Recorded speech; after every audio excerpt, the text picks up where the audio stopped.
Okay, so today we have Malaysia that will be competing in Mobile Legends Bang Bang in World Esports Championship in 2022, and we have a few questions. So the first question: are you satisfied with your performance in this match? I think the boys are quite happy, but they are not overconfident because our motive is to go straight into the finals. So for the next question, what is your key factor to help you to win in this match? Menangkan Momolin, menangkan Golin dan mid lane. Even you have won this match, do you think that you will improve for your next match? Cakap orang dah menang match ni, perlu improve tak untuk next match? Kita nak akan buat lagi the best lah daripada sebelum ni. InsyaAllah kita akan buat lagi power. So you will face other country in your next match, right? Will you use the same strategy on the next game? Maybe tidak. Kita akan gunakan strategi lain lah. Sebab setiap team ada strategi orang, so kita orang ada strategi untuk counter orang. So for the last question, what is your biggest challenge to beat your opponent? What is the biggest challenge to beat an opponent? Team mana yang bagi dia? What is big? The biggest opponent to beat the opponent is about we studied them. We need to Melayu je.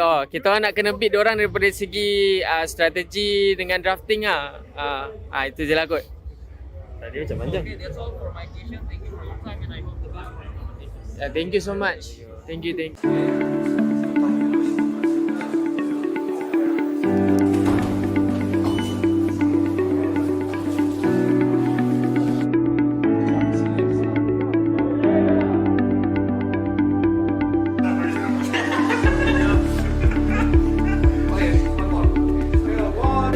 So today we have Lotus from Chile, and they will be competing in the World Esports Championship 2022. So Lotus, how was your trip from Chile to Bali, and what is your impression of the place? It was a very long trip.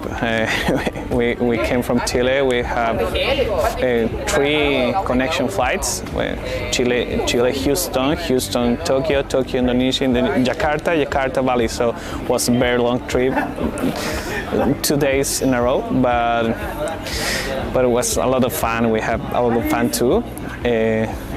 Totally worth it. Bali is a very beautiful place. So we are so happy to be here. We are delightful right away. So first, how was your trip from your country to Bali? What is your impression about the place? So about my trip, it was a little bit tiring, of course, from Saudi Arabia to Bali. Very long journey, but in the end, it worked out. Everything was fine. And my impression was very great. The place here is wonderful, amazing, beautiful place. Yeah. So about the competition, how do you guys prepare for this championship? Well, we are a stack from Mexico, of course. Everyone has their own team, but we kind of practice with scrims a little bit 2 weeks ago. Okay. So for this tournament, which team or participant do you think will be your biggest rival? So I think our biggest rival will be from our same region, Philippines. We're in the same group. I think they're pretty strong, and I'm hoping we can have a good match. So you've traveled so far from Maldives to Bali, Indonesia. What is your target in this competition? Actually, we look forward to be in the top 1 or 2.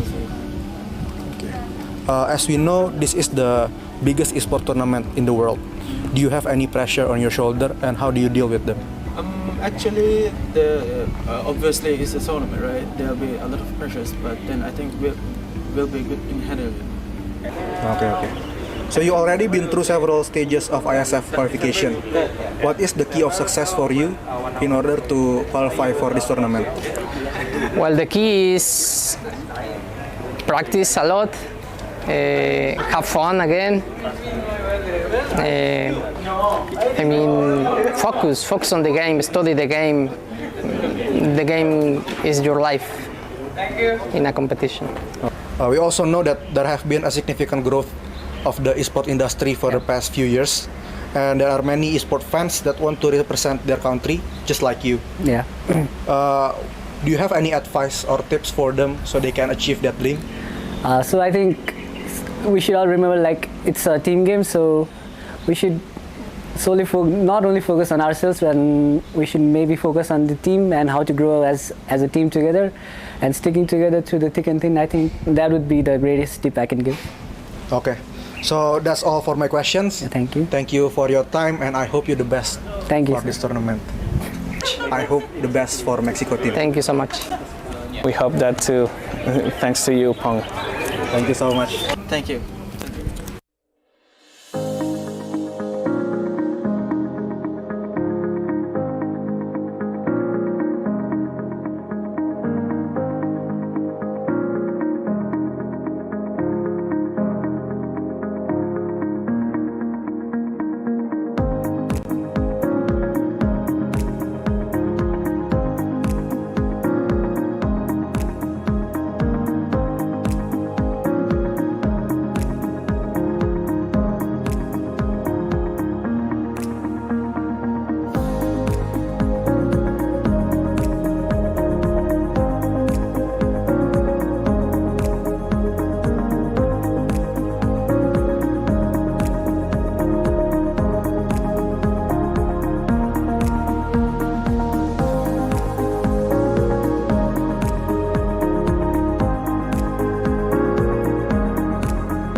Hi guys, back again with me, Putra Sutopo as your fellow host. So right now, I'm at the Earth Stage area, where this area will be used as the stage for opening ceremony of IESF 14th World Esports Championship Bali 2022.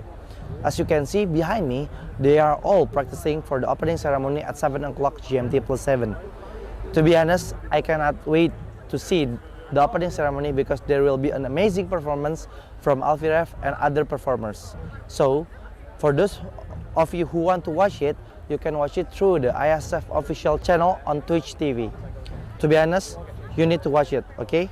So right now, I want to continue to see their practicing for the opening ceremony. Bye guys.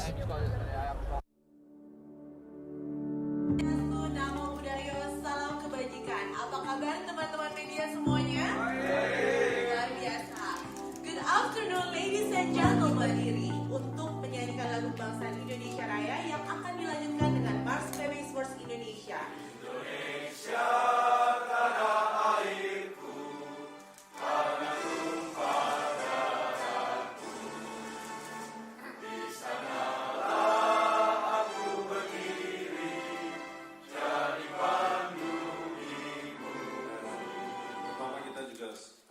sangat berterima kasih kepada beliaunya dari IESF yang begitu memilih negara kita sebagai penyelenggara.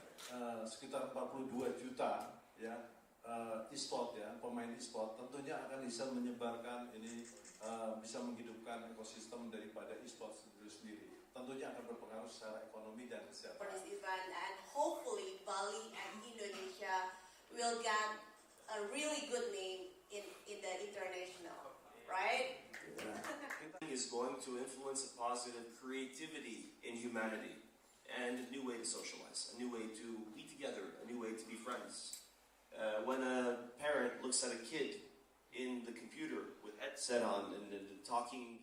Salam Esports. Thank you so much.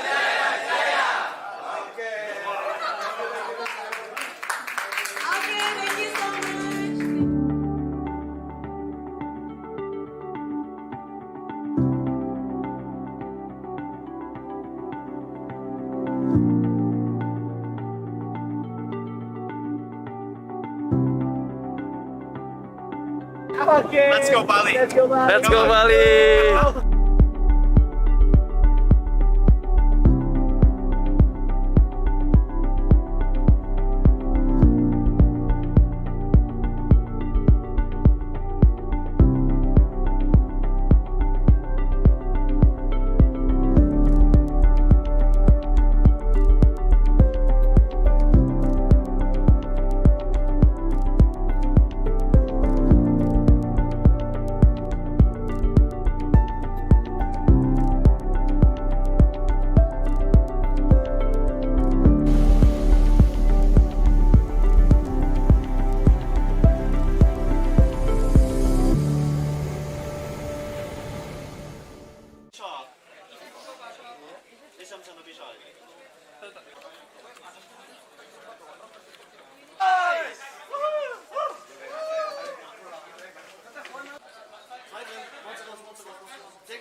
Okay, so today we have Argentina that will be competing in Mobile Legends Bang Bang in World Esports Championship 2022, and I have a few questions to ask. Okay, so the first question, are you satisfied with your performance in this match? ¿Están contentos con la performance que tuvieron? Sí, estamos contentos y conformes.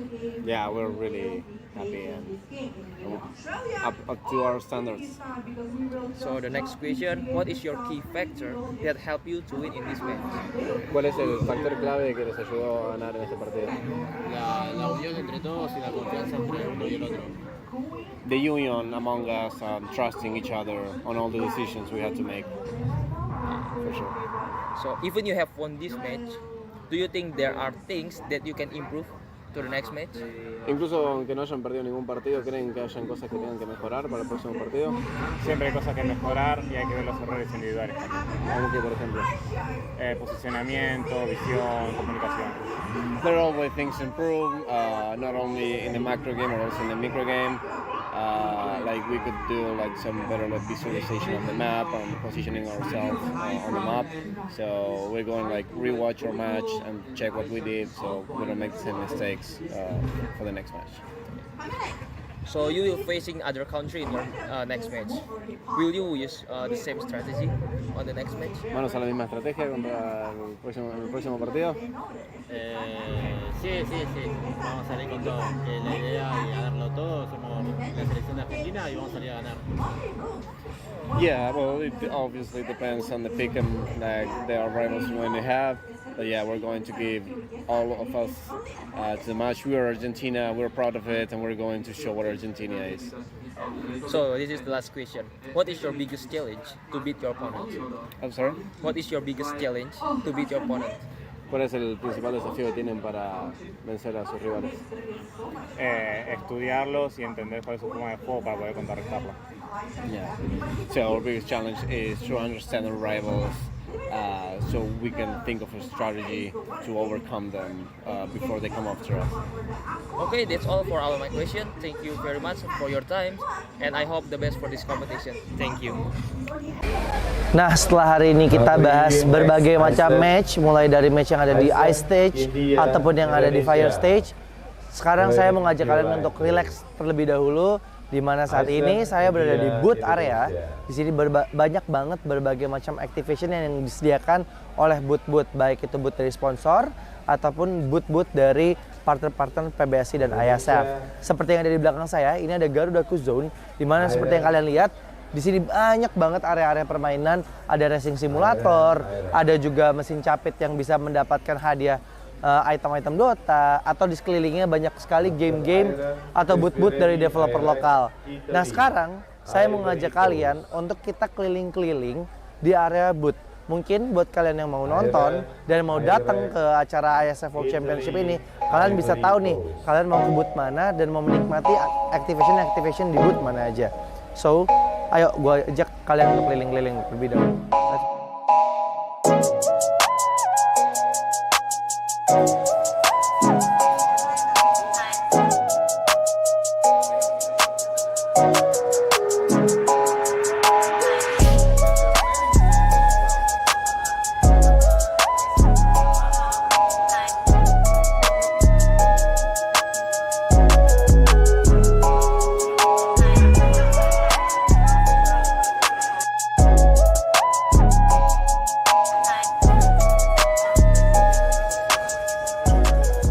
Nah, sekarang kita lagi ada di booth-nya Battle of Guardian, di mana ini merupakan booth developer lokal asal Indonesia yang menciptakan fighting game pertama di Indonesia.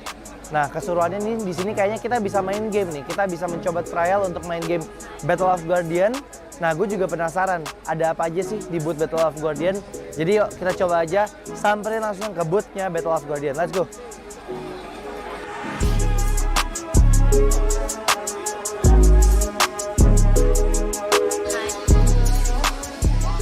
Nah, aku sekarang udah sama Kak Jenny selaku strategisnya ya Mbak ya. Strategisnya dari Battle of Guardian.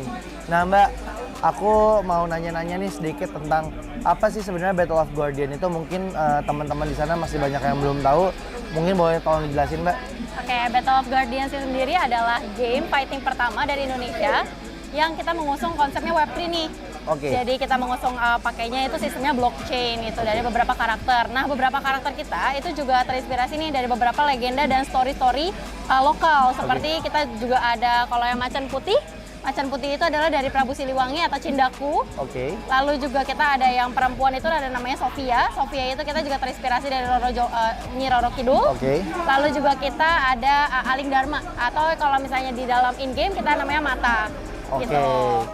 Kalau di dalam in-game-nya sendiri kan aku lihat ini ada banyak fighter ya Mbak. Yeah. Nah sebenarnya apakah ini ada jenis-jenis fighternya gitu nggak sih? Apa semuanya tuh kategorinya sama gitu? Ada, kita ada 3 kategori fighters di game kita. Ada dari Guardians, ada dari Demon, dan juga dari Human. Tapi kalau Human di sini adalah ceritanya tuh udah cyborg, jadi setengah human, setengah robot. Oh, gitu. Jadi mereka memiliki special skill sendiri nih. Oke. Kira-kira total ada berapa karakter sih Mbak yang udah ada sekarang atau yang mungkin rencananya bakalan ada nih di Battle of Guardian? Sekarang ini untuk in-game kita udah keluarin 40 plus karakter. Oke. Tapi kita juga akan tetap develop sih. Kita ada beberapa yang masih kita on hold gitu. Oke. Nah ini nih guys, seru banget. Berarti ini bisa dimainin di mana Mbak nih? Ini kita akan ada di PC Games. Oke. Ini only PC Games, tapi langsung ke website kita aja Battle of Guardians. Dari situ kalian bisa download game ini di PC kalian sendiri. Udah bisa main sama, mungkin aku mau main sama temen aku yang ada di luar kota gitu, atau ini baru bisa offline gitu Mbak? Bisa, kita ada 2 mode, ada offline mode sama ada turnamen mode. Kita juga ada PvP. Oke. PvP jadi secara online, kita akan nyari match secara online gitu. Jadi bisa dari nggak cuma dari luar kota, tapi bisa juga dari luar negeri gitu. Nah, buat kalian yang suka main fighter game, cobain Battle of Guardian. Ini karya lokal loh. Ini fighter game dari Indonesia pertama kali berarti ya Mbak ya? Iya. Dan Battle of Guardian ini juga udah dipertandingkan sebagai kompetisi eksibisi ya kemarin di Piala Presiden ya Mbak ya? Nah sekarang aku penasaran Mbak, ada apa aja sih di dalam booth-nya Battle of Guardian di acara IESF ini, dan sekiranya kalau penonton mau kesini tuh ya tadi mereka bisa ngapain aja dan mungkin ada hadiah-hadiah gitu nggak sih? Ada banget. Kita akan ngadain turnamen. Sebenarnya nanti turnamen kita akan ada di water stage. Oke. Itu akan di tanggal 3, 4, sama 9. Itu prize poolnya akan ada di 10 juta. Kita akan bagi-bagi nih. Nah, tapi di sini juga kita ada fun match. Jadi di sini kalian bisa coba game-game kita. Ada tiga ini. Kalian bisa coba pakai arcade games. Bisa juga pakai joystick nih untuk mencoba beberapa experience-nya beda-beda nih. Benar. Nah, kalau arcade games tuh yang kayak pro player gitu kan? Iya benar. Jadi ada pakai arcade-nya sendiri, mesin arcade-nya sendiri. Nah, selain kita showcase game kita sendiri, kita juga ada nih beberapa merchandise yang kita eksklusif banget nih untuk IESF. Seperti jersey, terus baju yang aku pakai nih sekarang, kaos yang aku pakai. Lalu kita juga ada karakter, jadi ada 3D printing karakter. Kita juga ada figur, ada juga keychain gitu. Nah, boleh nggak aku izin nih? Mungkin buat teman-teman di sana juga penasaran gimana sih game Battle of Guardian. Aku izin main dulu boleh nggak Mbak? Boleh banget. Yuk kita main yuk. Siap. Yuk.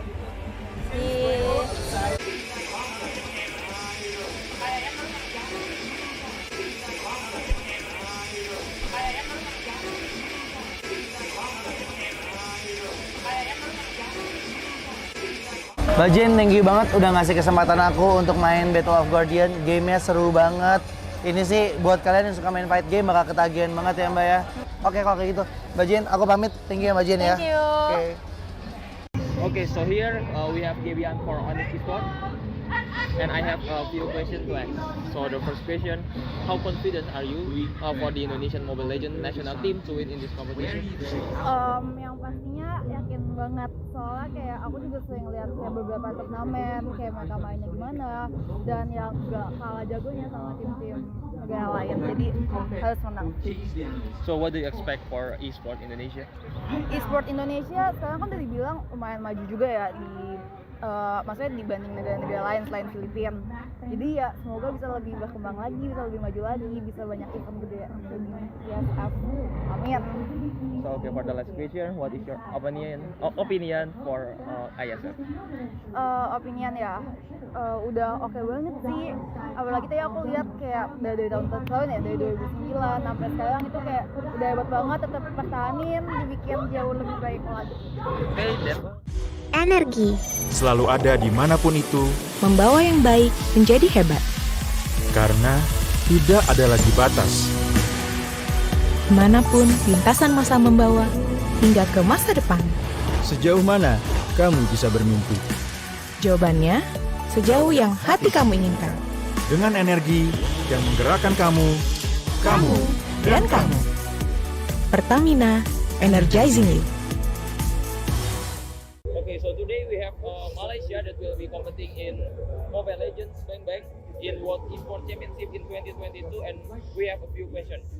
So the first question, are you satisfied with your performance in this match? I think the boys are quite happy, but they are not overconfident because our motive is to go straight into the finals.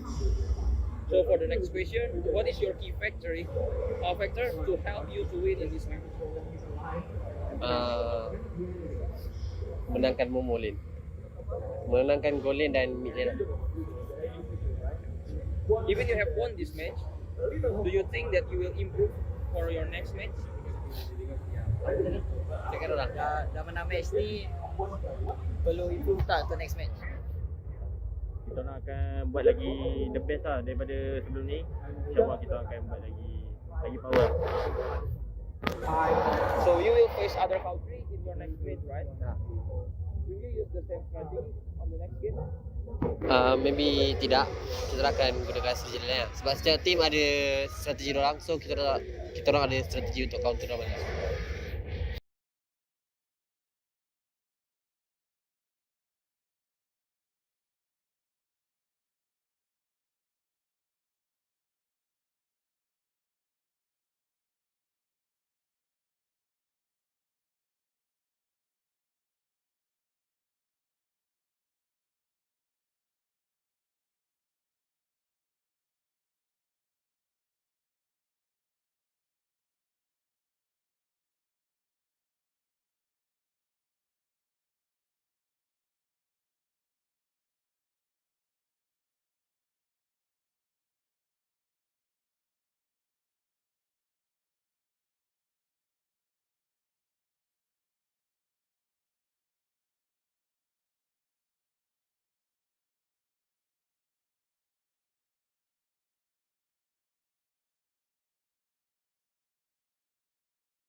So today we have Lotus from Chile, and they will be competing in the World Esports Championship 2022.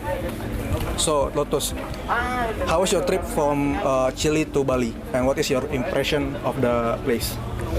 It was a very long trip. We came from Chile. We have 3 connection flights: Chile, Houston, Tokyo, Indonesia, and then Jakarta, Bali. So it was a very long trip, 2 days in a row, but it was a lot of fun. We had a lot of fun too. Totally worth it. Bali is a very beautiful place, so we are so happy to be here. We are delightful right away. So first, how was your trip from your country to Bali? What is your impression about the place? So about my trip, it was a little bit tiring, of course, from Saudi Arabia to Bali. Very long journey, but in the end, it worked out. Everything was fine. And my impression was very great.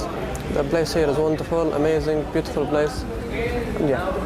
So about the competition, how do you guys prepare for this championship? Well, we are a stack from Mexico, of course. Everyone has their own team, but we kind of practice with scrims a little bit 2 weeks ago. Okay. So for this tournament, which team or participant do you think will be your biggest rival? So I think our biggest rival will be from our same region, Philippines. We're in the same group. I think they're pretty strong, and I'm hoping we can have a good match. So you've traveled so far from Maldives to Bali, Indonesia. What is your target in this competition?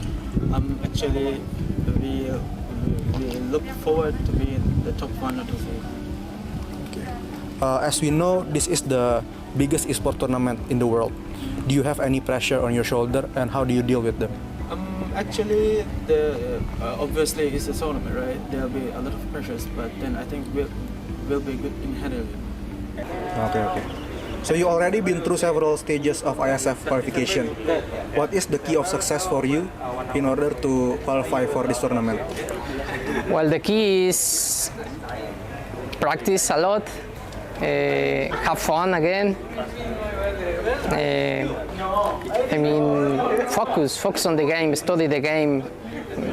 The game is your life in a competition. We also know that there have been a significant growth of the esports industry for the past few years, and there are many esports fans that want to represent their country, just like you. Yeah. Do you have any advice or tips for them so they can achieve that dream? So I think we should all remember it's a team game, so we should solely not only focus on ourselves, and we should maybe focus on the team and how to grow as a team together, and sticking together through the thick and thin. I think that would be the greatest tip I can give. Okay, so that's all for my questions. Thank you. Thank you for your time, and I hope you the best. Thank you for this tournament.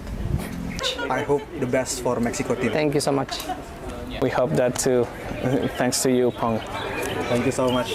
Thank you.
Hi guys, back again with me, Putra Sutopo as your fellow host. So right now, I'm at the Earth Stage area, where this area will be used as the stage for opening ceremony of IESF 14th World Esports Championship Bali 2022. As you can see behind me, they are all practicing for the opening ceremony at 7 o'clock GMT+7. To be honest, I cannot wait to see the opening ceremony because there will be an amazing performance from Alfiref and other performers. So, for those of you who want to watch it, you can watch it through the IESF official channel on Twitch TV. To be honest, you need to watch it, okay? So right now, I want to continue to see their practicing for the opening ceremony. Bye guys. Iklan Popmi, start gitu-gitu aja. Popmi, ransel, Popmi. Biar seru nggak terputus, Popmi Idus. Topping cangki sama gurihnya itu sob. Beuh. Yuk sob, sikat Popmi. Seru terus kuy. Salam kebajikan. Apa kabar teman-teman media semuanya? Luar biasa. Good afternoon ladies and gentlemen. Diri untuk menyanyikan lagu kebangsaan Indonesia Raya yang akan dilanjutkan dengan Mars PB Esports Indonesia. Indonesia tanah airku, tanah tumpah darahku. Di sanalah aku berdiri, jadi pandu ibu. Pertama kita juga sangat berterima kasih kepada beliaunya dari IESF yang begitu memilih negara kita sebagai penyelenggara. Sekitar 42 juta ya e-sport ya, pemain e-sport tentunya akan bisa menyebarkan ini, bisa menghidupkan ekosistem daripada e-sport itu sendiri. Tentunya akan berpengaruh secara ekonomi dan kesehatan. For this event, and hopefully Bali and Indonesia will get a really good name in the international, right? Is going to influence a positive creativity in humanity and a new way to socialize, a new way to be together, a new way to be friends. When a parent looks at a kid in the computer with headset on and talking. Salam Esports.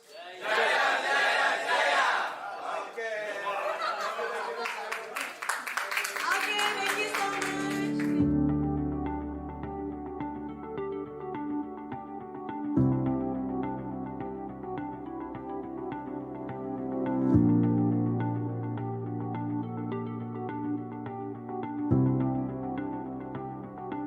Okay. Let's go Bali. Let's go Bali.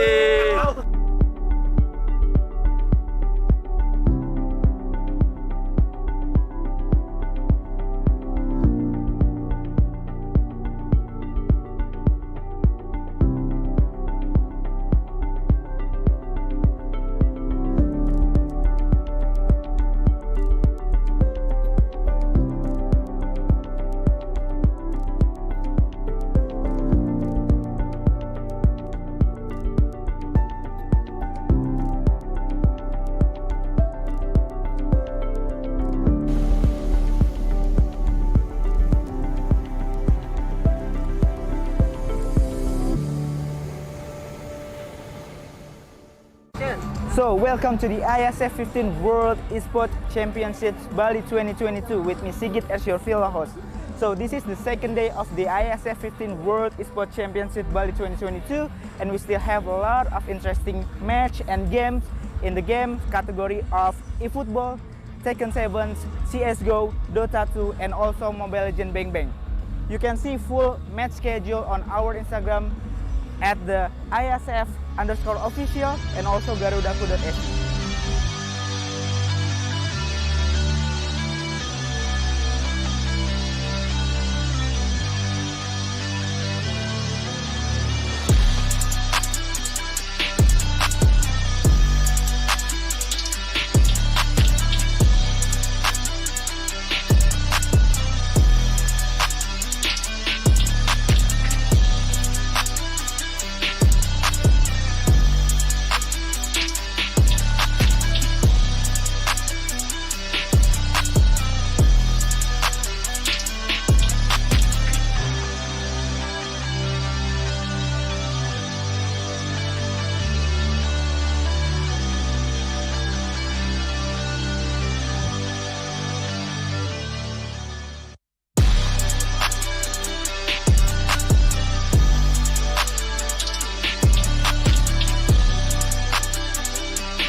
before we go, did any of you miss the excitement of the day one?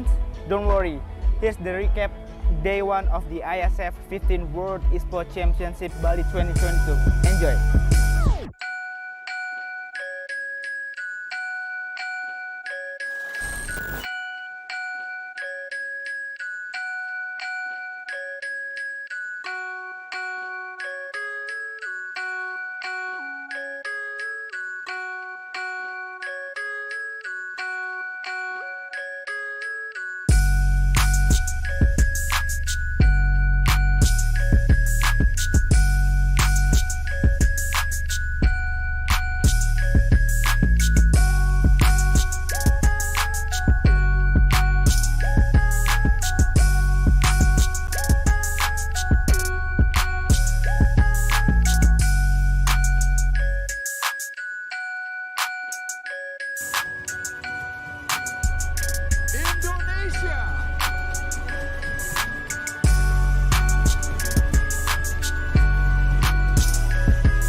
Saya membuka secara resmi 14th World Esports Championship.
Iklan Popmi, start gitu-gitu aja. Popmi, ransel, Popmi. Biar seru nggak terputus, Popmi dus. Topping cangki sama gurihnya itu sob. Beuh. Yuk sob, sikat Popmi. Seru terus kuy. Nah, setelah hari ini kita bahas berbagai macam match, mulai dari match yang ada di Ice Stage ataupun yang ada di Fire Stage. Sekarang saya mau ngajak kalian untuk relax terlebih dahulu, di mana saat ini saya berada di booth area. Di sini banyak banget berbagai macam activation yang disediakan oleh booth-booth, baik itu booth dari sponsor ataupun booth-booth dari partner-partner PBSI dan IESF. Seperti yang ada di belakang saya, ini ada Garudaku Zone, di mana seperti yang kalian lihat, di sini banyak banget area-area permainan, ada racing simulator, ada juga mesin capit yang bisa mendapatkan hadiah item-item Dota, atau di sekelilingnya banyak sekali game-game atau booth-booth dari developer lokal. Nah, sekarang saya mau ngajak kalian untuk kita keliling-keliling di area booth. Mungkin buat kalian yang mau nonton dan mau datang ke acara IESF World Championship ini, kalian bisa tahu nih, kalian mau ke booth mana dan mau menikmati activation di booth mana aja. So, ayo gue ajak kalian untuk keliling-keliling lebih dahulu.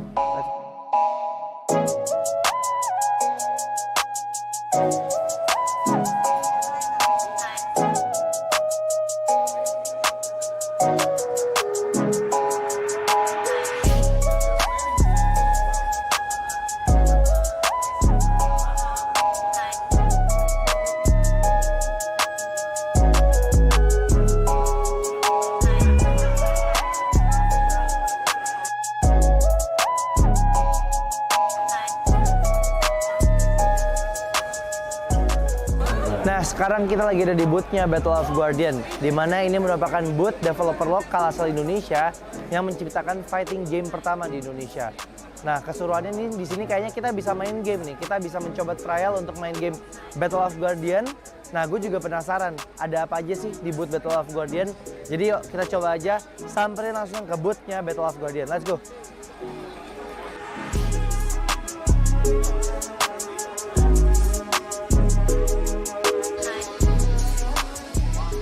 Nah, aku sekarang udah sama Kak Jenny selaku strategisnya ya Mbak ya. Strategisnya dari Battle of Guardian.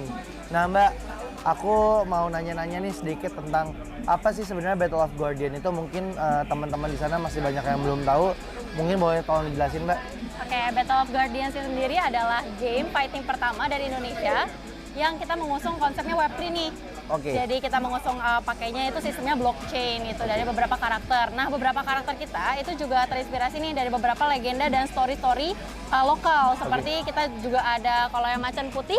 Macan putih itu adalah dari Prabu Siliwangi atau Cindaku. Oke. Lalu juga kita ada yang perempuan itu ada namanya Sofia. Sofia itu kita juga terinspirasi dari Nyi Roro Kidul. Oke. Lalu juga kita ada Aling Dharma atau kalau misalnya di dalam in-game kita namanya Mata. Oke. Gitu.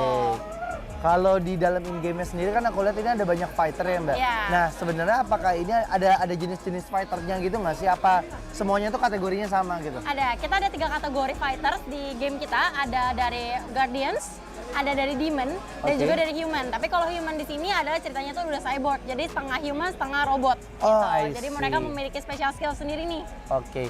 Kira-kira total ada berapa karakter sih Mbak yang udah ada sekarang atau yang mungkin rencananya bakalan ada nih di Battle of Guardian? Sekarang ini untuk in-game kita udah keluarin 40 plus karakter. Oke. Tapi kita juga akan tetap develop sih. Kita ada beberapa yang masih kita on hold gitu. Oke. Nah ini nih guys, seru banget. Berarti ini bisa dimainin di mana Mbak nih? Ini kita akan ada di PC Games. Oke. Ini only PC Games, tapi langsung ke website kita aja Battle of Guardians. Dari situ kalian bisa download game ini di PC kalian sendiri. Udah bisa main sama, mungkin aku mau main sama temen aku yang ada di luar kota gitu, atau ini baru bisa offline gitu Mbak? Bisa, kita ada 2 mode, ada offline mode sama ada turnamen mode. Kita juga ada PVP. Oke. PVP jadi secara online, kita akan nyari match secara online gitu. Jadi bisa dari nggak cuma dari luar kota, tapi bisa juga dari luar negeri gitu. Nah, buat kalian yang suka main fighter game, cobain Battle of Guardian. Ini karya lokal loh. Ini fighter game dari Indonesia pertama kali berarti ya Mbak ya? Iya. Dan Battle of Guardian ini juga udah dipertandingkan sebagai kompetisi eksibisi ya kemarin di Piala Presiden ya Mbak. Nah sekarang aku penasaran Mbak, ada apa aja sih di dalam booth-nya Battle of Guardian di acara IESF ini, dan sekiranya kalau penonton mau kesini tuh ya tadi mereka bisa ngapain aja, dan mungkin ada hadiah-hadiah gitu nggak sih? Ada banget. Kita akan ngadain turnamen. Sebenarnya nanti turnamen kita akan ada di water stage. Oke. Itu akan di tanggal 3, 4, sama 9. Itu prize pool-nya akan ada di 10 juta. Oh, Kita akan wow. bagi-bagi nih. Nah, tapi di sini juga kita ada fun match. Jadi di sini kalian bisa coba game-game kita. Ada tiga ini. Kalian bisa coba pakai arcade games, bisa juga pakai joystick nih untuk mencoba beberapa experience-nya beda-beda nih. Bener. Nah, Kalau arcade games tuh yang kayak pro player gitu iya, kan? bener. Gitu. Oke. Jadi ada pakai arcade-nya sendiri, mesin arcade-nya sendiri. Nah, selain kita showcase game kita sendiri, kita juga ada nih beberapa merchandise yang kita eksklusif banget nih untuk IESF. Oke. Seperti jersey, terus baju yang aku pakai nih sekarang, kaos yang aku pakai. Lalu kita juga ada karakter, jadi ada 3D printing karakter. Kita juga ada figur, ada juga keychain gitu. Nah, boleh nggak aku izin nih? Mungkin buat teman-teman di sana juga penasaran gimana sih game Battle of Guardian. Aku izin main dulu, boleh nggak Mbak? Boleh banget. Yuk, Oke. kita main yuk. Siap. Yuk.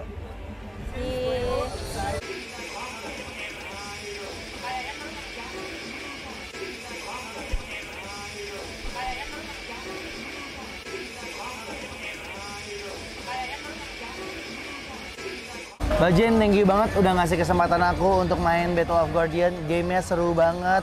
Ini sih buat kalian yang suka main fight game bakal ketagihan banget ya Mbak ya. Oke kalau kayak gitu, Mbak Jen aku pamit. Thank you ya Mbak Jen ya. Thank you. Oke.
Okay, so today we have Argentina that will be competing in Mobile Legends Bang Bang in World Esports Championship 2022, and I have a few questions to ask.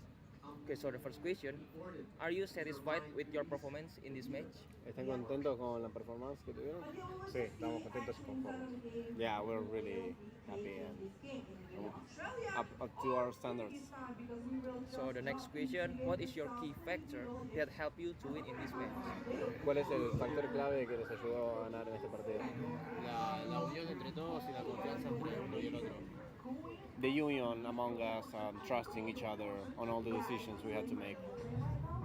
For sure. So even you have won this match, do you think there are things that you can improve to the next match? Incluso aunque no hayan perdido ningún partido, ¿creen que hayan cosas que tengan que mejorar para el próximo partido? Siempre hay cosas que mejorar y hay que ver los errores individuales. ¿Cómo que, por ejemplo? Posicionamiento, visión, comunicación. There are always things to improve, not only in the macro game, but also in the micro game. Like we could do like some better like visualization of the map and positioning ourselves on the map. So we're going like rewatch our match and check what we did, so we don't make the same mistakes for the next match. So you will facing other country in your next match. Will you use the same strategy on the next match? ¿Vamos a la misma estrategia contra el próximo partido? Sí. Vamos a salir con todo. Que la idea es ganarlo todo. Somos la selección de Argentina y vamos a salir a ganar. Yeah, well, it obviously depends on the pick and like the rivals we're going to have. But yeah, we're going to give all of us to the match. We are Argentina, we're proud of it, and we're going to show what Argentina is. So this is the last question. What is your biggest challenge to beat your opponent? I'm sorry? What is your biggest challenge to beat your opponent? ¿Cuál es el principal desafío que tienen para vencer a sus rivales? Estudiarlos y entender cuál es su forma de juego para poder contrarrestarlo. Yeah. So our biggest challenge is to understand our rivals, so we can think of a strategy to overcome them before they come after us. Okay, that's all for all of my questions. Thank you very much for your time, and I hope the best for this competition. Thank you. Hydro Coco. Why choose Hydro Coco? Healthy. Tastes good. Rasakan manfaat air kelapa asli untuk bantu jaga imun tubuh. We choose Hydro Coco. Real coconut water. Hydro Coco. Why choose Hydro Coco? Healthy. Tastes good. Rasakan manfaat air kelapa asli untuk bantu jaga imun tubuh. We choose Hydro Coco. Real coconut water.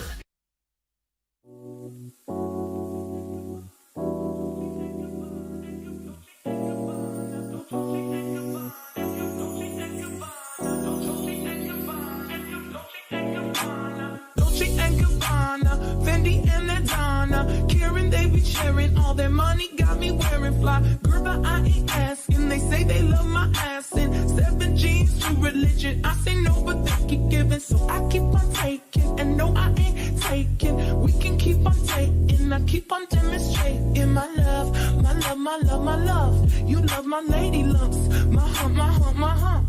My humps, they got you. They got you. They got you.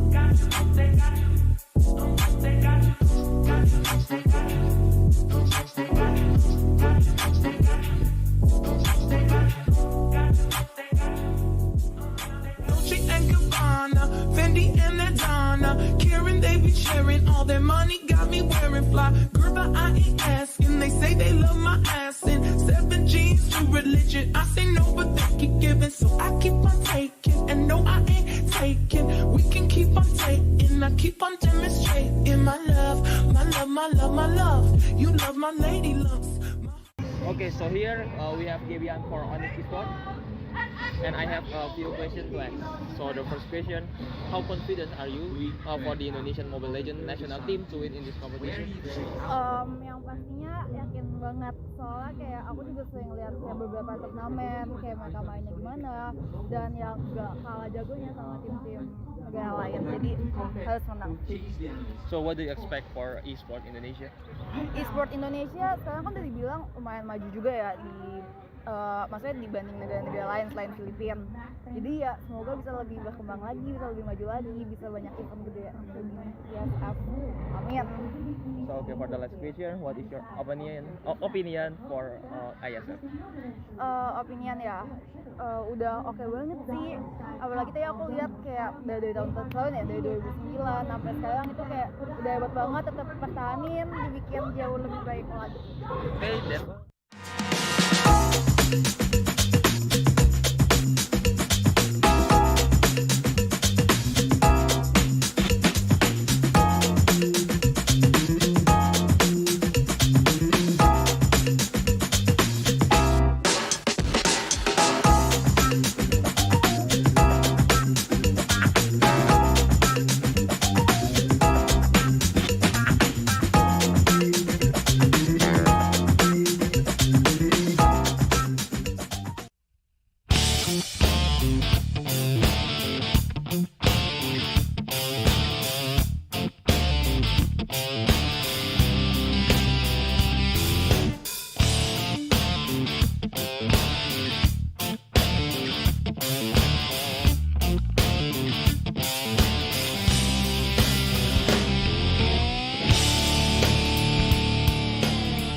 Okay, so today we have Malaysia that will be competing in Mobile Legends Bang Bang in World Esports Championship in 2022, and we have a few questions. So the first question, are you satisfied with your performance in this match? I think the boys are quite happy, but they are not overconfident because our motive is to go straight into the finals. So for the next question, what is your key factor to help you to win in this match? Menangkan Momolin, menangkan Golin dan mid lane. Even you have won this match, do you think that you will improve for your next match?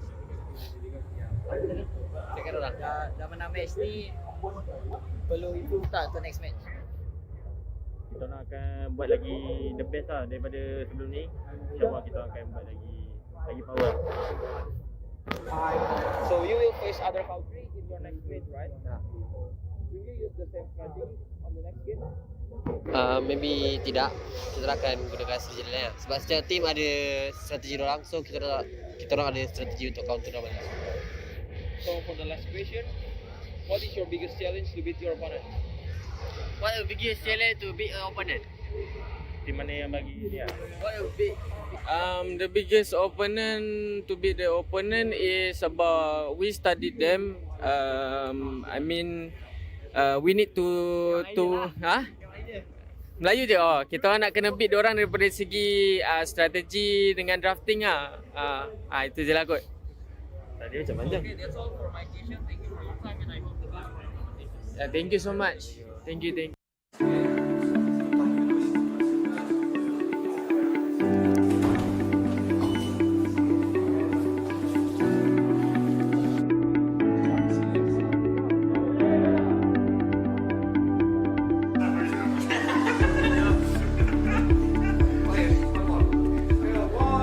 So today we have Lotus from Chile, and they will be competing in the World Esports Championship 2022.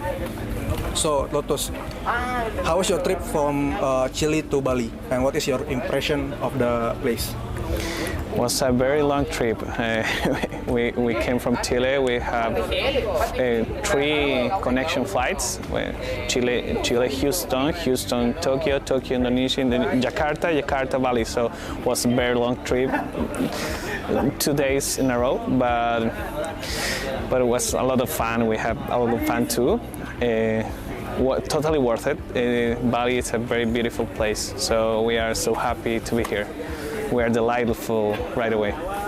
So first, how was your trip from your country to Bali? What is your impression about the place? So about my trip, it was a little bit tiring, of course, from Saudi Arabia to Bali. Very long journey, but in the end, it worked out. Everything was fine. And my impressions was very great. The place here is wonderful, amazing, beautiful place. And yeah. So about the competition, how do you guys prepare for this championship? Well, we are a stack from Mexico, of course. Everyone has their own team, but we kind of practice with scrims a little bit 2 weeks ago. Okay. So for this tournament, which team or participant do you think will be your biggest rival? So I think our biggest rival will be from our same region, Philippines. Like we're in the same group. Like I think they're pretty strong, and I'm hoping we can have a good match. So you've traveled so far from Maldives to Bali, Indonesia. What is your target in this competition? Actually, we look forward to be in the top 1 or 2. Okay. As we know, this is the biggest esports tournament in the world. Do you have any pressure on your shoulder, and how do you deal with them? Actually, obviously it's a tournament, right? There'll be a lot of pressures, but then I think we'll be good in handling it. Okay. So you already been through several stages of IESF qualification. What is the key of success for you in order to qualify for this tournament? Well, the key is practice a lot, have fun again. I mean, focus on the game, study the game. The game is your life in a competition. We also know that there have been a significant growth of the esport industry for the past few years, and there are many esport fans that want to represent their country, just like you. Yeah. Do you have any advice or tips for them so they can achieve that dream? So I think we should all remember, like, it's a team game, so we should solely not only focus on ourselves, but we should maybe focus on the team and how to grow as a team together, and sticking together through the thick and thin. I think that would be the greatest tip I can give. Okay. So that's all for my questions. Thank you. Thank you for your time, and I hope you the best for this tournament. I hope the best for Mexico team. Thank you so much. We hope that too. Thanks to you, Pong. Thank you so much. Thank you.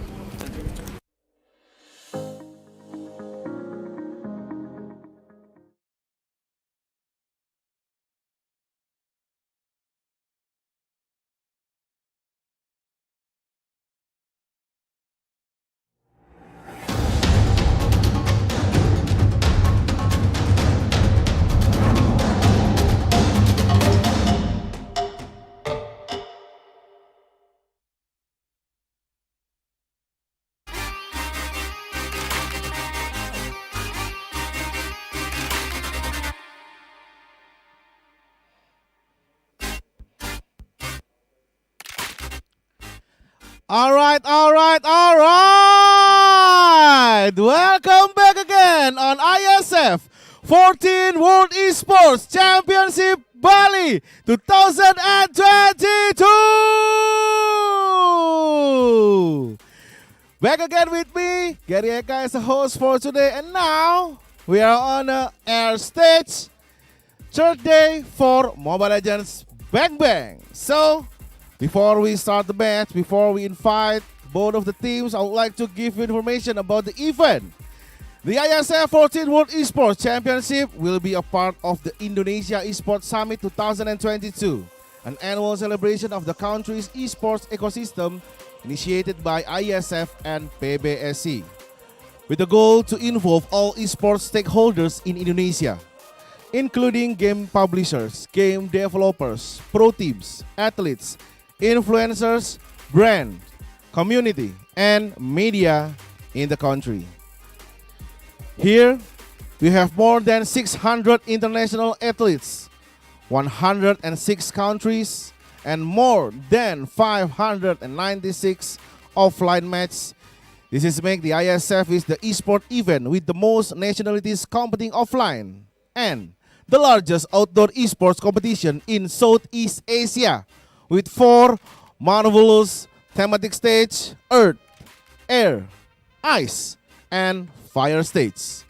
6 games include CSGO, Dota 2, Mobile Legends Bang Bang, PUBG Mobile, eFootball 2023, and Tekken 7. And especially for CSGO, there is not only CSGO male, we also have the first CSGO female tournament of the year. Ladies and gentlemen, the situation is tense now. So, what we are waiting for, we have to invite both of the team that will compete for today. So, for the first team, please welcome Indonesia!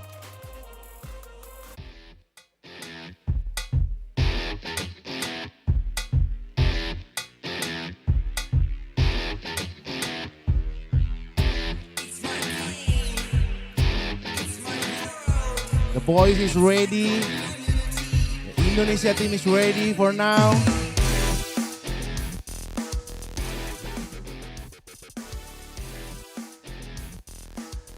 All right. For the second one, please welcome Philippines.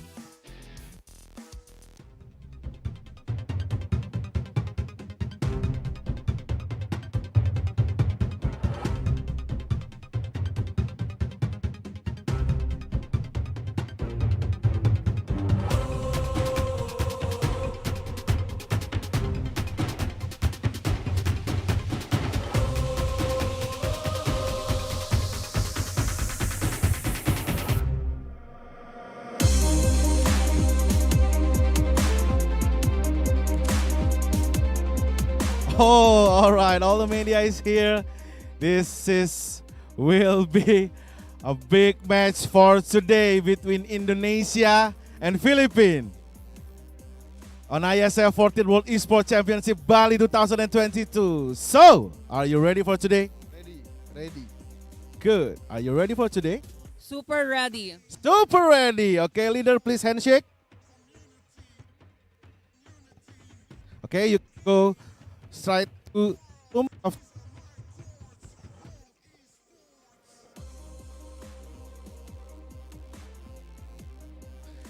All right, this is it. The big match. The two most powerful country in Mobile Legends Southeast Asia, Indonesia versus IESF 14th World Esports Championship 2022 Bali. So, I will check to the caster who will lead the game for today. Please welcome Arashi and Mirko!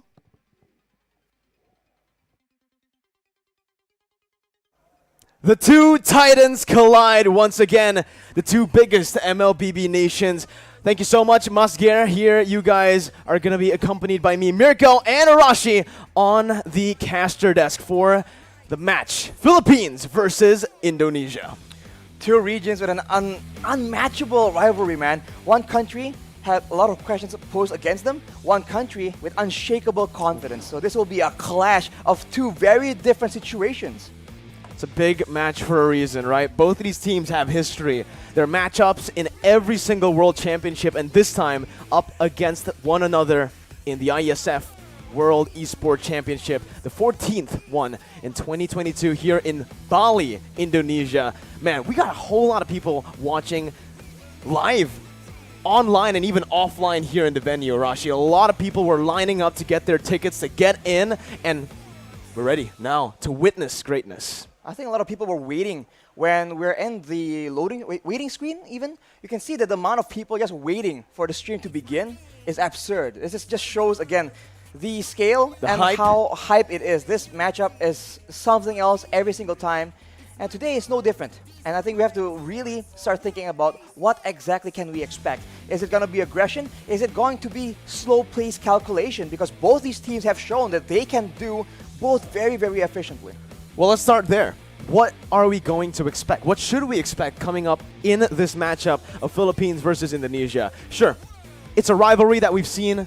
It's a matchup that we've seen many, many times before. But the thing is, Arashi, this is Blacklist International, one of the most experienced teams in the world. And in terms of achievements, I think they do have that title. They have the #1 most achievements, actually, for Blacklist International. World champions already 2 times back-to-back, MPLPH champions as well. Meanwhile, they're up against a very young EVOS Legends team that is barely qualified here. Again, it was a grueling battle to qualify for IESF 2022. In the end, this EVOS team were able to do it.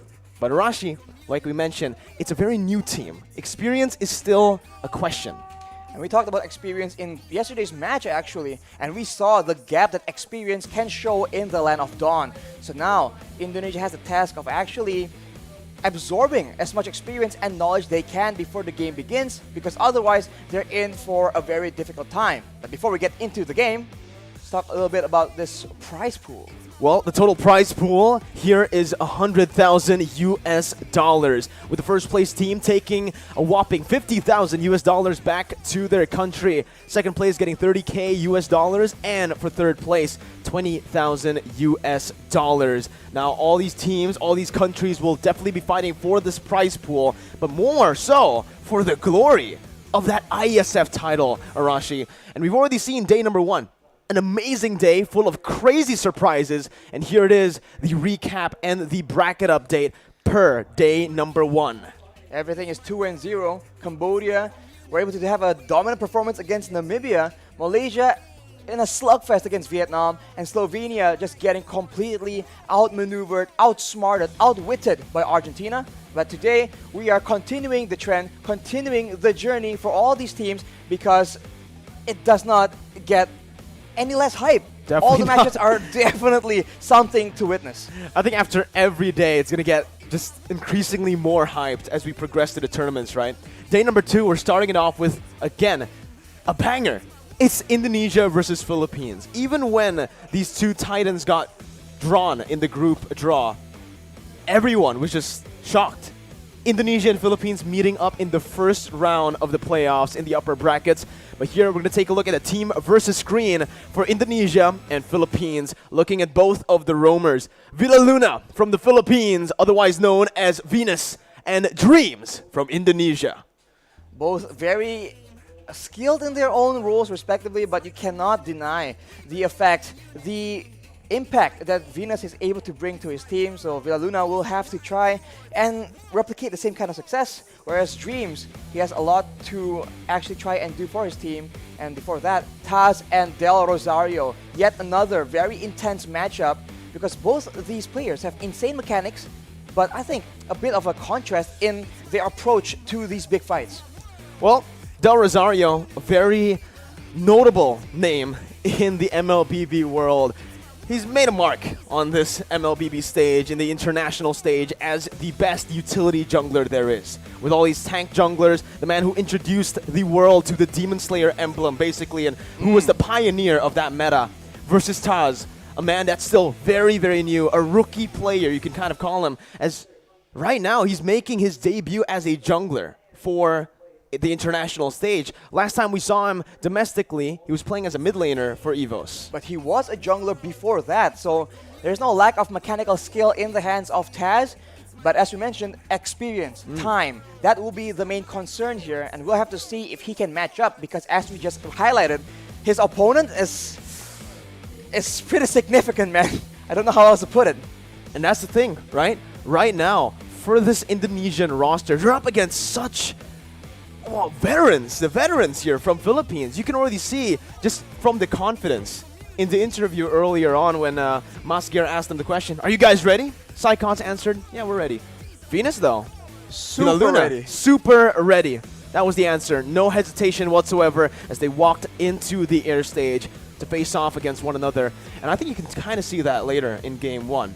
This is definitely going to be the pace starter, right? This is going to set the pace for the entire series and maybe perhaps the day.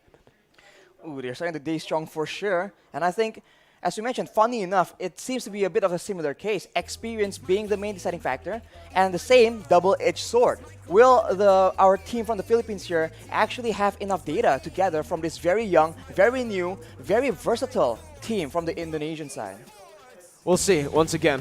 You know, in terms of that multi-dimensional level, when it comes down to the hero pools, the drafts as well, you can kind of give EVOS or this Indonesian team some room to play with, right? Taz, again, many times he's played the mid lane as well, so it's, I don't know if this is going to happen, but in MPL ID, last time they played with 2 jungler players and 2 players who could actually play the mid lane, they really like to flex this. Very similar to how Malaysia actually plays, right? They really like to just role swap here and there depending on what heroes they get and what comfort heroes they get on certain players. Malaysia for sure has been able to put that to absolutely good use and completely confuse their opponents, especially when it comes to that drafting phase. Because now you have no idea who exactly it is you're trying to target in that particular role. So maybe Indonesia can try and attempt the same thing, but it's the same question. It's consistency against versatility, against new blood, explosiveness. And I think it makes for a very exciting matchup. And when we're talking about versatility, for Team Philippines, it's definitely there too, right? We've seen Wise pull off crazy heroes like the Guinevere jungle, the Valentina jungle as well in MPL Philippines when they actually captured the title. That's the thing. The creativity, the macro skill, and obviously, I gotta mention this, the shot calling of Villa Luna is definitely the highlight for Blacklist International and for Team Philippines right now. Their entire team feels very solid. I've always spoken about Blacklist International and here Team Philippines as a team that individually might not shine as bright as they do just together. You know? Right. Together, they really show that MLBB is truly a team game. One person can shine, but in this Filipino team, it's all 5 members shining together. I think everyone shines for sure, but the presence of the team, especially a team that knows how to play around you, that just amplifies your impact so much. And it's almost like you can't really put a name on who exactly is that key member in the side of the Philippines, because every single person has to pull their own weight, and that is what makes them so dominant. How united they are in how dominant they are as 5. And it makes it so difficult for us casters and for everyone in the production, right? Exactly. Who's the MVP when they win? If they win. You just don't know who's the MVP because they work so well together as a team. But meanwhile, I actually do want to mention this. For Indonesia, this new revamped EVOS roster, individually, mechanically, they are monsters, man. Taz, Dreams, the way they play and the heroes they play are always these flashy heroes that can turn the tides of a fight with just one fight. They really like to actually flip a coin every time they go for a fight, right? If they're in the lead, they still going for the coin flip fights. If they're behind, you can definitely expect them to make some risky moves to take that lead back towards their side. And that tendency for Indonesia to just go very aggressively and in a way gamble a bit in different situations, that definitely is a big factor where the Philippines need to be a bit more careful, because if they predict that it's going to happen, the Indonesians can use that as a feint, right? They can bait out certain skills, certain resources. They can get control purely by baiting out or acting like they're gonna do or go for a very aggressive maneuver and then just wait for the next opportunity. So I think the mind games definitely come in strong here against a team that can just go very differently, right? They can do so many different things, almost contrastingly from game 1 to game 2. But before we continue with our talk and our analysis, ladies and gentlemen, IESF 14th World Esports Championships is supported by wonderful Indonesia, Kemenpora, NOC, and Connie. We would also like to give a special thanks to all of our sponsors here from JHL Group, JHL Auto, Nusa Pay, DAS, Gudang Crypto, Pertamina, Taiwan Excellence, Hydro Coco, Merusaka Nusa Dua. We also have IndiHome, Telkomsel, HIN, Episode Hotel, Mineski Global, Indonesia Football E-League, ESID, and Lemon ID. And of course, there's media partners that have cooperated with us and provided so much help and benefit. There's our friends from Net TV, Trans7, Detikcom, Esport ID, Video.com, Dunia Games, Dance TV, Dance Play, Merah Putih, Bola Score, and Kami Bijak. So very massive thank you for all the help and support. But just like that, Mirko, soon we shall jump straight into our very highly expected matchup. And it's only game number 1, setting the tone. Well, I'm expecting a banger. I'm expecting crazy game here, but we'll see. Honestly, Arashi, right now, before we actually jump into the drafts, I do want to ask you, as an analyst, give us a prediction, man. Well, you gotta put me on the spot like that, bro. Come on. If you say as an analyst, well, the statistics, the history speaks for itself. But of course, being a passionate Mobile Legends player, I really enjoy the idea that our expectations gets completely overturned. So I think up here, it's the Philippines, but down here, it's Indonesia all the way, man. Can't blame me. Go. It is what it is. Philippines vote, that means. Yeah. For this matchup, it's Philippines for Arashi. And I think I might have to agree this time, Arashi, because of the experience that this team has, because of the veterans here from Team Philippines. We'll see how it plays out, though, because MLBB can go either way, especially this meta that relies heavily on crazy skirmishes. But without further ado, are you guys ready? Give us your predictions in the live chat as well. Are you Team Philippines with Pinas Lang Malakas, or are you Team Indonesia with Indo Pride? Let us know in the chat below, because we'd love to see who has more support here online before we get into the player cams right now. And we get into the drafts with Team Philippines in the blue side and Indonesia on the red. Off the bat, the Fanny band for the Philippines, definitely trying to curb in the aggression. Taz on the side of Indonesia is a very infamous Fanny player with a lot of mechanical skill. We've seen glimpses of it. Unfortunately, not as much success, but the Philippines respect that potential and ban it away. Indonesia, though, they might be going for the same strategy that Malaysia was going for. Ban out that Digi and get all the crowd control that favors the team that wants to go aggressively, that wants to be a lot more explosive and unpredictable. You can already see, like you mentioned, right? Indonesia are trying their best to take away the heroes that can really disengage from all the crazy engages that they usually look to bring. Atlas becomes a ban towards Indonesia from the Philippines, knowing that, again, Dreams is very, very good on that hero. An absolute monster when it comes down to going for those cheeky engages, those flashy plays as a roamer. Those unexpected plays. And speaking of unexpected, when you talk about Dreams, one of the heroes he doesn't really get to play a lot, but he can actually have a huge impact on, is that Kadita. So I wonder if that is still a possibility, as Indonesia will ban out that Benedetta, having a lot of mobility, a lot of wave clear, a lot of impact that can be translated, can be transferred to the side lanes or even the jungle. So they will not want to deal with that. And for the Philippines, it's going to be Leomord. Whoa. The Leomord ban, again, this is a hero that we've seen many times before. Leomord, I think, is the most banned hero so far in IESF. But it's already a very interesting ban. It's a very interesting draft phase for both of these teams.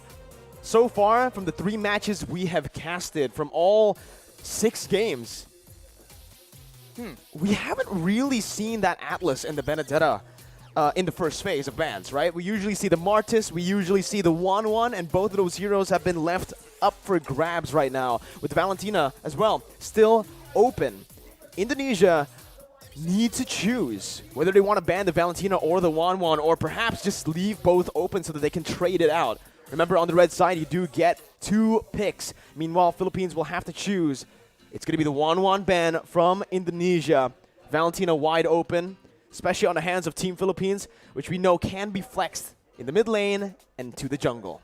You have to wonder if both these teams have access to information that we do not, as the public do not, right? Because a lot of these bans, yes, they are also meta picks, but they seem slightly targeted as well. Valentina will be the main pick for the Philippines. It's very strong, it has good burst and utility, and it will allow the Philippines to play a bit of a mind game and confuse the drafting phase for Indonesia. But, ooh, the Kaja that we've seen being prioritized a lot by different teams. And as you mentioned, the Martis as well. There are a lot of options that Indonesia can try and use right now. Yeah. Indonesia, though, with the Kaja shadow pick. We haven't seen the Kaja go to the jungle here in IESF, which is pretty interesting, right? Because if you take a look at your ranked games, if you go on and play ranked, you should probably see a lot of Kajas in the jungle. And right now, I do believe Indonesia are going to pick up the Kaja to flex. We've seen it in the mid lane, we've seen it in the side lane as well, and even as a roamer. But the Faramis is going to be a pickup, another solid pickup for Indonesia. Meanwhile, Philippines, with no hesitation, instantly just lock in the Fredrin and the Beatrix. Another comfort pick for Philippines for their gold laner. The Filipino sniper. He is here to play for sure. And looking at the composition so far, it does seem like the Philippines have a lot more of a combo situation. They do have the big engage with a taunt from Fredrin, and they can combo the Beatrix, not only using the sniper, but with the Nibiru's Passion as well, which is a lot stronger right now. for Indonesia, it seems like they have a better mix of pick-off potential as well. But of course, we have no idea just yet which lane are these heroes going to be put into. And whoa, that is a huge song for the first time, I think, in IESF. First time in IESF, the Yuzong makes his debut here in Bali. Just some dive, I guess, dive potential from the side of Indonesia to stop Beatrix from free hitting, and obviously just threat that back line. Threaten the back line. As now we are going to be entering the second phase of the bans. Indonesia with the first ban. They're already looking towards, I feel, more of a dive composition with this whole comp. Indonesia with the Faramis, the Kaja, and the Yuzong, they're going to try their best to actually look for the all-in team fights, right? They do not want these team fights to go to distance, because if it does, Philippines have the heroes to take it. So far, they have a lot more DPS for sure, so the longer the fight draws out, the more the combo that Indonesia is going for will start faltering. Right now, we've seen a similar strategy, right? Faramis as well as the Kaja, but usually it's paired with an engage that can bring everyone together and allow that Kaja to have optimal damage output in those big fights. But now, for now at least, we haven't seen anything like that from the side of Indonesia. Leslie has been picked by the Philippines, so denying another sniper from Indonesia. And Lolita actually will be the ban for Indonesia. So maybe they are looking at a hero with a lot of projectiles for now. And I actually expected the Leslie to be picked up by Indonesia early on, right? The final pick of the first phase, the Yuzong, I expected it to be the Leslie. But now, because it has been left open, hasn't been picked up, Indonesia are going to have to start prioritizing Brands' hero here as they go for the ban towards the Paquito. Oh, 2 bans towards the XP lane, I do believe, with the Benedetta and the Paquito. Philippines still without a jungler, but I think Indonesia are just trying to just take that Paquito away, knowing that it's a very good flex pick. And currently, Philippines, they have the Fredrin, they have the Valentina. We've seen Wise play both Fredrin and Valentina in the jungle. So that's the threat that Indonesia really needs to think of constantly. And you can already see Philippines with a very smart approach through the second bans, trying to shut Brands down here with 2 marksman bans. Leslie and Claude, only the Irithel being ready, opened up here for Team Indonesia. And Arashi, the Irithel up against the Beatrix here, up against so much dive as well. A lot of CC. Might be a risky pick for the side of Indonesia. But it is the best pick, in my opinion, looking at it right now, with all the bans. Maybe something crazy will come up, but it definitely shows that the Philippines want to have advantage in the late game. That Leslie and Claude are both very late game heroes, so maybe Indonesia can throw a curveball and pick a very aggressive early game hero instead. But no, it will be the Melissa. It still has a lot of AoE and a lot of potential to push away all these heroes that can pose a threat to the roster, at least the backline of Indonesia. So a very counter-smart approach as well. But finally, Philippines are going to round out their team composition. It's going to be Lapu Lapu. Will it be the signature as well? You got to do it, man. You got to do it, man. Do it. Come Philippines hovering over the signature pick. The M3 Blacklist International skin. But they will just hover over the Matilda. Wow. They decided to go for the Matilda, maybe for game number 1 here. Maybe they're saving the best for last, Arashi. But I can't believe there's already a good show from the Philippines, showing that even as a shadow pick, it got us all hyped. It got the viewers all hyped as well, 100%. Team Indonesia with that Melissa pick, though, will have a bit of that disengage potential and a little bit of pressure, actually, in that gold lane. It is a winning lane for the Melissa in a straight-up 1v1. And now they are going to have to pick either a roamer or a jungler, depending on where the Kaja is going to go.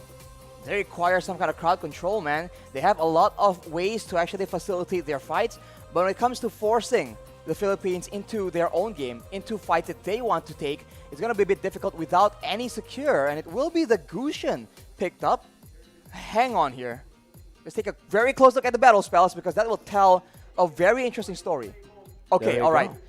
It is going to be the Kaja in the roam, as we mentioned before. The flex potential for the Kaja. We've seen it in the mid lane yesterday. Now we're seeing it in the roam position with the Gusion in the jungle. Wow. Based on both of the drafts, Philippines with a bit of both. Both the drafts has a lot of dimensions to play with, a lot of win conditions to play around, with the dive being there to pick as well, and even the kite back, front to back. I think the kite back, that is the main concern here. For the side of Indonesia, they have one big engage tool. They have the Divine Judgment from Kaja. And if that doesn't work out, or if the Philippines put Purifies on their main core heroes, this is going to be a very difficult game for Indonesia if they want to try and snowball, if they want to try and wreak havoc in the plans of the Philippines. Because we know when it comes to those strategic, slow maneuvers, the Philippines have a bit of an edge. At least that's what the public will believe. Well, we'll see how the match plays out here, Rashi, as we are going to get ready for the game. We're going to get ready to enter the portal, to enter the land of dawn for Team Philippines versus Indonesia on the opening match of day number 2. We're going to dive straight into the land of dawn, ladies and gentlemen, for Indonesia versus Philippines. Wow, honestly, the early game is going to be so important here because at any moment, right, any one of these teams, they can actually get an advantage, and if they do, both Indonesia and Philippines are notorious for taking that kind of lead and actually using it as efficiently as possible and punishing every single mistake. And if they do that, they can set the tone for the mid to late game all the way since as early as the 2nd or 3rd minute. You can see in the start here, both teams wanting to go for just a normal start, not really going for anything too aggressive early on. They both just want to clear their camps, get to a point where they can finally actually deal out some damage, the burst, and obviously use those power spikes well. Here, Arashi, with the pathing of both of the junglers, it does feel like they want to play towards the side laners a little bit early as well. We've also seen many times that Del Rosario on the utility junglers really likes to go and clear that gold lane to help the Beatrix out. Well, the early game is going to be so much pressure, so many things for the roamers to do, right? Because in the early game, it's always about how the roamers can facilitate. Will they move towards the gold lane? Will they move towards the mid lane? You know, once you get one of your laners ahead, that will allow you to use that lane as the basis to make plays happen.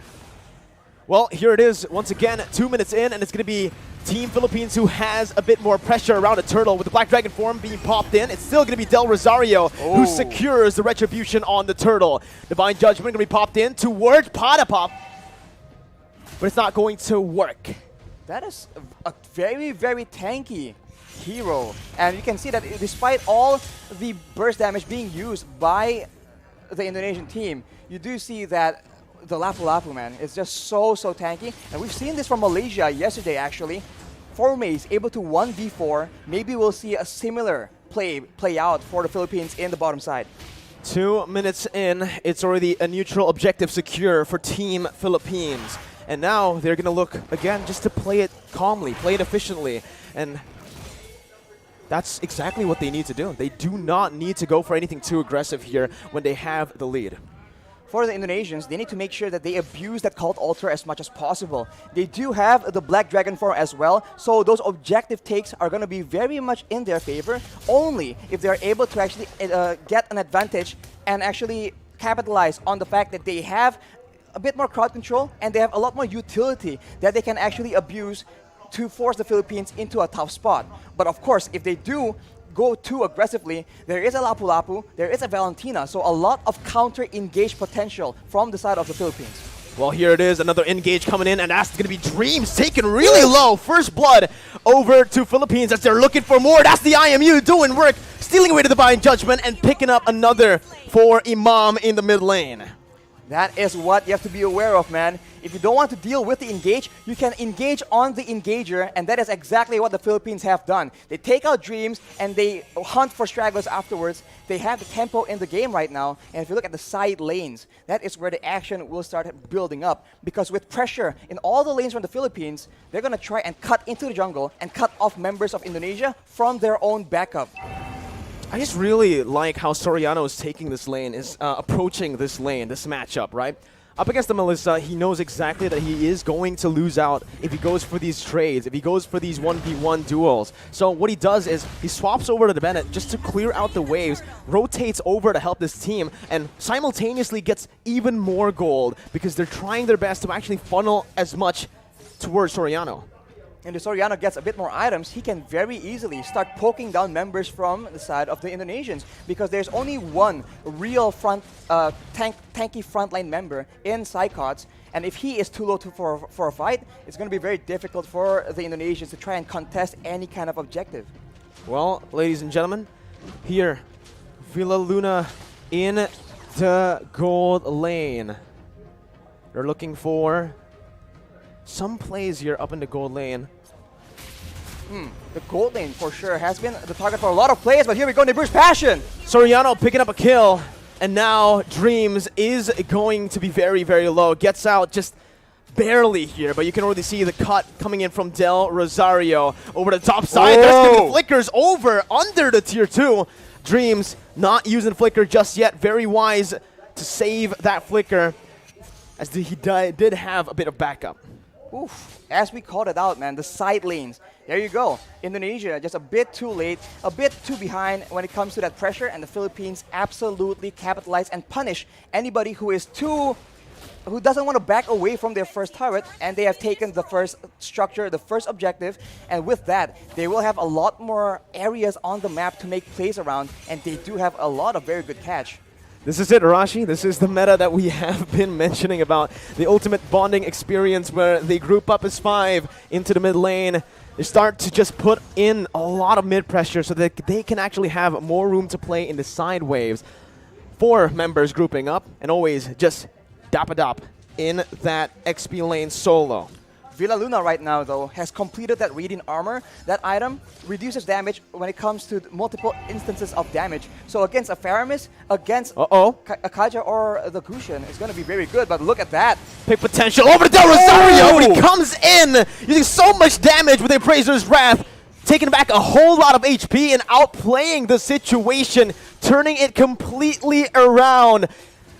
It's looking bad for Indonesia, as that's going to be the 3rd turtle over to Philippines with no trades on the board, no turrets, no kills so far. They put a trigger on that play with the objective to try and force the Philippines' hand, but instead the Philippines has all the answers. A tanky front line, 2 tanky front lines in fact, and a lot of utility to ensure that their member stays alive, and afterwards they can just chase and take out members of Indonesia one by one, and even then, they go for the pressure, and it seems like the Indonesians, they have to try and make a huge play happen, or a massive pickoff, but it's going to be very difficult because the positioning from the Philippines is way too good. The setup, the positioning, and the trigger instantly onto Psychots, picking him up, baiting Indonesia over to that bottom side to pick up a free turret and 2 free kills in the process.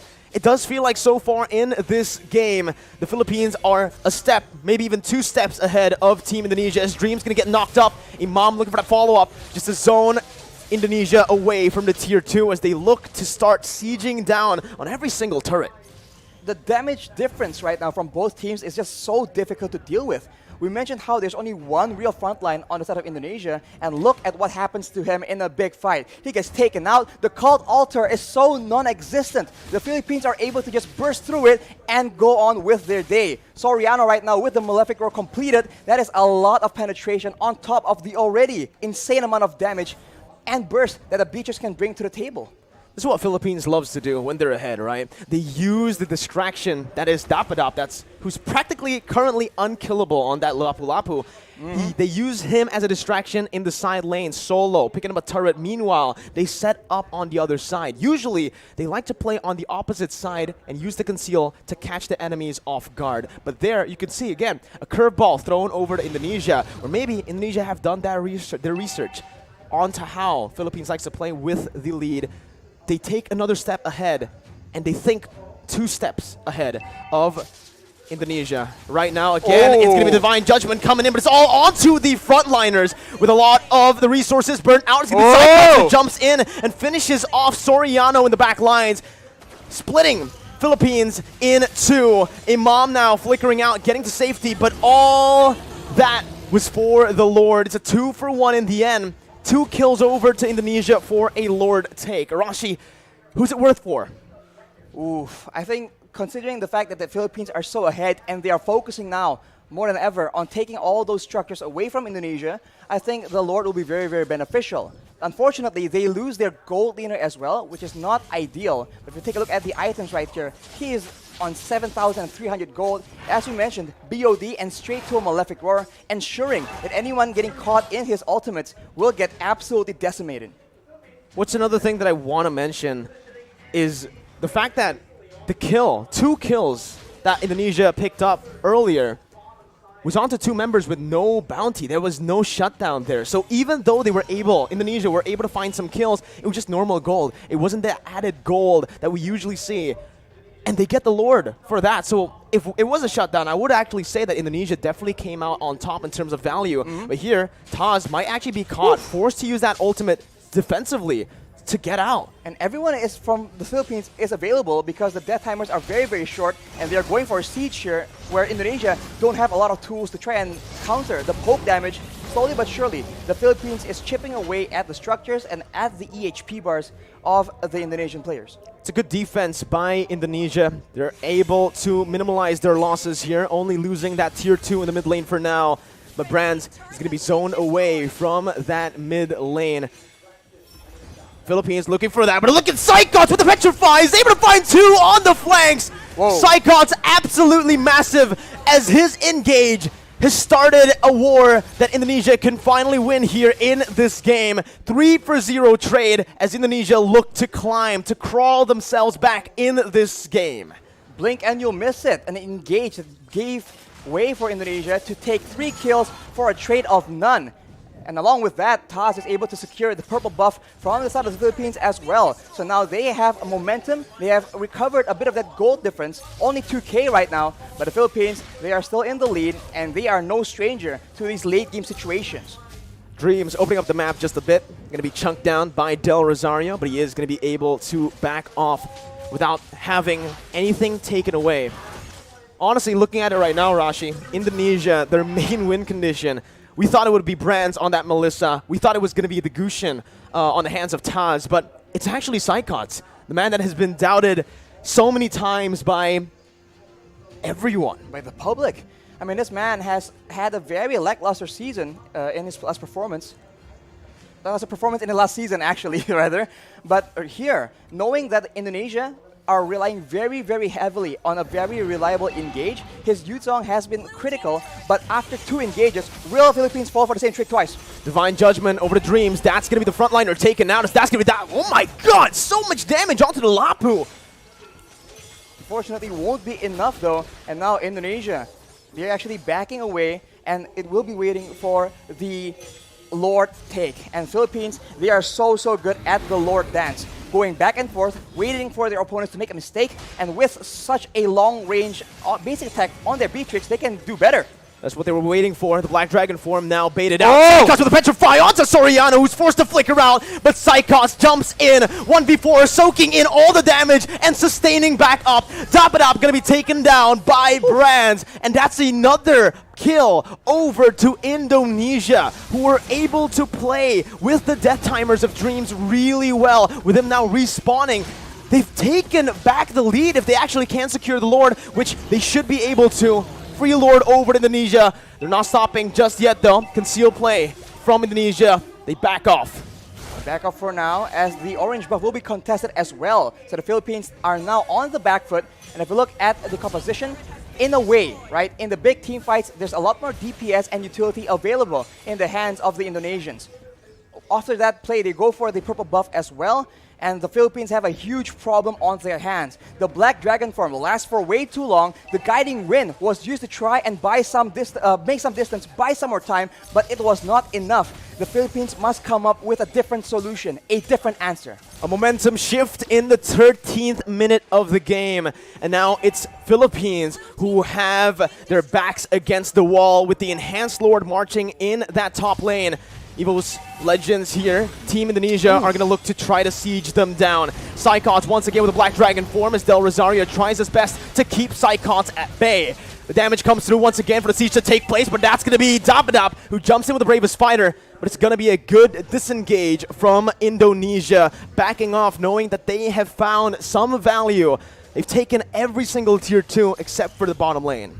And look at how Psychos is playing around with his Petrify, man. He goes in for the Black Dragon form, but he doesn't always use that Petrify. And when you think about it, the Petrify is what makes these engages so dangerous. It guarantees the Furious Dive knockup, and that is what allows Indonesia to just be a lot more elusive. And as we talked about it earlier, this is what is so dangerous. They can feint around, act like they're about to engage a fight, and then back away. The Philippines need to identify the right moment and then adjust accordingly. Do they want to go and fight after the Black Dragon form is down, or do they want to just stall? Villaluna with that circling eagle over the branch, but it's going to be baited in with the cold ultra placed as well. Soriano targeted by the flanks, and that's going to be Taz who picks up the Beatrix. Soriano taken down, Brands in the midst of it all, still life stealing with his fire. Brands is massive. He is an absolute beast as he wins the battle for Indonesia. It's a 4-0 trade. Indonesia with a comeback here with the tides turned completely. Only Villaluna left to defend with the mini wave crashing in. Villaluna going to be brought back by the Shadow Stampede. Villaluna outside of the base, and Indonesia with the Divine Judgment onto Villaluna will go for the base to pick up the first game of the series. Oh my god, what an upset! It looked like the Philippines were going to cruise to an easy victory, but the Indonesians pull through. 1-0 right now, and they have shown that against all odds, against all the hate and the doubters, they are here to stay. Give the MVP over to Psychos, man. Wow. What a performance and what a statement here. We predicted Philippines, man. Wow. Oh my goodness gracious. The Caster Curse strikes again. The Caster Curse strikes you again. You can never make a right prediction. It just does not work like that. Indonesia having a lead, but of course, you know, calm down a bit because the Philippines are no stranger to this position. What a performance here by Indonesia. But obviously, again, this is something that we spoke about earlier before the game started. We mentioned that for Team Indonesia, this new team that was formed is a very coin flippy team. When they're behind, they will constantly look for these crazy engages, these crazy flanks to turn the tides around, and that's exactly what happened. They coin flipped their way to victory. You mentioned it earlier, Rashi, that Hail Mary play that happened once, getting the Petrify and the Furious Dive onto both of the backliners. It might not be able to, like, Psychos might not be able to land that twice, right? He did it once. I don't think he's going to do it twice, but he did. He didn't need to, actually. All he needed to do was flank. So Soriano gets into position for Taz to pick off. That is what is so dangerous. If you take a look at the highlights here, the match MVP is going to be Brands, and he, in the early game, was struggling so hard because the Philippines, they know which lane they want to shut down in the early game, but unfortunately, they don't put all the resources on shutting down Psychots, and Psychots turns out to be the main problem for them to deal with. In the late game as well, having an assassin in the early game is a bit difficult because especially against a Fredrin, a fighter in the jungle, it's a bit of a tough matchup. But in the late stages of the game, where your gold laner, your mid laner becomes the main source of damage output, having someone that can delete them in a blink of an eye is definitely an advantage that Indonesia has put to an absolute good use. Just look at the replay again. First 10 minutes was one-sided, with Philippines absolutely dominating the neutral objective game, and even the turrets. But Psychos, with this one play, getting Soriano and Imam, both of the backliners, both of the damage dealers, it practically sealed the deal for their comeback. Philippines got a bit too greedy after that, looking to fight constantly when, again, the way they were able to dominate early on wasn't through these fights. It was through very efficient macro plays across the map, picking up turrets and sieging Indonesia down slowly but surely. And to make matters worse, their composition damage comes in big waves of damage. So with a Cult Altar in possession of the Indonesians, they can just deny the pickoff as we saw earlier. Brands was able to be saved by the Cult Altar, and he was able to just outlast all the damage and make a huge comeback happen for the Indonesians. That is the late game that the Indonesians have been hedging their bets on, and it completely paid off. Match MVP Brands from Indonesia on that Melissa. Very patient, very consistent. Every time, any game where he is behind, he will find a way to stay relevant, and we see it yet again. An absolute beast, man. But we have to give the player spotlight over to Psychos. If it's not Brands, it's definitely Psychos. He has one death. He has one death on the Yuzong. Wow. Even though he's always diving into that back line, trying to create plays for his team. And personally for me, I would actually say that Psychots is my MVP, right? The performance, the way that he led his team to victory on that Yuzong, a pick that we haven't seen here so far in IESF in the first day. Coming into the second with their unique draft. A lot of people doubted them as well, but they definitely showed the world that you can't take them lightly, this new revamped EVOS team for Indonesia. Look at his items. Only the Hunter Strike for a bit of damage, a bit of utility. And then afterwards, it's all defensive because that is his main role. We were concerned because of it, but in a way, they made it work. Only one front line, it doesn't matter because the back line from the Philippines is not safe either. Look at Taz with the full inventory slot. One more item to go, actually. But with the Genius one and Glowing one combo, his daggers are doing a lot of damage, and he has penetration and the Holy Crystal to boot. So at this point, without adequate protection, there is no solution for Soriano to survive from that damage. And to put matters worse, if he is too tunnel vision on Taz, then Psychots will take him out. So the mix of damage and the mix of problems that Indonesia can keep showing and flashing at the Philippines makes it very difficult for them to get a very easy adjustment. It was a very good game by both of the sides, but again, I do feel like in the end, it was just the battle of strategies, right? It was a battle of styles, honestly, a clash of styles, where for Team Philippines, they really like to go for those macro plays, early dominance, and for Team Indonesia, in very true Indonesian fashion, like to team fight. They go in for these coin flip plays, coin flip team fights when they're behind because they've got nothing to lose. At that point, they only had their base turrets left to play with. So that flank from Psychos, the way he was able to position in that bush to find that opening amongst the vision that was controlled fully by Team Philippines was amazing. He found that little gap and he utilized it so well to create that chance. This is a team that is so patient and calculative in the late game, and Psychot somehow was able to actually, supersede their expectations. This is the X factor that we keep talking about when we talk about these very dynamic, very explosive young teams. players. Young players, right? The young blood really shows through. So we have to see in game number 2, in a way, right? Both teams do not have to change anything in the drafts because they have a solid game plan, but now it's up to Indonesia, I think. Do they want to suffer the same painful, slow early game, or do they want to try and take matters into their own hands? We'll just have to see.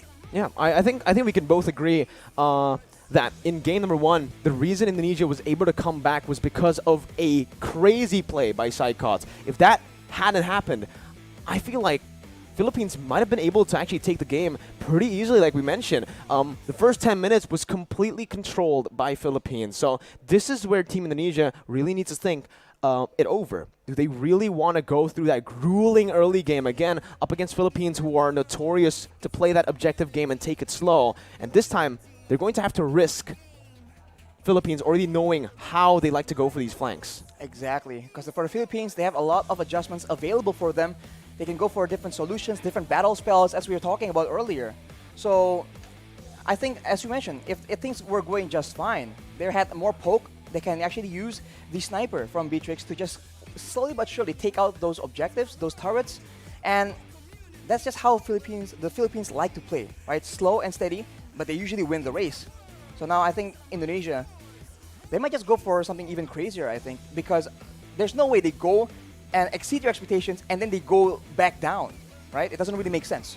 It is a best of 3, so the teams will have time to dissect their mistakes for both Philippines and Indonesia. But I do feel like from the draft, Philippines, like you mentioned, the front to back was the win condition that really shined for them, right? Yeah. Especially in the early stages of the game, they were able to give Soriano so much space in that back line on the Beatrix to create all these chances to happen, to siege turrets down like it's nothing, because it's a Beatrix. With the Renner, with the Bennett, clear waves super easily, taking turrets down like it's nothing.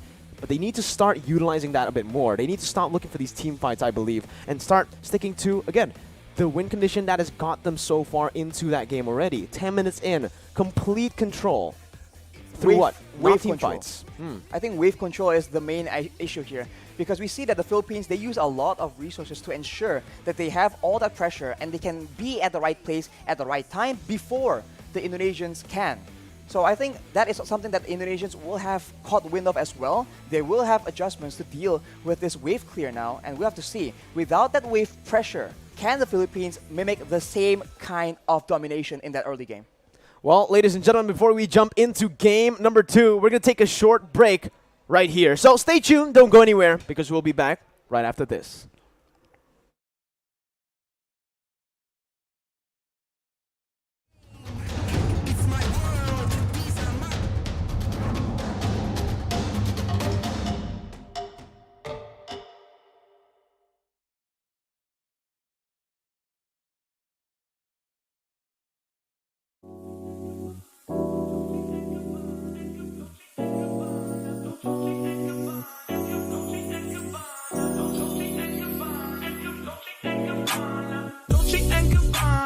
Fendi and Adana, Karen, they be sharing all their money, got me wearing fly. Girl, but I ain't asking. They say they love my ass and 7 G's to religion. I say no, but they keep giving, so I keep on taking. And no, I ain't taking. We can keep on taking. I keep on demonstrating my love, my love, my love, my love. You love my lady lumps, my hump, my hump, my hump. My humps, they got you. Got you, they got you. They got you. Got you, they got you. They got you. Got you, they got you. They got you.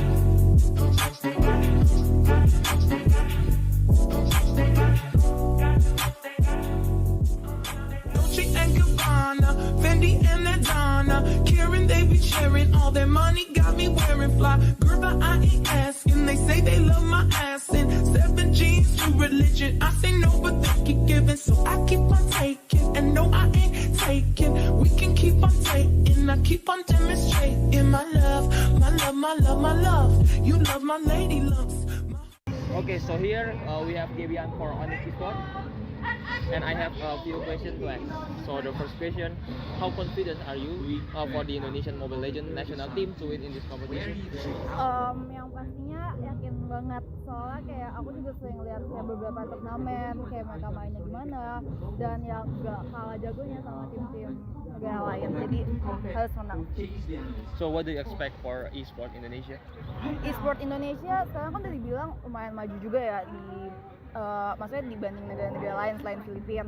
Jadi ya semoga bisa lebih berkembang lagi, bisa lebih maju lagi, bisa banyak event gede di IESF. Amin. So okay, for the last question, what is your opinion for IESF? Opinion ya, udah oke banget sih.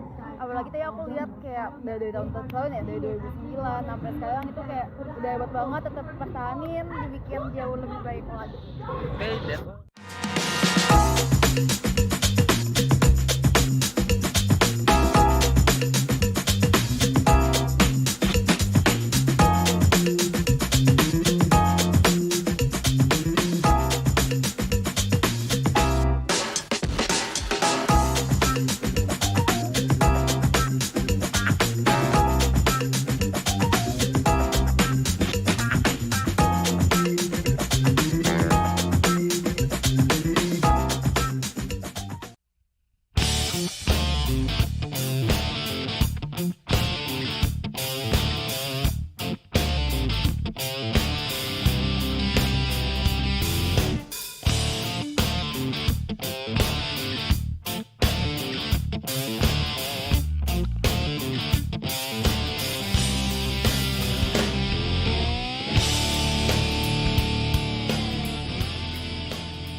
Okay, so today we have Malaysia that will be competing in Mobile Legends Bang Bang in World Esports Championship in 2022, and we have a few questions.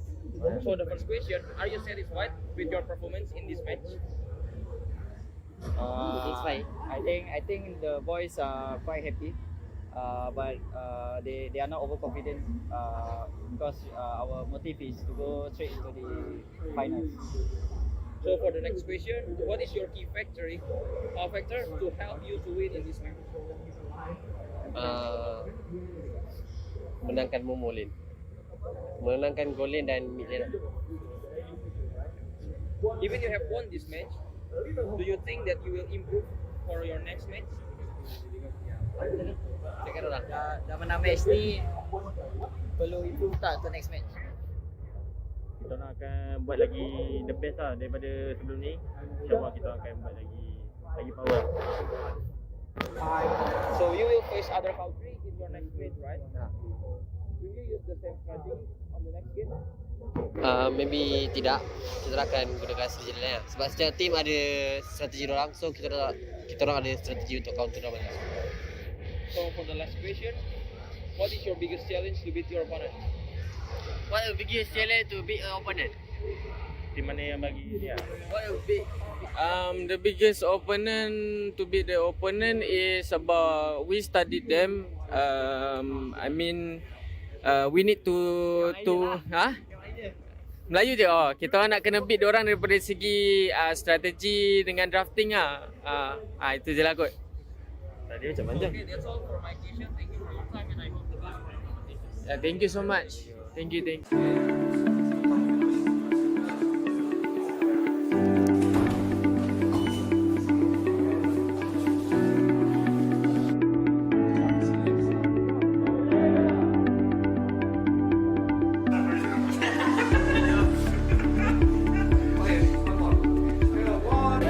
So today we have Lotus from Chile, and they will be competing in the World Esports Championship 2022.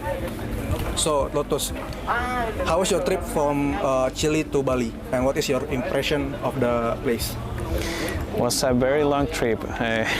We came from Chile. We have 3 connection flights: Chile, Houston, Tokyo, Indonesia, Jakarta, Bali. So it was a very long trip, 2 days in a row. But it was a lot of fun. We had a lot of fun too. Totally worth it. Bali is a very beautiful place. So we are so happy to be here. We are delightful right away. So first, how was your trip from your country to Bali? What is your impression about the place? So about my trip, it was a little bit tiring, of course, from Saudi Arabia to Bali. Very long journey, but in the end, it worked out. Everything was fine. And my impression was very great. The place here is wonderful, amazing, beautiful place. Yeah. So about the competition, how do you guys prepare for this championship? Well, we are a stack from Mexico, of course. Everyone has their own team, but we kind of practice with scrims a little bit 2 weeks ago. Okay. So for this tournament, which team or participant do you think will be your biggest rival? So I think our biggest rival will be from our same region, Philippines. We're in the same group. I think they're pretty strong, and I'm hoping we can have a good match. So you've traveled so far from Maldives to Bali, Indonesia.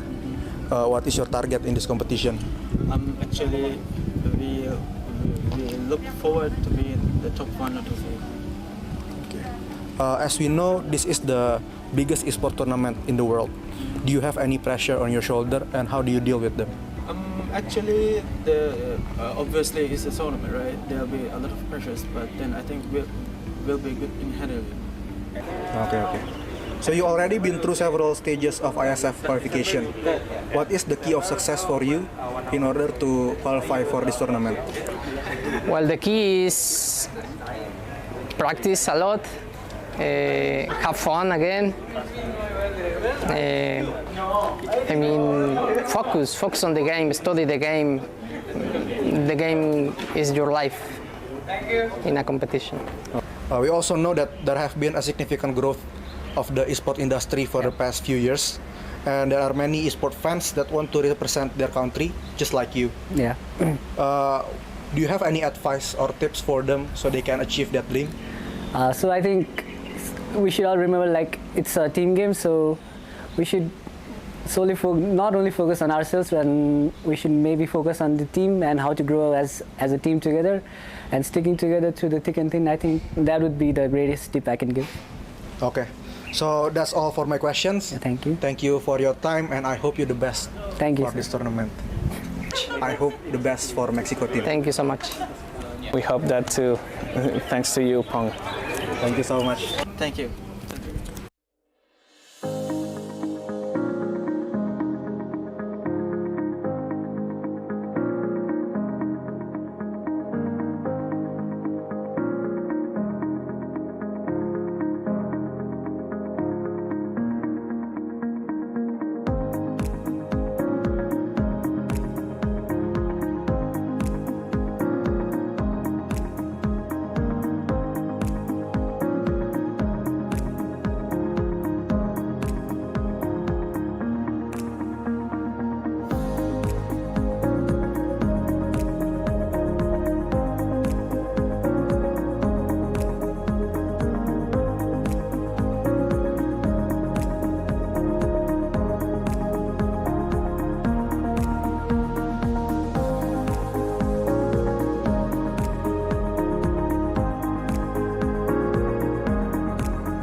Hi guys, back again with me, Putra Sutopo as your fellow host. So right now, I'm at the Earth Stage area, where this area will be used as the stage for opening ceremony of IESF 14th World Esports Championship Bali 2022.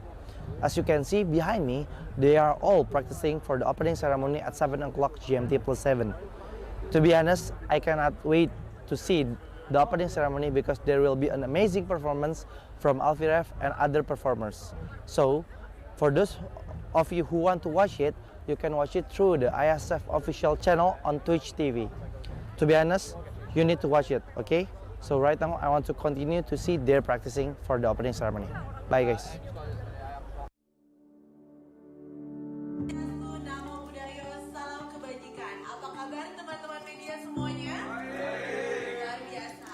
Good afternoon, ladies and gentlemen. Berdiri untuk menyanyikan lagu kebangsaan Indonesia Raya yang akan dilanjutkan dengan Mars PB Esports Indonesia. Indonesia tanah airku, tanah tumpah darahku. Di sanalah aku berdiri, jadi pandu ibu. Pertama kita juga sangat berterima kasih kepada beliaunya dari IESF yang begitu memilih negara kita sebagai penyelenggara. Sekitar 42 juta ya e-sport ya, pemain e-sport tentunya akan bisa menyebarkan ini, bisa menghidupkan ekosistem daripada e-sport itu sendiri. Tentunya akan berpengaruh secara ekonomi dan kesehatan. For this event, and hopefully Bali and Indonesia will get a really good name in the international, right? Is going to influence a positive creativity in humanity and a new way to socialize, a new way to be together, a new way to be friends. When a parent looks at a kid in the computer with headset on and talking. Salam Esports.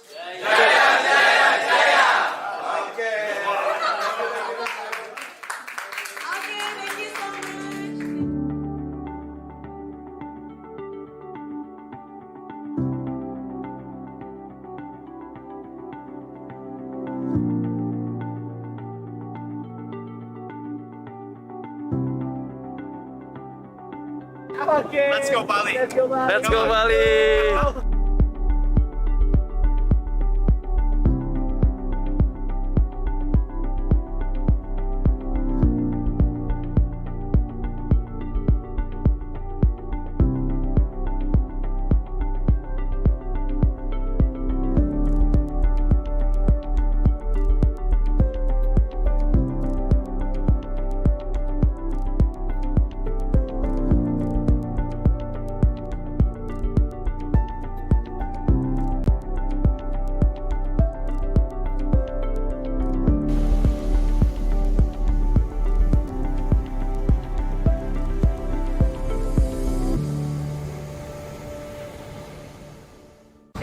So, welcome to the IESF 15th World Esports Championships Bali 2022 with me Sigit as your field host. So, this is the second day of the IESF 15th World Esports Championship Bali 2022 and we still have a lot of interesting match and games in the game category of eFootball, Tekken 7, CSGO, Dota 2 and also Mobile Legends Bang Bang. You can see full match schedule on our Instagram at the ISF_official and also garudaku.se.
So, before we go, did any of you miss the excitement of the day one?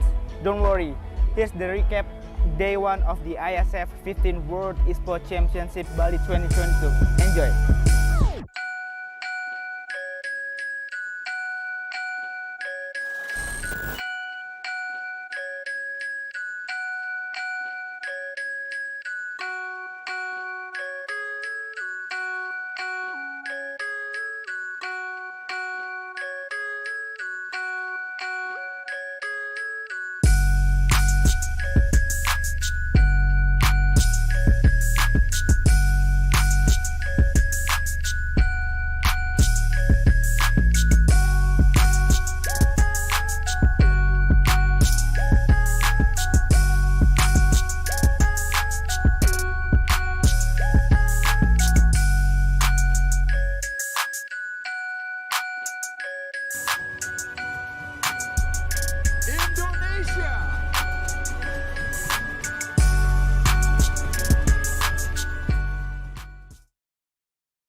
Will Philippines equalize or will Indonesia get a clean sweep up against the tournament favorites? Welcome back to the caster desk with me, Mirko, and Arashi. It's Mirashi? Mirashi. Back with you, ladies and gentlemen. And wow, we have to see, man. Will the pattern continues? Game day number 1. It's 2-0, 2-0, 2-0. Will we see a same repeat? It's very unlikely, right? I mean, looking Yes. at day number 1, you saw a lot of regions that are way more developed than others. True. There's a lot of skill discrepancies over there, but here, for a match as big as Indonesia, Philippines, well, a lot of people actually predicted a 2-0, but not for Indonesia. So you're already seeing your expectations and your predictions get shattered on the first game. But remember, it is a best of 3. The Philippines can definitely come back and equalize in game number 2, but there's an equal chance that Indonesia can take this game and get a clean sweep over Philippines. Well, this is what we just enjoy, right? This is what makes the competitive scene so good. If you already know it's going to be a 2-0, if you already know what's going to happen, why bother watching? But now, we just have no idea. I mean, we do this for a living, essentially, and we have no clue what's going to happen. I can't imagine what you guys back at home are feeling right now, especially when you're very aggressively, passionately supporting your country of origin. You know, as casters here, we obviously look at it by the books. The numbers is what we look at it primarily, especially when we're looking at a match as big as this. We predicted Philippines to win in game number 1 based on their draft and also based on their experience. This is a very well-experienced team, a team that we've seen compete in a lot of international events, winning the SEA Games, winning the M3 World Championships with this lineup. But without further ado, we're going to jump into the drafts for game number 2. Philippines now on the red side, so there is a swap. There is a swap, but it seems like the bands are not too far different from each other, actually. If we can see here the Fanny, the Digby, and the Benedetta as well as the Atlas. So it's, you know, I think Philippines are still trying to curb that aggression coming in from the side of Indonesia. And Indonesia, on the other hand, wants to eliminate all these very annoying, very difficult problems, like the crowd control, like the Benedetta. They can be so elusive, especially in the hands of mechanical heroes, right? That is the main concern here, that the mechanical prowess that some of these players can bring to the table on the right heroes. We'll see if they go for their comfort picks again that we saw earlier on, you know.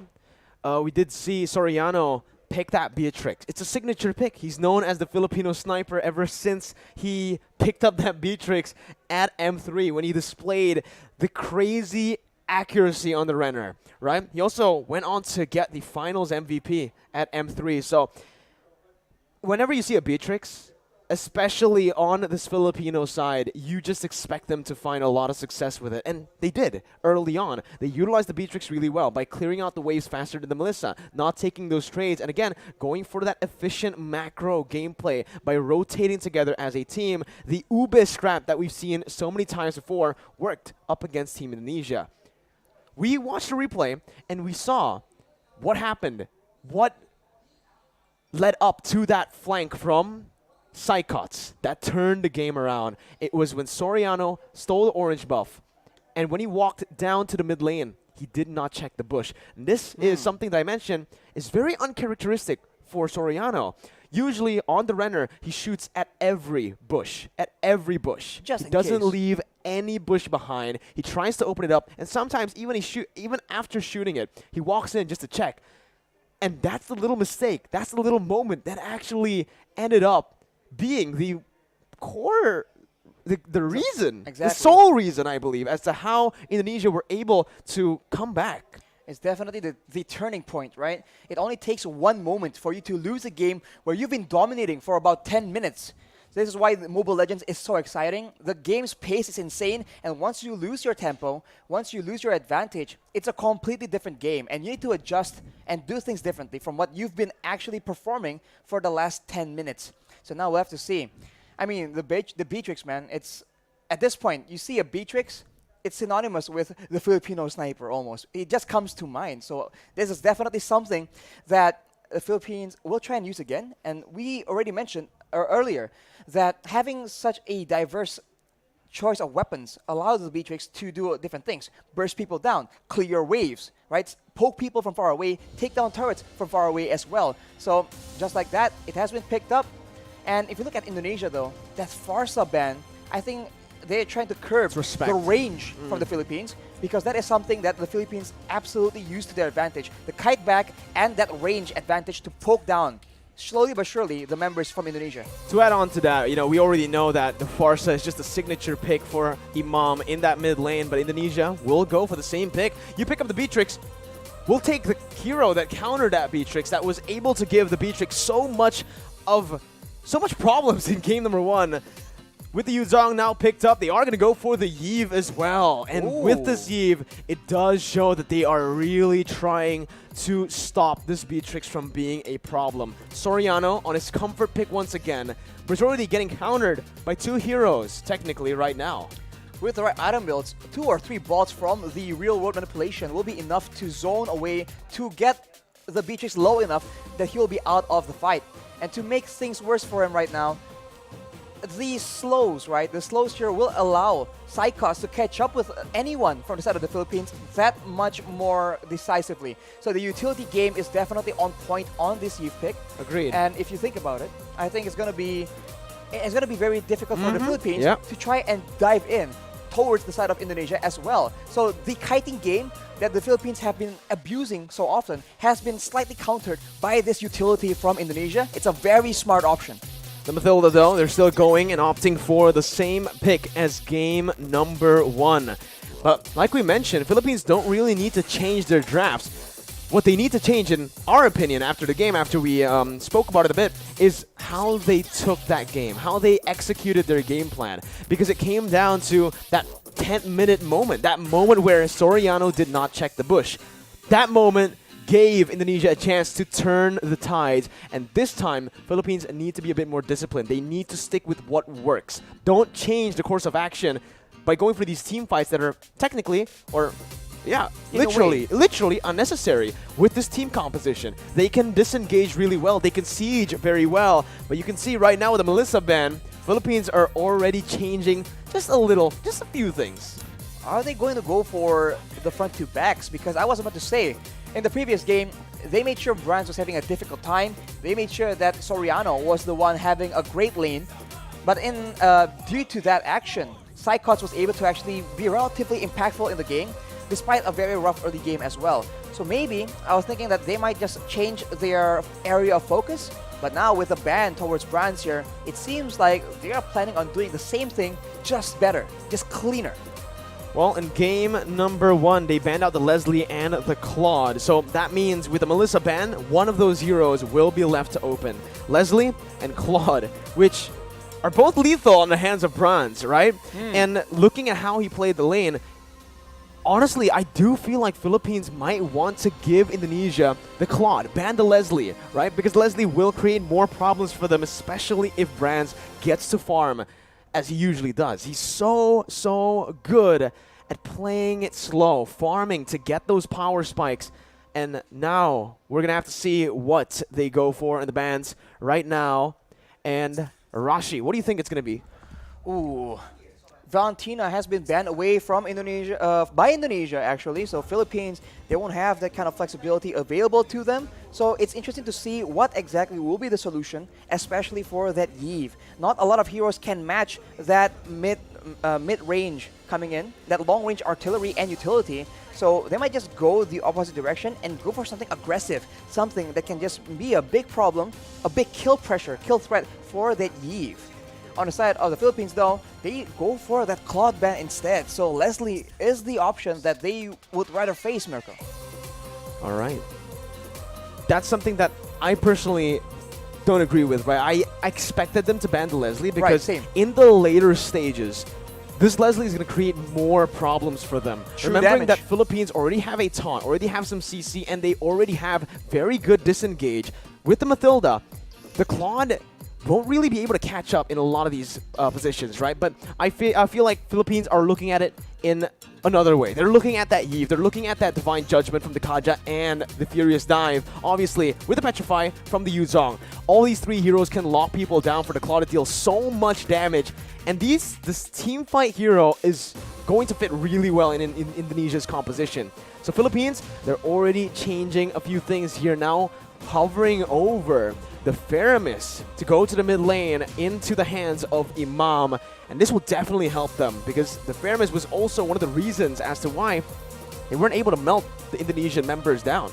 not just melt the Indonesian members down, it's also the reason why they lost that fight, where they were able to keep, Indonesia was able to keep Brands alive using that Cold Altar, and of course, off the back of a very great play from Brands himself. But with the Faramis in the picture, the Philippines have a lot more utility when it comes to actual survivability. They have a lot of saves, a lot of shielding, and now with the Cold Altar, that extra bit, that second chance at in the middle of a big fight. But for Indonesia, having more control on where the Philippines can maneuver around, that might be a better solution. They have banned away the Lapu-Lapu as well, so the dive potential from Philippines is very, very minimal, and we have to see what exactly will be the choice here, because for the Philippines, it seems to be the same thing. Front to back all the way, abuse range, save our core members, and just like that, the answer from Indonesia, Leslie, and now it's the Akai. Well, now considering that they have these two very vulnerable backline heroes, they need something like the Akai to provide a bit more peel, cover for the team, but Philippines respond with Grok in the jungle for Del Rosario. What? We mentioned that he likes to go for some crazy picks sometimes, like the Valentina, the Guinevere as well in the jungle. Well, he's trying to pull off the Grok in the jungle now here in IESF. Last time we saw it, it was high. It was high, and it's just a very interesting situation here, because earlier in the game number 1, we saw that for Indonesia, they had an assassin, right? And that assassin was critical, because in the late fights, you saw that Soriano was just unable to get anywhere safe. He was chased away by the Black Dragon form, and he was deleted by Taz on the Gusion. Now, with an Akai instead of a Gusion, can Indonesia get the same kind of pressure onto Soriano? Well, that question will be answered very, very soon as we enter the game, Arashi. But this time, I think we can agree that we want to see the best of 3 go all the way. Oh, so absolutely. this time, me and Arashi will be predicting Indonesia to win, to use the caster curse to get the most value out of this incredible series of Indonesia versus Philippines. Once again, as we jump into the Land of Dawn with Taz starting on the orange buff and Del Rosario doing the same on the opposite side. Slow start for both these junglers. They are tankier junglers essentially, so they are going to be playing a lot more for utility, but I guess Taz on the Akai can be a lot more aggressive, and just like that, you can see that the Philippines, they really enjoy using Villaluna to get a lot of information and just be a big nuisance, and you can see the response coming in from the Indonesian players. The Philippines already dictating what the movements are going to be. Both teams, again, just fighting for that mid control that is so prio, so necessary now in this current meta. Both Taz and Del Rosario are looking to go for this Lethal Wanderer, but it does feel like Indonesia will have a bit more of an advantage with the faster wave clear in the mid lane. That's the Lethal Wanderer secured by Taz, getting him a bit more XP and gold to play with. So he'll have that power spike very early on, already at level 4. As we mentioned, the wave clear game is now being a lot more monitored, a lot more managed by the players from the side of Indonesia. They've suffered from it once, they are not trying to suffer the same fate again. So right now, they're just moving around, and I think before the first turtle spawns, it's going to be relatively slow, but as I say that though, uh-oh, there you go. That's the barrier with a wild charge. Psychos now going to be caught. First blood over to Philippines, but look at Taz. He's able to bring the members back in with a heavy spin. Del Rosario going to fall. The jungler for the XP lane, and Dapda will be forced to flicker out of there. Villaluna a bit late on this rotation to match up against the Indonesian mid laners, but it is still just going to be a 1-for-1. So 1-for-1, so both teams now holding their own, but this is where things get a bit hairy. The first turtle, where everyone has their ultimates, we have to see who can actually weave in the better team fight. No ultimate for Del Rosario just now. Taz gonna go for it. Will be able to secure the turtle with a brilliant retribution. Dreams gets knocked up, but Philippines decide to back off. Now Dreams flickering forward, gets the Divine Judgment onto Imam, who's able to flicker away. Psychots has the Black Dragon form, looking for it, just decides to zone the Filipino members here and backs off. Back away, and we can take a look at how the changes have impacted this Faramis, right? The Cult Altar was used in that fight, and with one single spell, the rest of the team from Indonesia is able to melt down that HP bar. So it really isn't an all-win teamfight solution, but it is very situationally used to help save members from big burst damage. Now it's a complete change from game number 1. Imam, though, going to be immobilized. That's the damage coming through. Whew. Sniped down by Brands, but the kill will go over to Hijume. Brands sacrificing a bit of gold there in the bottom side, but will still be able to catch up down below to pick up that cannon minion. With stronger laners on the hands of the Indonesian players, they are now able to actually match the aggression, the fights, the skirmishes from the members of the Philippines. And now you can see that the Kaja pick is just having a lot more impact. This is what they wanted to do in game number 1, but the macro play coming in from the Philippines was able to deny that. That won't be the case for this game though, and now this becomes a contest of proactivity. Who can have the higher work rate, the more versatile maneuvers, and just the more proactive plays. And this is the reason as to why I felt like the Leslie should have been the one, the hero, to be banned out by Team Philippines. Because you can see, on this Leslie, sure, you're very vulnerable, but you also are really good at actually going at duels up against the Beatrix. I would actually say in a 1v1, it's skill dependent, but Leslie has a bit of an edge. Why? Because he doesn't need to target any of his skills. It's not a skill shot. Meanwhile, for the Beatrix, you need to go for those render shots to actually be able to compete in that range battle. They have to be careful though, because Soriano has the Blade of Despair completed. It will be a big factor in the next fight. The Turtle is being pressured for both teams, but it seems like the Indonesians will have a bit of a lead in the control game. Divine Judgment and the Petrify. Imam gonna be able to pop the Cold Altar. Taz against 3 members, still able to secure the Turtle. Right now, Psychots jumps in with the Black Dragon form, zoning the backline away. Dapadap gonna be pinned down onto the wall with the heavy spin, and that's Hijume who picks up the killing spree. Everything going well for Indonesia, and everything going wrong for Philippines in the early game of Game 2. They lose a member to the pickoff, they lose a Turtle to the steal, so Indonesia is completely taking over and looking completely different. Is this a momentum thing? We'll just have to see. Hijume with the Ice Queen's wand right now will ensure that the Filipino members need to be a bit more careful, even more careful in how they want to position. They've been getting caught out without that slow as well. Brands has just been farming up a storm. I really want to take a look at these items, right? It's a good steal by Soriano, but he got full turret gold, clearing waves constantly.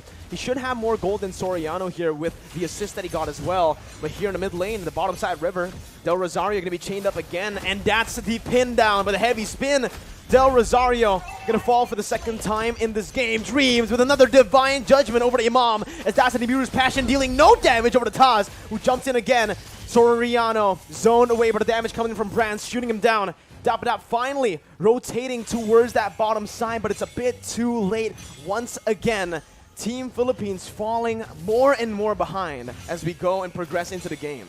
The Philippines are having very much trouble trying to manage distance because they're being slowed an insane amount. At any moment, it starts with the slow and then it gets followed up with the Divine Judgment, with the heavy spin. So Indonesia's pick-off game is going exactly how they want it to. And right now, they also have the advantage when it comes to range and also when it comes to that late game. They have that artillery with the real-world manipulation, and they also have the Leslie that can do a lot of true damage up to 2k in a single hit. And in the late game, Soriano will have a lot of issues trying to get any impact done in the middle of a big team fight.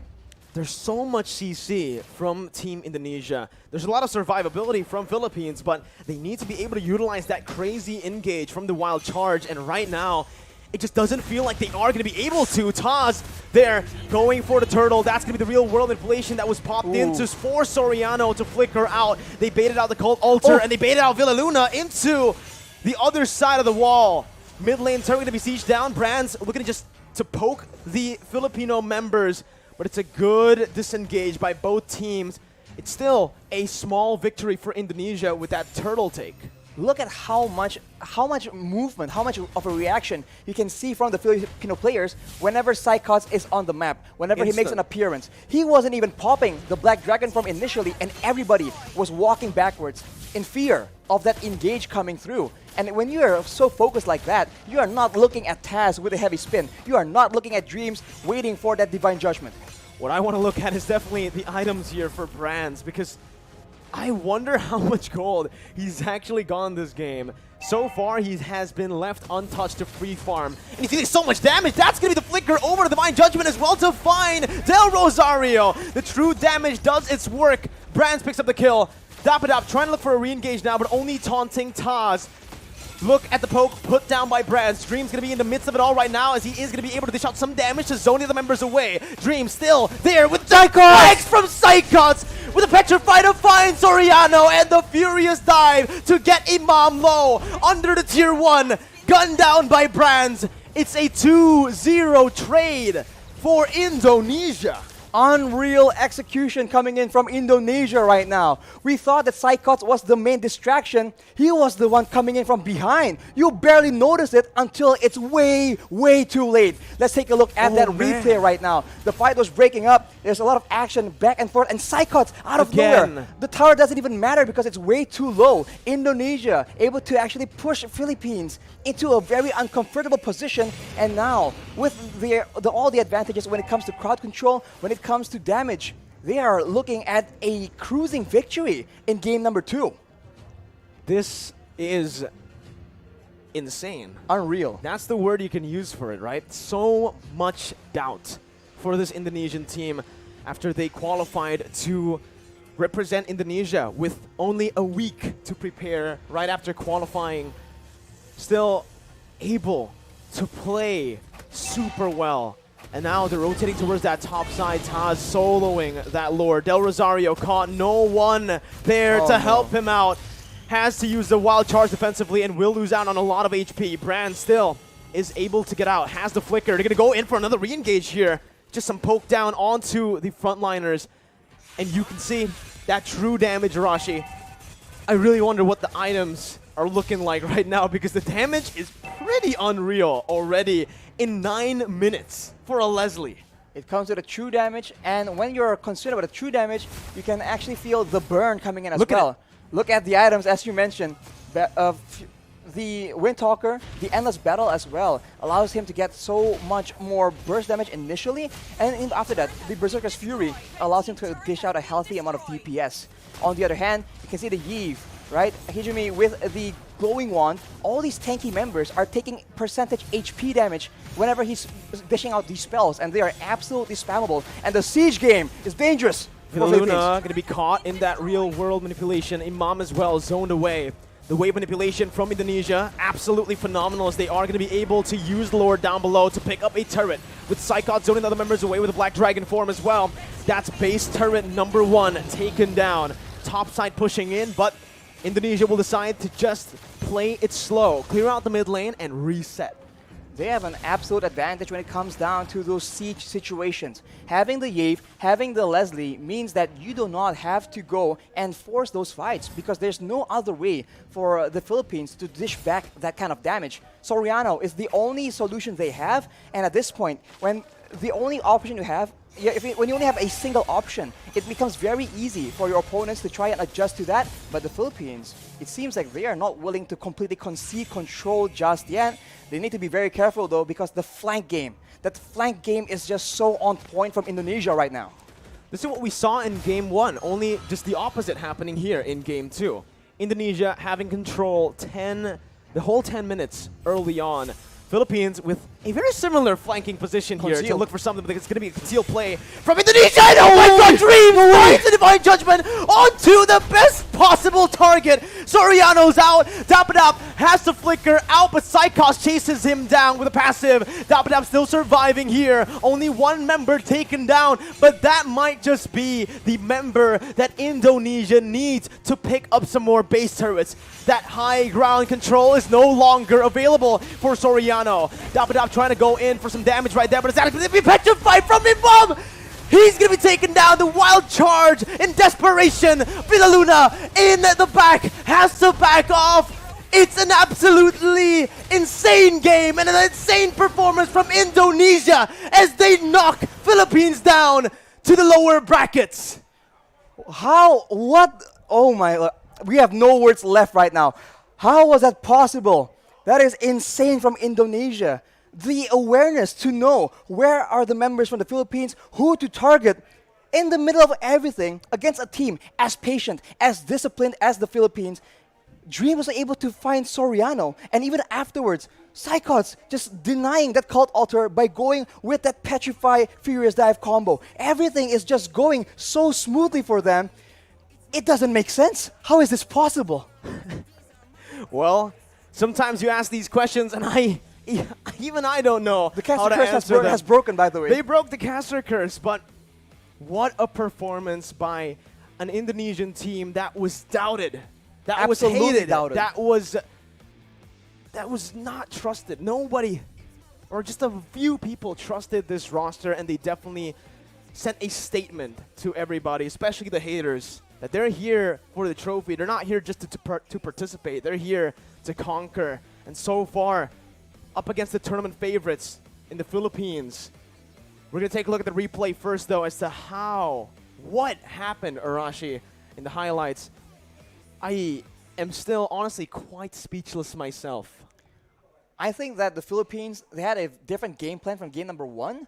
But for the most part, it's all pretty similar. So Indonesia made adjustments, and I really dare say that for the Philippines, look at their composition. It really isn't that much different. They only have a Grok as a different pick and a Fedrian, of course in different roles. But the utility game from Indonesia, the range they can abuse is just insane, man. The Yves pick, call me biased because I'm a Yves player, but I think it's an absolutely strong hero at this point in time. The utility is just so good. And right now, with the increase in the slow amount, even without the Ice Queens 1, you see that the Filipino members are constantly getting caught out. And with the Kaja, with the Akai, there's just so many tools available. And we talk about this a lot. You cannot be one-dimensional when you're going up against these top-tier teams. They will adjust to your single tool of the trade and maneuver around it. And Soriano felt all of that completely, man. Everyone is out for him, and he is constantly getting pressured, getting picked off again and again. My goodness, this final fight by Dreams. His name is Dreams, but this game, he is the Filipino nightmare. That's what pretty good. A performance with the Divine Judgment with 2 games on the Kaja. First game, even we questioned that Kaja roam. Wasn't really able to do much early on, but this game he certainly showed why it's such a good pick as a roamer in the early stage with a team that gets to pressure early on, right? Except for the Leslie, every single lane has a bit more pressure, has a bit more kill pressure, and just overall a lead. Even in the jungle, Akai clears faster than the Grok, securing a lead early on with level 4. And Taz, can we just give Taz a bit more appreciation? He did not lose a single retry battle up against a world champion. Up against the Filipino champions. That's Del Rosario, Wise from the Philippines. But like you mentioned, Rashi, this guy is the main man here. The utility, the damage, just take it all. Hijume was a perfect Yves in this game. Zero Death doing all utility and providing that extra bit of catch or enabling for the rest of the engage. So it's a bit of a 2-layered engage, and it's just so difficult to deal with. The player spotlight, though, is going to be Dreams on that Kaja. Only a single death, despite being one of the more aggressive members from the side of Indonesia. And when your engage tools are this solid, are this dynamic, you don't really have to do much. Everyone else needs to just follow up at the right time and the right moment, and they are just set up for success. So Dreams, this is the impact he's able to bring for his team. And as we mentioned, I think it's just a matter of adjustments. The change from the Indonesian roster, or the Indonesian composition in game number 2 is very visible, and you can see instantly the difference in the performance, especially in that early game. Lower brackets for Philippines. This is a scene that we have seen a few times before for the Philippines, right? Climbing their way from the lower brackets, but here, none of the main carries have a death from Indonesia. That is crazy. Rans, Hijume. We can also talk about how Faramis, right? Same pattern. The team with the Faramis actually starts losing a lot of steam in the early game because the Cult Altar allows you to be a bit more aggressive, but at the same time, if you don't have the damage to back it up, then you're just allowing your opponents to just hit you more times before you get taken out. I think that is something that a lot of teams need to take into consideration. It is no longer a prio pick, it is a situational pick that can have a lot of value in the right situations. I think again comes down to that gold lane, right? Yes. The Leslie was so good. But ladies and gentlemen, we're going to throw it over to our host to take it over right here from the caster desk. Let's see what he has to say.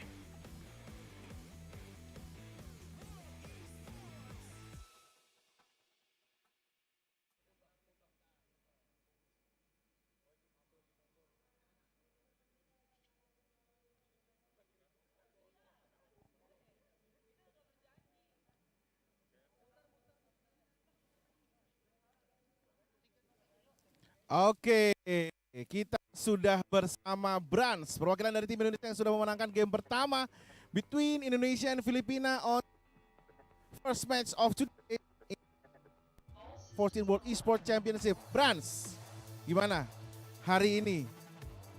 Expect gak hasil seperti ini? Pastinya ya kita kan udah latihan kayak segala ya, jadi kita juga expect lah pasti bisa menang lawan Filipina, soalnya ya gak ada libur segala macam, kita latihan benar-benar fokus buat match hari ini dan kedepannya. Jadi ya alhamdulillah bersyukur.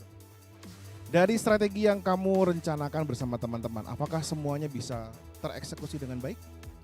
Alhamdulillah hari ini bisa tereksekusi dengan baik melawan Filipina, cuman kan ini namanya turnamen panjang ya, kita tetap harus fokus ke match-match kedepannya. Adakah lawan yang ingin kamu jumpai dengan teman-teman untuk nextnya, atau siapa yang paling pengen dijumpai?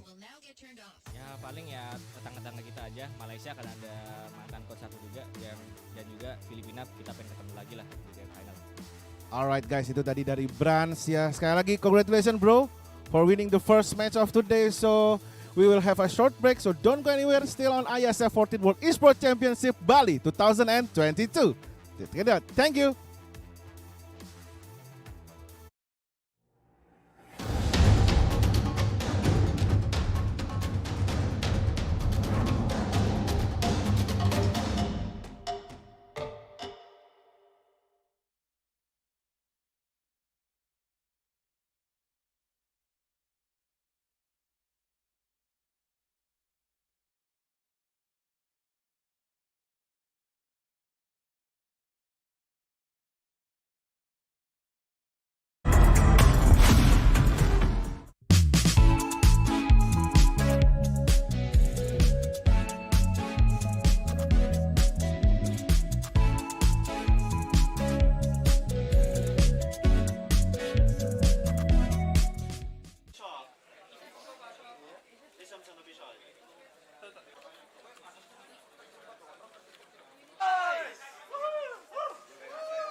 Nah, setelah hari ini kita bahas berbagai macam match, mulai dari match yang ada di ice stage ataupun yang ada di fire stage. Sekarang saya mau ngajak kalian untuk relax terlebih dahulu, di mana saat ini saya berada di booth area. Di sini banyak banget berbagai macam activation yang disediakan oleh booth-booth, baik itu booth dari sponsor ataupun booth-booth dari partner-partner PBSI dan IESF. Seperti yang ada di belakang saya, ini ada Garuda Zone, di mana seperti yang kalian lihat, di sini banyak banget area-area permainan, ada racing simulator, ada juga mesin capit yang bisa mendapatkan hadiah item-item Dota, atau di sekelilingnya banyak sekali game-game atau booth-booth dari developer lokal. Nah sekarang saya mau ngajak kalian untuk kita keliling-keliling di area booth. Mungkin buat kalian yang mau nonton dan mau datang ke acara IESF World Championship ini, kalian bisa tahu nih, kalian mau ke booth mana dan mau menikmati activation di booth mana aja. So, ayo gue ajak kalian untuk keliling-keliling lebih dahulu.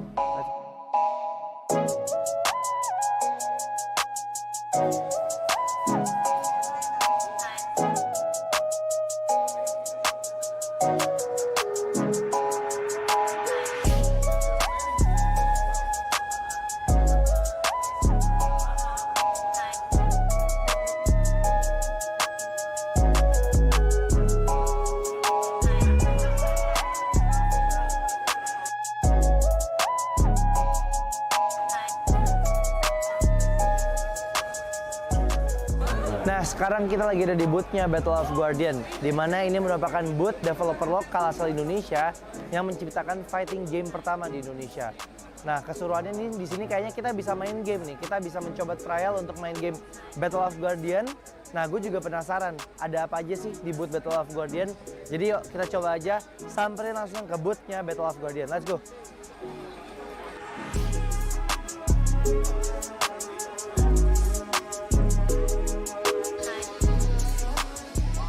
Nah, aku sekarang udah sama Kak Jenny selaku strategisnya ya Mbak ya. Strategisnya dari Battle of Guardian.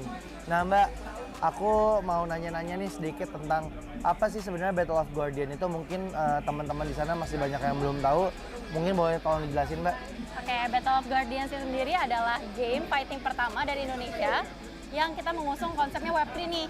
Oke. Jadi kita mengusung pakainya itu sistemnya blockchain itu dari beberapa karakter. Nah, beberapa karakter kita itu juga terinspirasi nih dari beberapa legenda dan story-story lokal. Seperti kita juga ada kalau yang macan putih.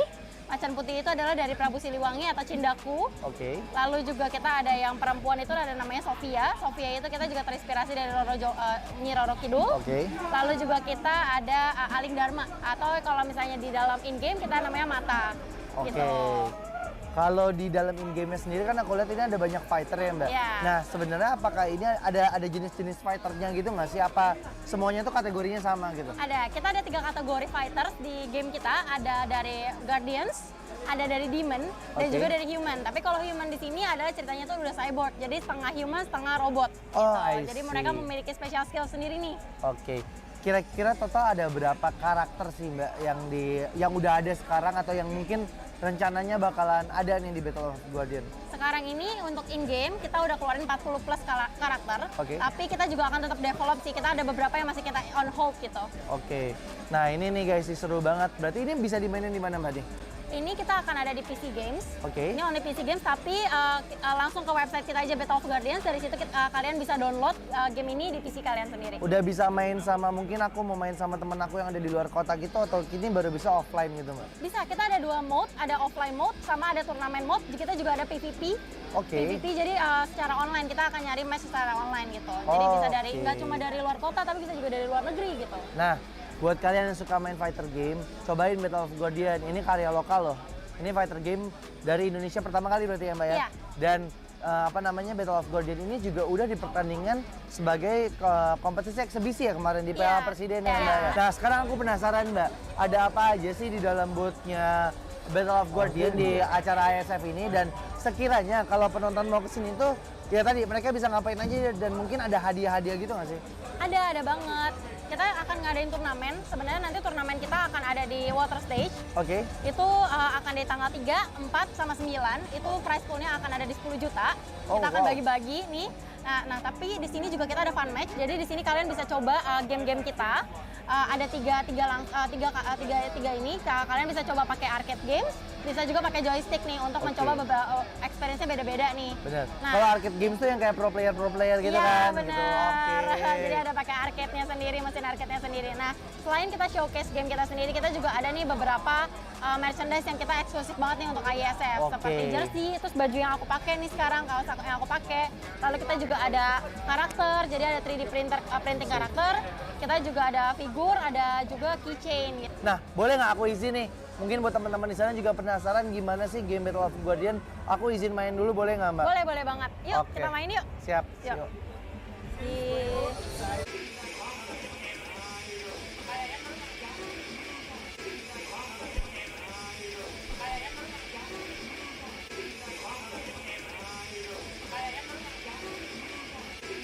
Mbak Jen, thank you banget udah ngasih kesempatan aku untuk main Battle of Guardian. Gamenya seru banget. Ini sih buat kalian yang suka main fight game bakal ketagihan banget ya Mbak ya. Oke kalau kayak gitu. Mbak Jen, aku pamit. Thank you ya Mbak Jen ya. Thank you. Oke. Masih bingung cari jasa ekspedisi? Central Cargo hadir sebagai solusi pengiriman barang Anda dengan terus meningkatkan kualitas pelayanan. Sebagai komitmen kami, memberikan pelayanan terbaik untuk Anda. Kini kami telah dipercaya oleh ribuan customer. Di balik pertumbuhan Central Cargo yang pesat, kami memiliki ratusan drop point yang tersebar di seluruh Indonesia. Dalam membangun kepercayaan, kita tumbuh bersama.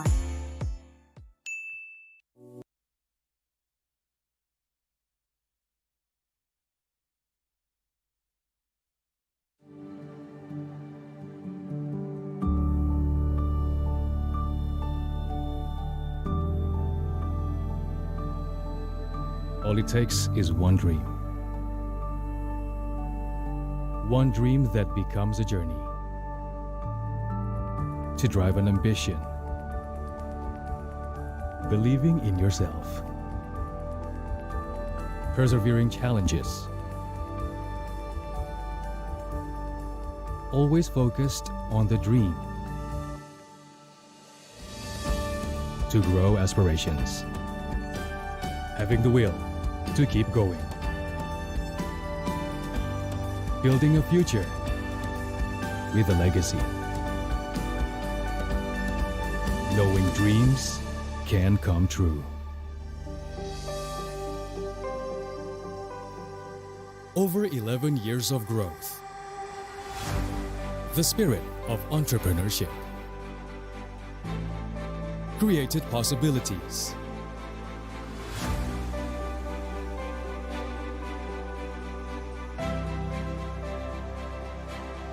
Realized new potentials.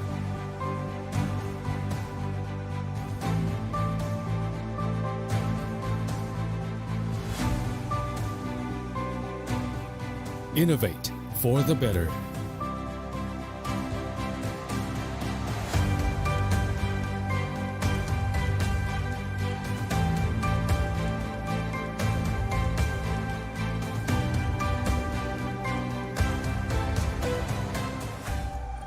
Expand horizons.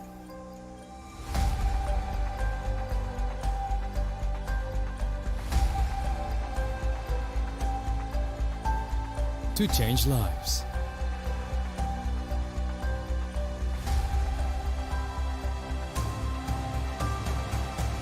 To connect new ideas. To explore new grounds.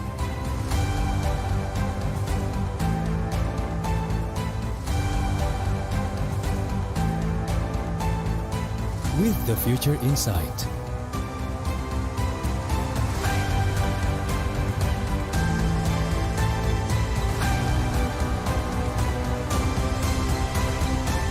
Together.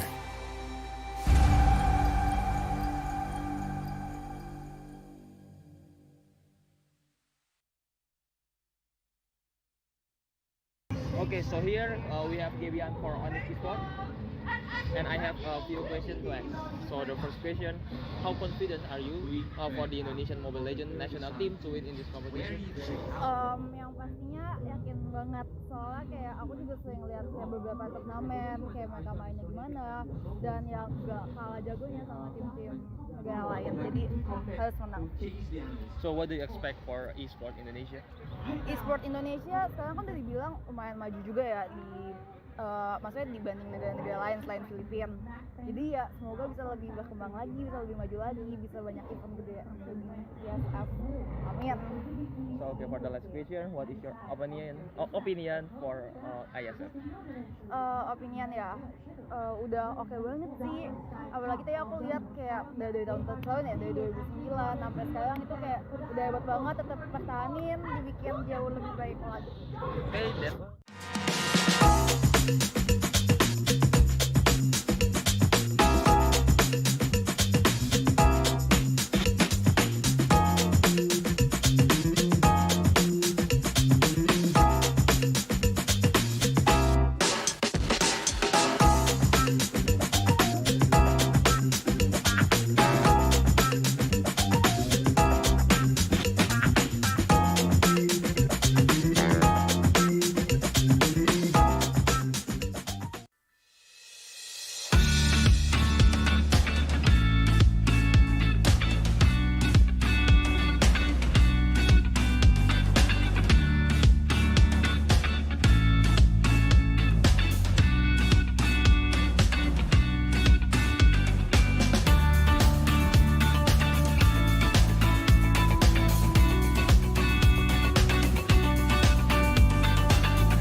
Okay, so today we have Malaysia that will be competing in Mobile Legends Bang Bang in World Esports Championship in 2022, and we have a few questions.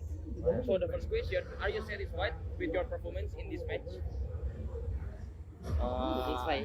I think the boys are quite happy, but they are not overconfident because our motive is to go straight into the finals. So for the next question, what is your key factor to help you to win in this match? Menangkan Momolin, menangkan Golin dan mid lane. Even you have won this match, do you think that you will improve for your next match? Dah menang match ni, perlu improve tak untuk next match? Kita orang akan buat lagi the best lah daripada sebelum ni. InsyaAllah kita akan buat lagi power. So you will face other country in your next match, right? Will you use the same strategy on the next game? Maybe tidak. Kita akan gunakan strategi lain. Sebab setiap team ada strategi orang, so kita orang ada strategi untuk counter mereka. So for the last question, what is your biggest challenge to beat your opponent? What is the biggest challenge to beat your opponent? Team mana yang bagi dia? What will be? The biggest opponent to beat the opponent is about we studied them. We need to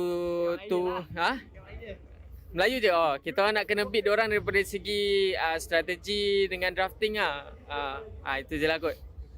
Tadi macam panjang. Okay, that's all for my question. Thank you for your time and I hope the best for your competition. Thank you so much. Thank you.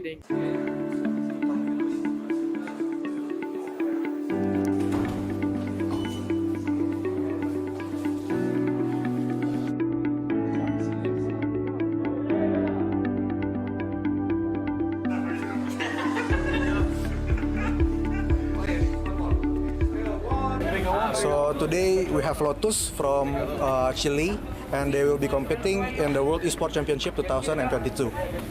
So Lotus, how was your trip from Chile to Bali, and what is your impression of the place? Was a very long trip. We came from Chile. We have 3 connection flights: Chile, Houston, Tokyo, Indonesia, and then Jakarta, Bali. So it was a very long trip, 2 days in a row, but it was a lot of fun. We had a lot of fun too. Totally worth it. Bali is a very beautiful place, so we are so happy to be here. We are delightful right away. So first, how was your trip from your country to Bali? What is your impression about the place? So about my trip, it was a little bit tiring, of course, from Saudi Arabia to Bali. Very long journey, but in the end, it worked out. Everything was fine, and my impressions was very great. The place here is wonderful, amazing, beautiful place. And yeah. So about the competition, how do you guys prepare for this championship?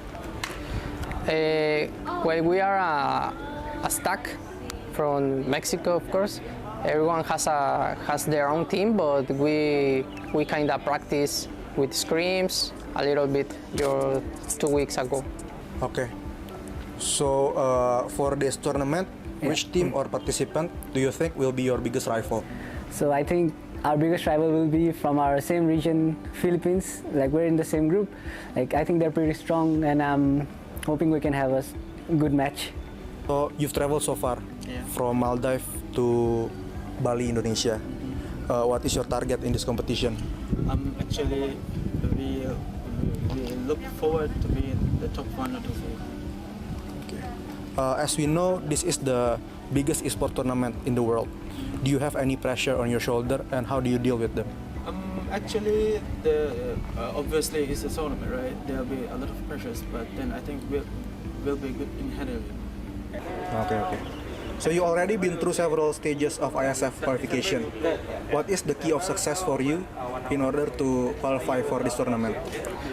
Well, the key is practice a lot, have fun again. Focus on the game, study the game. The game is your life. in a competition. We also know that there have been a significant growth of the esport industry for the past few years, and there are many esport fans that want to represent their country, just like you. Yeah. Do you have any advice or tips for them so they can achieve that dream? So I think we should all remember, like, it's a team game, so we should not only focus on ourselves, and we should maybe focus on the team and how to grow as a team together, and sticking together through the thick and thin. I think that would be the greatest tip I can give. Okay, so that's all for my questions. Thank you. Thank you for your time, and I hope you the best. Thank you, for this tournament. I hope the best for Mexico team. Thank you so much. We hope that too. Thanks to you, Pong. Thank you so much. Thank you.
Hi guys, back again with me, Putra Sutopo as your fellow host. So right now, I'm at the Earth Stage area, where this area will be used as the stage for opening ceremony of IESF 14th World Esports Championship Bali 2022. As you can see behind me, they are all practicing for the opening ceremony at 7 o'clock GMT plus 7. To be honest, I cannot wait to see the opening ceremony because there will be an amazing performance from Alfiref and other performers. So, for those of you who want to watch it, you can watch it through the IESF official channel on Twitch TV. To be honest, you need to watch it, okay? So right now, I want to continue to see their practicing for the opening ceremony. Bye guys.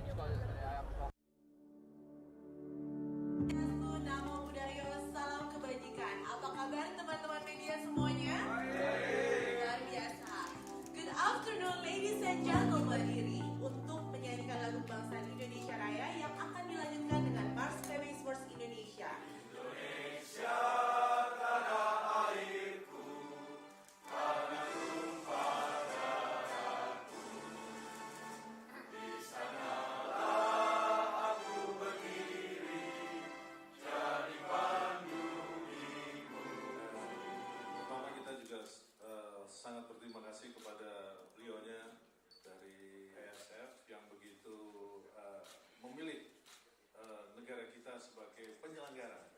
sekitar 42 juta ya e-sport ya, pemain e-sport tentunya akan bisa menyebarkan ini bisa menghidupkan ekosistem daripada e-sport itu sendiri. Tentunya akan berpengaruh secara ekonomi dan kesehatan. For this event, and hopefully Bali and Indonesia will get a really good name in the international, right? Is going to influence a positive creativity in humanity and a new way to socialize, a new way to be together, a new way to be friends. When a parent looks at a kid in the computer with headset on and talking. Salam Esports.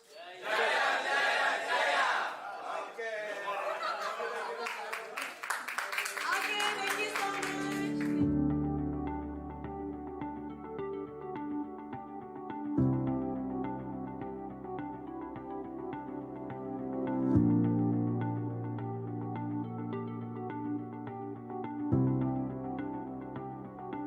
Okay. Let's go Bali. Let's go Bali. Let's go Bali.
Okay, so today we have Argentina that will be competing in Mobile Legends Bang Bang in World Esports Championship 2022, and I have a few questions to ask.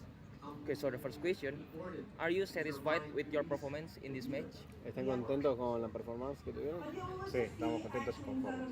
Yeah, we're really happy and up to our standards. So the next question, what is your key factor that helped you to win in this match? ¿Cuál es el factor clave que les ayudó a ganar en este partido? La unión entre todos y la confianza entre uno y el otro. The union among us and trusting each other on all the decisions we had to make. For sure. So even you have won this match, do you think there are things that you can improve to the next match? Incluso aunque no hayan perdido ningún partido, ¿creen que hayan cosas que tengan que mejorar para el próximo partido? Siempre hay cosas que mejorar y hay que ver los errores individuales también. ¿Cómo que, por ejemplo? Posicionamiento, visión, comunicación. There are always things to improve, not only in the macro game but also in the micro game. Like we could do like some better like visualization of the map and positioning ourselves on the map. So we're going like rewatch our match and check what we did so we don't make the same mistakes for the next match. So you will facing other country in your next match. Will you use the same strategy on the next match? ¿Vamos a la misma estrategia contra el próximo partido? Sí. Vamos a salir con todo. La idea es ganarlo todo. Somos la selección de Argentina y vamos a salir a ganar. Yeah, well, it obviously depends on the pick and like the rivals we're going to have. But yeah, we're going to give all of us to the match. We are Argentina, we're proud of it, and we're going to show what Argentina is. So this is the last question. What is your biggest challenge to beat your opponent? I'm sorry? What is your biggest challenge to beat your opponent? ¿Cuál es el principal desafío que tienen para vencer a sus rivales? Estudiarlos y entender cuál es su forma de juego para poder contrarrestarlo. Yeah. So our biggest challenge is to understand our rivals so we can think of a strategy to overcome them before they come after us. Okay, that's all for all my question. Thank you very much for your time, and I hope the best for this competition. Thank you. Nah, setelah hari ini kita bahas berbagai macam match, mulai dari match yang ada di ice stage ataupun yang ada di fire stage. Sekarang saya mau ngajak kalian untuk relax terlebih dahulu, di mana saat ini saya berada di booth area. Di sini banyak banget berbagai macam activation yang disediakan oleh booth-booth, baik itu booth dari sponsor ataupun booth-booth dari partner-partner PBSI dan IESF. Seperti yang ada di belakang saya, ini ada Garuda Zone, di mana seperti yang kalian lihat, di sini banyak banget area-area permainan, ada racing simulator, ada juga mesin capit yang bisa mendapatkan hadiah item-item Dota, atau di sekelilingnya banyak sekali game-game atau booth-booth dari developer lokal. Nah sekarang saya mau ngajak kalian untuk kita keliling-keliling di area booth. Mungkin buat kalian yang mau nonton dan mau datang ke acara IESF World Championship ini, kalian bisa tahu nih kalian mau ke booth mana dan mau menikmati activation di booth mana aja. So, ayo gue ajak kalian untuk keliling-keliling lebih dahulu.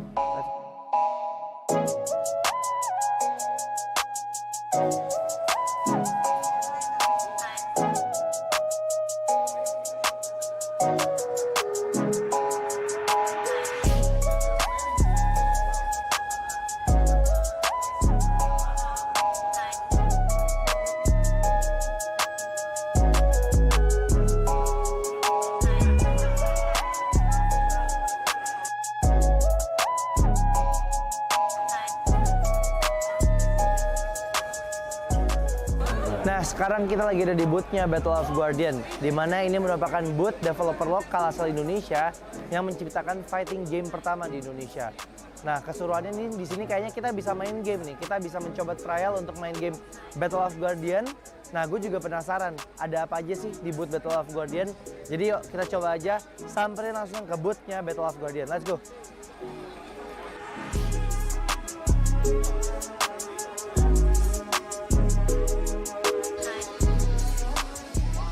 Nah, aku sekarang udah sama Kak Jenny selaku strategisnya ya Mbak ya. Strategisnya dari Battle of Guardian. Nah Mbak, aku mau nanya-nanya nih sedikit tentang apa sih sebenarnya Battle of Guardian itu. Mungkin teman-teman di sana masih banyak yang belum tahu. Mungkin boleh tolong dijelasin Mbak. Oke, Battle of Guardian sendiri adalah game fighting pertama dari Indonesia yang kita mengusung konsepnya Web3 nih. Oke. Jadi kita mengusung pakainya itu sistemnya blockchain gitu dari beberapa karakter. Nah, beberapa karakter kita itu juga terinspirasi nih dari beberapa legenda dan story-story lokal. Seperti kita juga ada kalau yang Macan Putih. Macan Putih itu adalah dari Prabu Siliwangi atau Cindaku. Oke. Lalu juga kita ada yang perempuan itu ada namanya Sofia. Sofia itu kita juga terinspirasi dari Nyi Roro Kidul. Oke. Lalu juga kita ada Aling Dharma atau kalau misalnya di dalam in-game kita namanya Mata. Oke. Gitu. Kalau di dalam in-game-nya sendiri kan aku lihat ini ada banyak fighter ya Mbak. Yeah. Nah sebenarnya apakah ini ada jenis-jenis fighternya gitu nggak sih? Apa semuanya tuh kategorinya sama gitu? Ada, kita ada 3 kategori fighters di game kita. Ada dari Guardians, ada dari Demon, dan juga dari Human. Tapi kalau Human di sini adalah ceritanya tuh udah cyborg. Jadi setengah human, setengah robot. Oh, gitu. Jadi mereka memiliki special skill sendiri nih. Oke. Kira-kira total ada berapa karakter sih Mbak yang udah ada sekarang atau yang mungkin rencananya bakalan ada nih di Battle of Guardian? Sekarang ini untuk in-game kita udah keluarin 40 plus karakter. Tapi kita juga akan tetap develop sih. Kita ada beberapa yang masih kita on hold gitu. Oke. Nah ini nih guys, seru banget. Berarti ini bisa dimainin di mana Mbak nih? Ini kita akan ada di PC Games. Oke. Ini only PC Games, tapi langsung ke website kita aja Battle of Guardians. Dari situ kalian bisa download game ini di PC kalian sendiri. Udah bisa main sama, mungkin aku mau main sama temen aku yang ada di luar kota gitu, atau kini baru bisa offline gitu Mbak? Bisa, kita ada 2 mode, ada offline mode sama ada turnamen mode. Kita juga ada PVP. Oke. PVP jadi secara online, kita akan nyari match secara online gitu. Jadi bisa dari nggak cuma dari luar kota, tapi bisa juga dari luar negeri gitu. Nah, buat kalian yang suka main fighter game, cobain Battle of Guardian. Ini karya lokal loh. Ini fighter game dari Indonesia pertama kali berarti ya Mbak ya? Iya. Dan Battle of Guardian ini juga udah dipertandingkan sebagai kompetisi eksebisi ya kemarin di Piala Presiden ya Mbak ya? Nah sekarang aku penasaran Mbak, ada apa aja sih di dalam booth-nya Battle of Guardian di acara IESF ini, dan sekiranya kalau penonton mau kesini tuh ya tadi mereka bisa ngapain aja dan mungkin ada hadiah-hadiah gitu nggak sih? Ada banget. kita akan ngadain turnamen. Sebenarnya nanti turnamen kita akan ada di water stage. Oke. Itu akan di tanggal 3, 4, sama 9. Itu prize poolnya akan ada di 10 juta. Kita akan bagi-bagi nih. Nah, tapi di sini juga kita ada fun match. Jadi di sini kalian bisa coba game-game kita. Ada tiga ini. Kalian bisa coba pakai arcade games, bisa juga pakai joystick nih untuk mencoba beberapa experience-nya beda-beda nih. Benar. Nah, Kalau arcade games tuh yang kayak pro player gitu iya, kan. benar. Gitu. Oke. Jadi ada pakai arcade-nya sendiri, mesin arcade-nya sendiri. Nah, selain kita showcase game kita sendiri, kita juga ada nih beberapa merchandise yang kita eksklusif banget nih untuk IESF. Seperti jersey, terus baju yang aku pakai nih sekarang, kaos yang aku pakai. Lalu kita juga ada karakter, jadi ada 3D printing karakter. Kita juga ada figur, ada juga keychain. Nah, boleh nggak aku izin nih? Mungkin buat teman-teman di sana juga penasaran gimana sih game Battle of Guardian. Aku izin main dulu, boleh nggak, Mbak? Boleh, boleh banget. Yuk, kita main yuk. Siap. Yuk.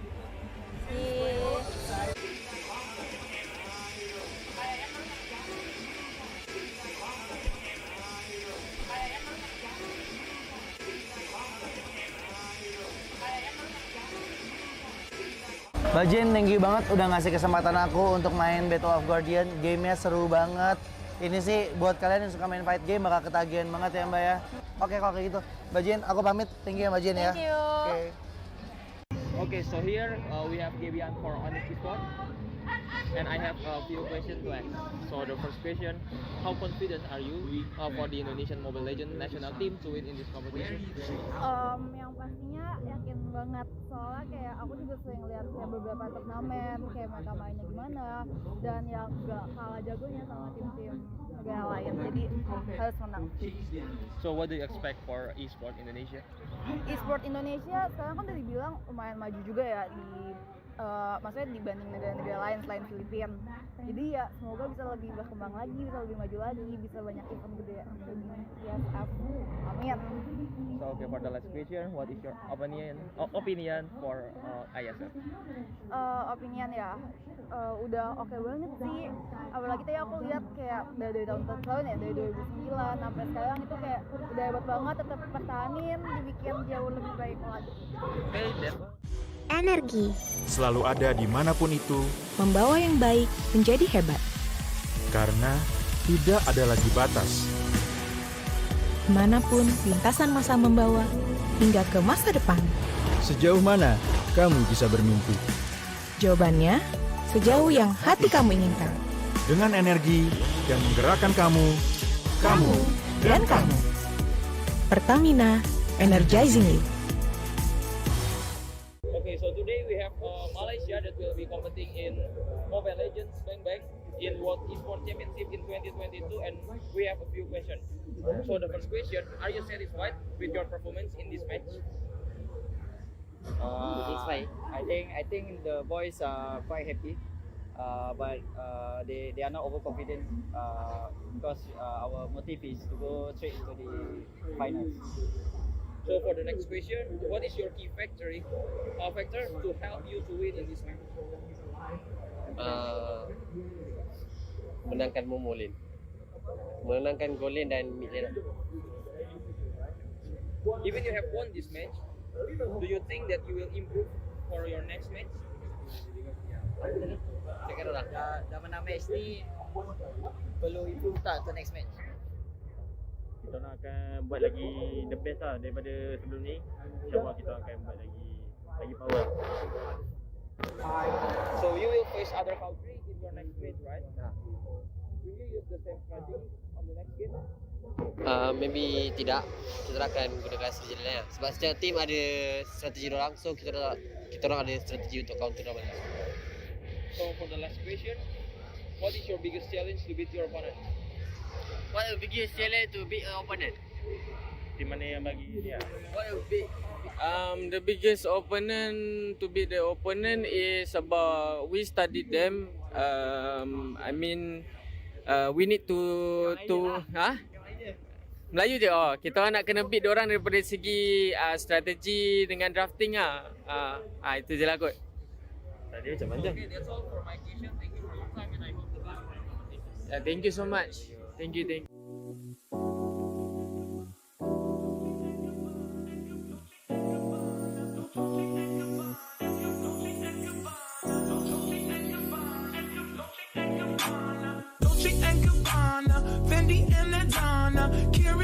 sharing all their money, got me wearing fly. Girl, but I ain't asking. They say they love my ass and 7 G's to religion. I say no, but they keep giving, so I keep on taking. And no, I ain't taking. We can keep on taking. I keep on demonstrating my love, my love, my love, my love. You love my lady lumps, my hump, my hump, my hump. My humps, they got you. Got you, they got you.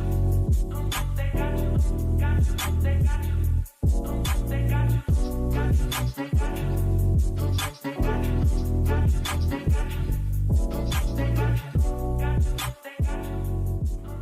Dolce and Gabbana, Fendi and Adana, Karen, they be sharing all their money, got me wearing fly. Girl, but I ain't asking. They say they love my ass and 7 G's to religion. I say no, but they keep giving, so I keep on taking. And no, I ain't taking. We can keep on taking. I keep on demonstrating my love, my love, my love, my love. You love my lady lumps.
So today we have Lotus from Chile, and they will be competing in the World Esports Championship 2022.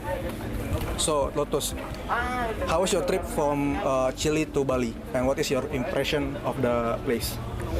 Was a very long trip. We came from Chile. We have 3 connection flights: Chile, Houston, Tokyo, Indonesia, and then Jakarta, Bali. So it was a very long trip, 2 days in a row, but it was a lot of fun. We had a lot of fun too. Totally worth it. Bali is a very beautiful place, so we are so happy to be here. We are delightful right away. So first, how was your trip from your country to Bali? What is your impression about the place? So about my trip, it was a little bit tiring, of course, from Saudi Arabia to Bali.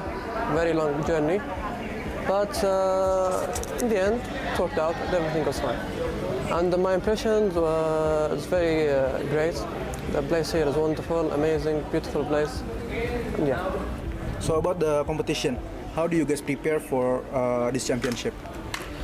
Well, we are a stack from Mexico, of course.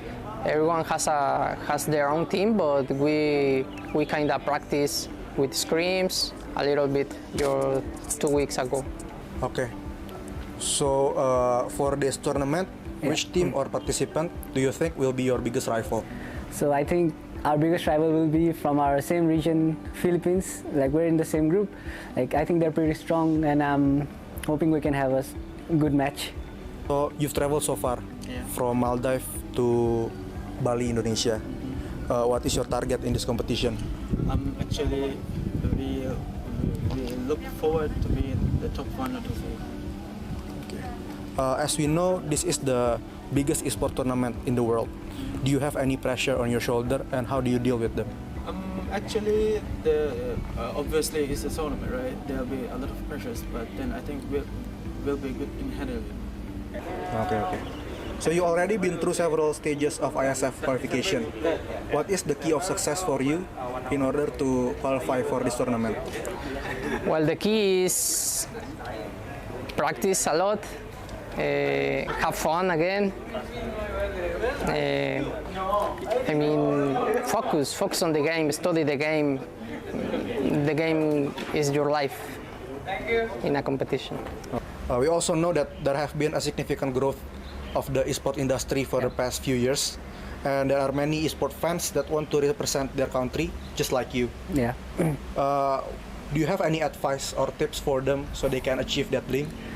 So I think we should all remember, like, it's a team game, so we should solely not only focus on ourselves, and we should maybe focus on the team and how to grow as a team together, and sticking together through the thick and thin. I think that would be the greatest tip I can give. Okay, so that's all for my questions. Yeah, thank you. Thank you for your time, and I hope you the best. Thank you for this tournament. I hope the best for Mexico team. Thank you so much. We hope that too. Thanks to you, Pong. Thank you so much. Thank you.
Hi guys, back again with me, Putra Sutopo as your fellow host. So right now, I'm at the Earth Stage area, where this area will be used as the stage for opening ceremony of IESF 14th World Esports Championship Bali 2022. As you can see behind me, they are all practicing for the opening ceremony at 7 o'clock GMT+7. To be honest, I cannot wait to see the opening ceremony because there will be an amazing performance from Alfiref and other performers. So, for those of you who want to watch it, you can watch it through the IESF official channel on Twitch TV. To be honest, you need to watch it, okay? So right now, I want to continue to see their practicing for the opening ceremony. Bye guys. Iklan Pop Mie, stuck gitu-gitu aja. Pop Mie, ransel, Pop Mie. Biar seru nggak terputus, Pop Mie dus. Topping cangki sama gurihnya itu sob. Beuh. Yuk sob, sikat Pop Mie. Seru terus kuy.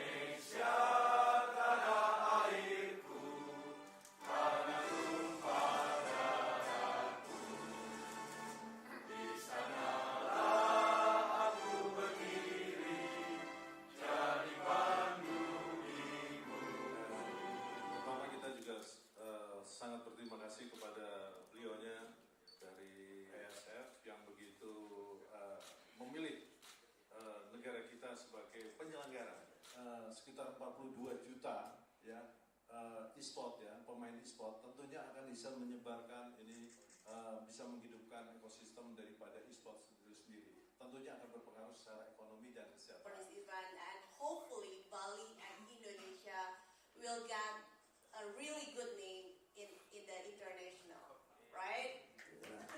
Is going to influence a positive creativity in humanity and a new way to socialize, a new way to be together, a new way to be friends.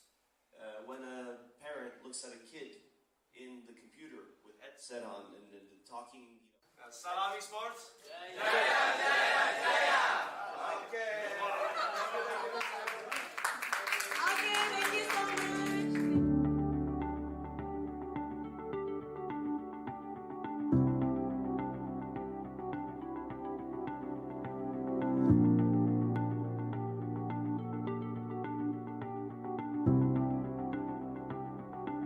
Okay. Let's go Bali. Let's go Bali. Let's go Bali.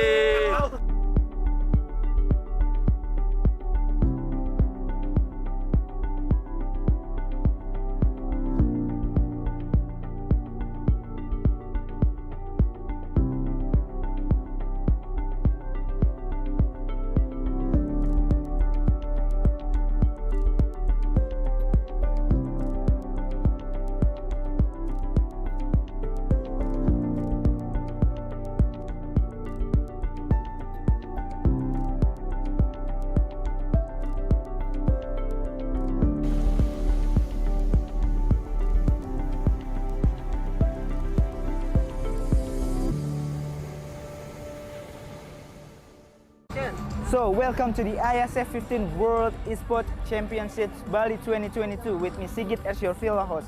So, this is the second day of the IESF 15th World Esports Championship Bali 2022 and we still have a lot of interesting match and games in the game category of eFootball, Tekken 7, CSGO, Dota 2 and also Mobile Legends Bang Bang. You can see full match schedule on our Instagram at the IESF_official and also garudaku.se.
So, before we go, did any of you miss the excitement of the day one? Don't worry, here's the recap day one of the IESF 15th World Esports Championship Bali 2022. Enjoy!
Saya membuka secara resmi 14th World Esports Championship.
iklan Popmi, stuck gitu-gitu aja. Popmi, ransel, Popmi. Biar seru nggak keputus, Popmi dus. Topping cangki sama gurihnya itu sob. Beuh. Yuk sob, sikat Popmi. Seru terus kuy. Nah, setelah hari ini kita bahas berbagai macam match, mulai dari match yang ada di ice stage ataupun yang ada di fire stage. Sekarang saya mau ngajak kalian untuk relax terlebih dahulu, di mana saat ini saya berada di booth area.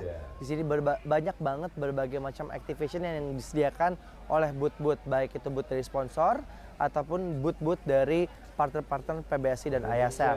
Seperti yang ada di belakang saya, ini ada Garuda Zone, di mana seperti yang kalian lihat, di sini banyak banget area-area permainan, ada racing simulator, ada juga mesin capit yang bisa mendapatkan hadiah item-item Dota, atau di sekelilingnya banyak sekali game-game atau booth-booth dari developer lokal.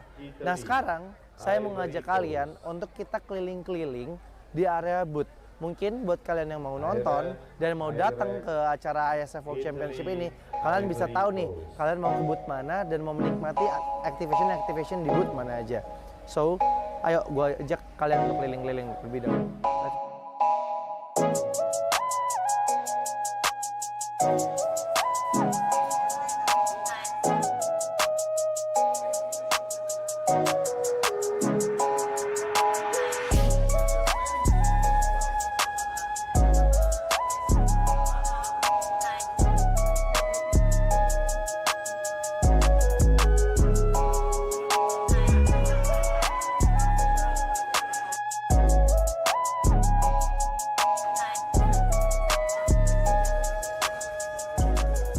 Nah, sekarang kita lagi ada di booth-nya Battle of Guardian, di mana ini merupakan booth developer lokal asal Indonesia yang menciptakan fighting game pertama di Indonesia. Nah, keseruannya ini di sini kayaknya kita bisa main game nih. Kita bisa mencoba trial untuk main game Battle of Guardian. Nah, gue juga penasaran ada apa aja sih di booth Battle of Guardian.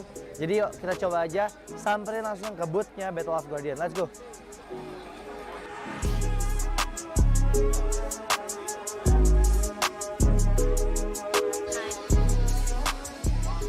Nah, aku sekarang udah sama Kak Jenny selaku strategisnya ya Mbak ya, strategisnya dari Battle of Guardian. Nah Mbak, aku mau nanya-nanya nih sedikit tentang apa sih sebenarnya Battle of Guardian itu. Mungkin teman-teman di sana masih banyak yang belum tahu, mungkin boleh tolong dijelasin Mbak. Oke, Battle of Guardian sendiri adalah game fighting pertama dari Indonesia yang kita mengusung konsepnya Web3 nih. Oke. Jadi kita mengusung pakainya itu sistemnya blockchain itu dari beberapa karakter. Nah, beberapa karakter kita itu juga terinspirasi nih dari beberapa legenda dan story-story lokal. Seperti kita juga ada kalau yang macan putih. Macan putih itu adalah dari Prabu Siliwangi atau Cindaku. Oke. Lalu juga kita ada yang perempuan itu ada namanya Sofia. Sofia itu kita juga terinspirasi dari Nyi Roro Kidul. Oke. Lalu juga kita ada Aling Dharma atau kalau misalnya di dalam in-game kita namanya Mata. Oke. Gitu.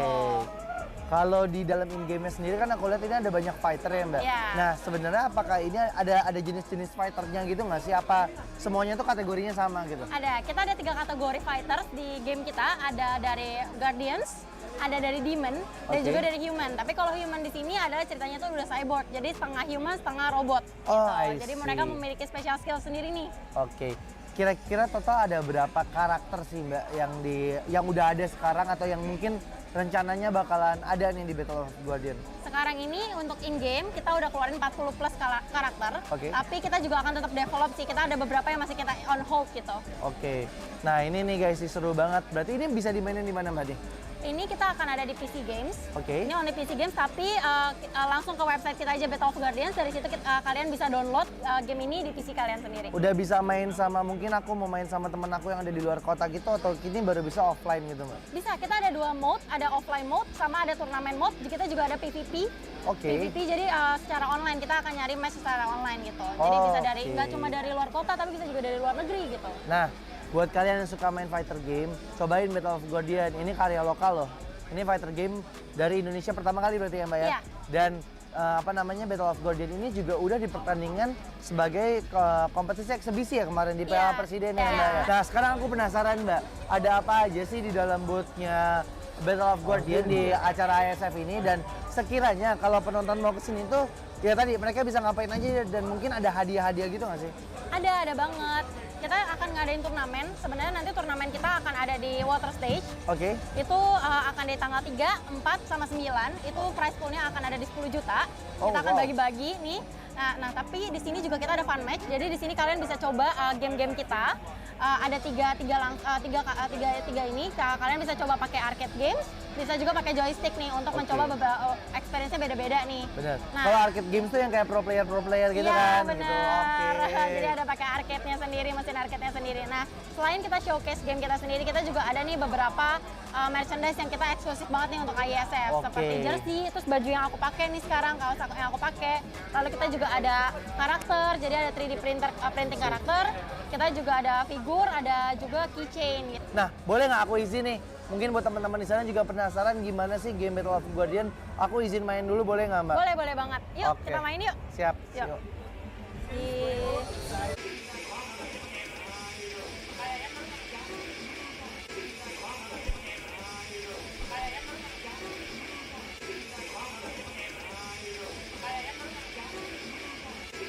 Mbak Jen, thank you banget udah ngasih kesempatan aku untuk main Battle of Guardian. Gamenya seru banget. Ini sih buat kalian yang suka main fight game bakal ketagihan banget ya Mbak ya. Oke kalau kayak gitu. Mbak Jen, aku pamit. Thank you ya Mbak Jen ya. Thank you. Oke.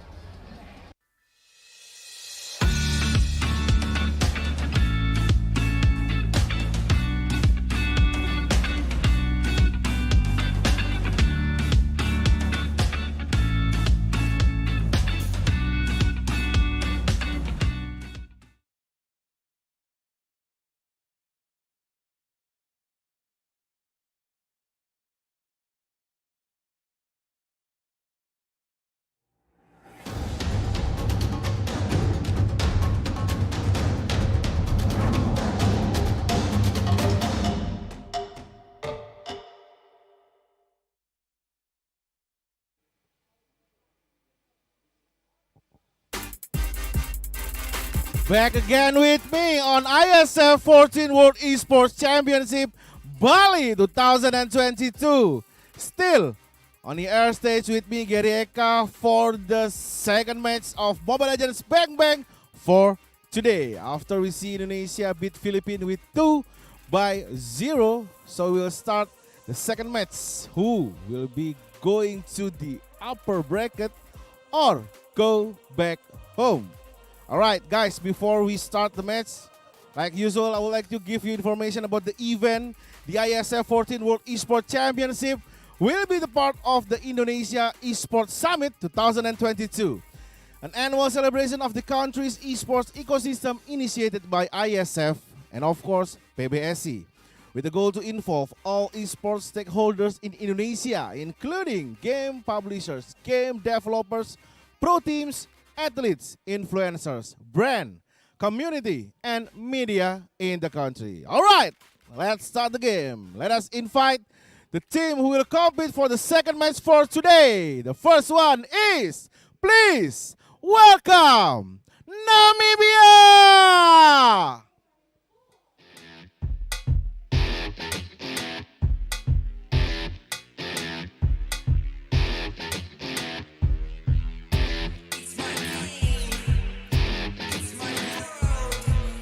All right, the boys is ready here for Namibia, and they will face second team. Welcome, Vietnam!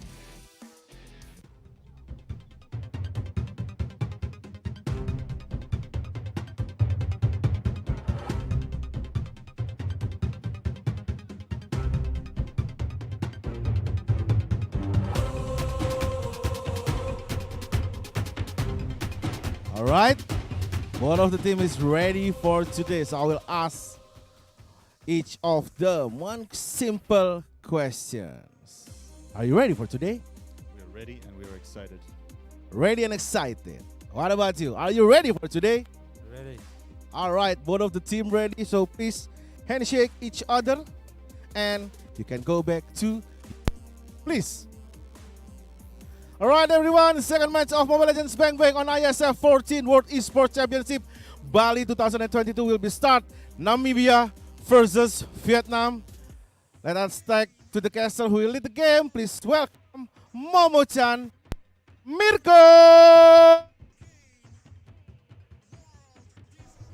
Super ready indeed. Namibia and Vietnam, they walk their way back into the air stage once again.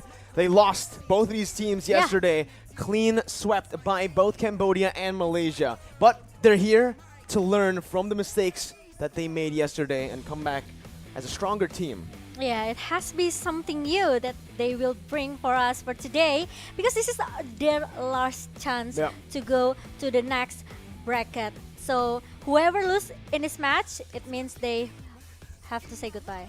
This is the first elimination match of IESF 2022 for MLBB, and it's either Vietnam or Namibia that goes home, that gets eliminated here in the second match of day number 2. And again, we need to talk a little bit about these teams, Momo-chan, because I feel like there's a little bit of a similarity between Vietnam and Namibia in the early game. For Vietnam and Namibia, both of them really struggled in the early game yesterday up against Cambodia and Malaysia. So the question I have for you now, and just a question I have that's lingering in my mind, is have they fixed that issue? Are they going to try to find those proactive movements and try to control that early stage? Yeah, I quite agree with you, because Namibia and also Vietnam, they are quite passive actually in the early minutes here.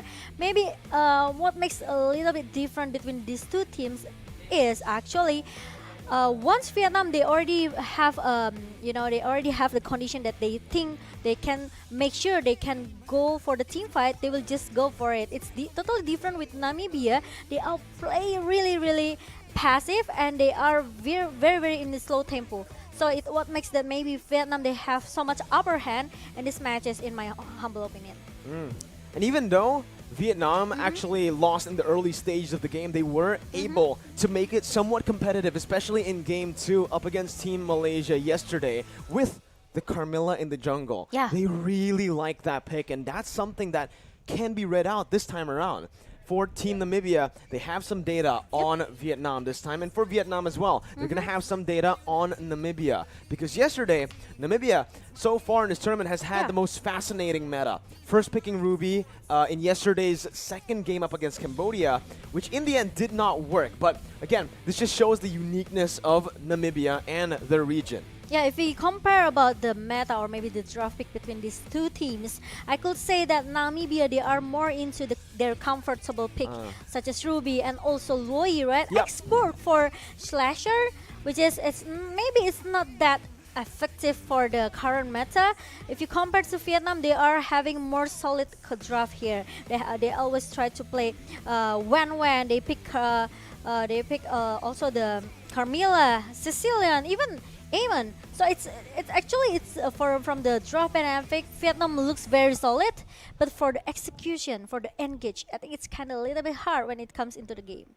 We'll see once again, right? Who gets to control that early game? Because so far in this tournament, the team that controls the early game has much more of an advantage coming into the mid stage of the game, and obviously even towards the late stage. Fun fact, we've never gone to the late game so far in this tournament. For Namibia, Vietnam, they've also never gone to the late game. I think the longest game we've had is was the first matches now. Yeah, it was 11 minutes. That's 11 minutes? Yeah. That was the fastest. If you compare from our first day yesterday, actually, yesterday it was quite fast, ended the game in 11 minutes, in the 10 minutes.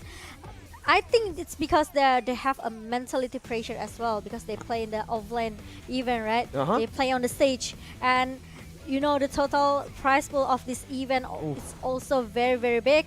But the player head-to-head between these two teams, Subscope as the gold lane, if you compare to Hehe as the gold lane for Vietnam. Like I said earlier, between these two countries, they totally have a different pool here. Very different. Very different. I think we saw the Clint and then also the Popol and Koopa from Zubscop yesterday. Yes. Unfortunately, on these two bully heroes, he wasn't able to actually win out in that lane in the trade as well. Unfortunately. It's very unfortunate. Yeah. And because of that, I feel like right now, for Namibia, they need to try to help Zubskop out. Because if he doesn't win in these 1v1s, the gold lane is no longer just a 1v1 lane. You can obviously just rotate towards there and get him ahead via ganking. But obviously, speaking of ahead, IESF 14th World Esports Championships is supported to you by wonderful Indonesia, Kemenpora, NOC, and Connie. And we would also like to give a special thanks to all of our sponsors, JHL Group, JHL Auto, Nusapay, DAS, Gudang Crypto, Pertamina, Taiwan Excellence. We also have Hydro Coco, IndiHome, Telkomsel, HIN, Episode Hotel with our beautiful venue, Merusaka Nusa Dua, Mineski Global, Indonesia Football E-League, ESID, and Lemon ID. And thanks for our media partner, which is cooperate with this event. We have Net TV, we have Trans7, Detikcom, Esport ID, Video.com, Dunia Games, Dance TV, Dance Play, Merah Putih, Bola Score, and Kami Bijak. Thanks for all the sponsors, thanks for all the supports here. Without you guys, maybe we won't be here. No, definitely not, right? All these sponsors have helped us, have helped this event, and so far, it's been a banger. Amazing. First match set the tempo for the Yeah. day, Momo-chan, and currently the tempo is fast-paced, team fight heavy gameplay in the meta. So that's why you're seeing a whole lot of AoE heroes being banned out. In game number 1 and 2, Farsa, Benedetta, Atlas, Diggy, all these AoE, all these crazy team fight heroes have been the prio here in the meta. Agree with that. And so it depends on the ban phase. Maybe the first 3 The banning drafts. phase, the draft as well. Maybe Vietnam, they don't like to meet these Martis. They don't like Valentina. The first 3 ban was amazing for both of the teams. They know what they have to do. They know what hero actually they have to ban out. And we would like to see how about the draft ban and pick for both of the countries, because we are ready to go for the first game. Let's see, Namibia on the blue side as we enter the draft for game number 1 of match number 2. Fanny still the prio here. We've seen that Namibia always bans Fanny in the first phase, whether they're in the red stage, red side, or the blue side. They're always banning out this Fanny, and right now, so far, hasn't changed. Hasn't changed, and even I think Valentina could be the priority as well for both of the teams, or maybe Wen first, as what actually Vietnam always do. They always ban out this 1-1. They don't want to take a risk. They don't. Of course, they don't want trying to giving their lane into the hand of 1-1. They don't want to make this 1-1 actually snowballing in the hand of their opponent. Well, the Paquito ban from Namibia is something very, very interesting. We've never seen a Paquito ban in the first phase so far in this tournament. So there's definitely something that Namibia has on Vietnam. Maybe it's possible data from their scrims where Namibia lost perhaps to Vietnam on that Paquito. We'll see. But Vietnam just prioritizing the ban towards that Kaja. Just like yesterday. They were actually the ones who played the Kaja and who lost on the Kaja in the mid lane though. So, Momo-chan, there are 3 possibilities right now that we've seen in IESF 2022 for Kaja. Mid lane, roamer, and jungle. Yeah. Dreams was able to get a win Yeah, on the roam. on the roamer role. Yeah, What do you I think? thought if you talk about the first match just now, I just think that it's not that wise to take out Kaja, to let your enemy take Kaja as the first pick. I think it's just Very expensive. with the Divine Judgment, it has a lot of potential to be done by Kaja. So I think it's quite unlucky, But yeah, let's see. It's gonna be the next band coming from Namibia. It's Martis.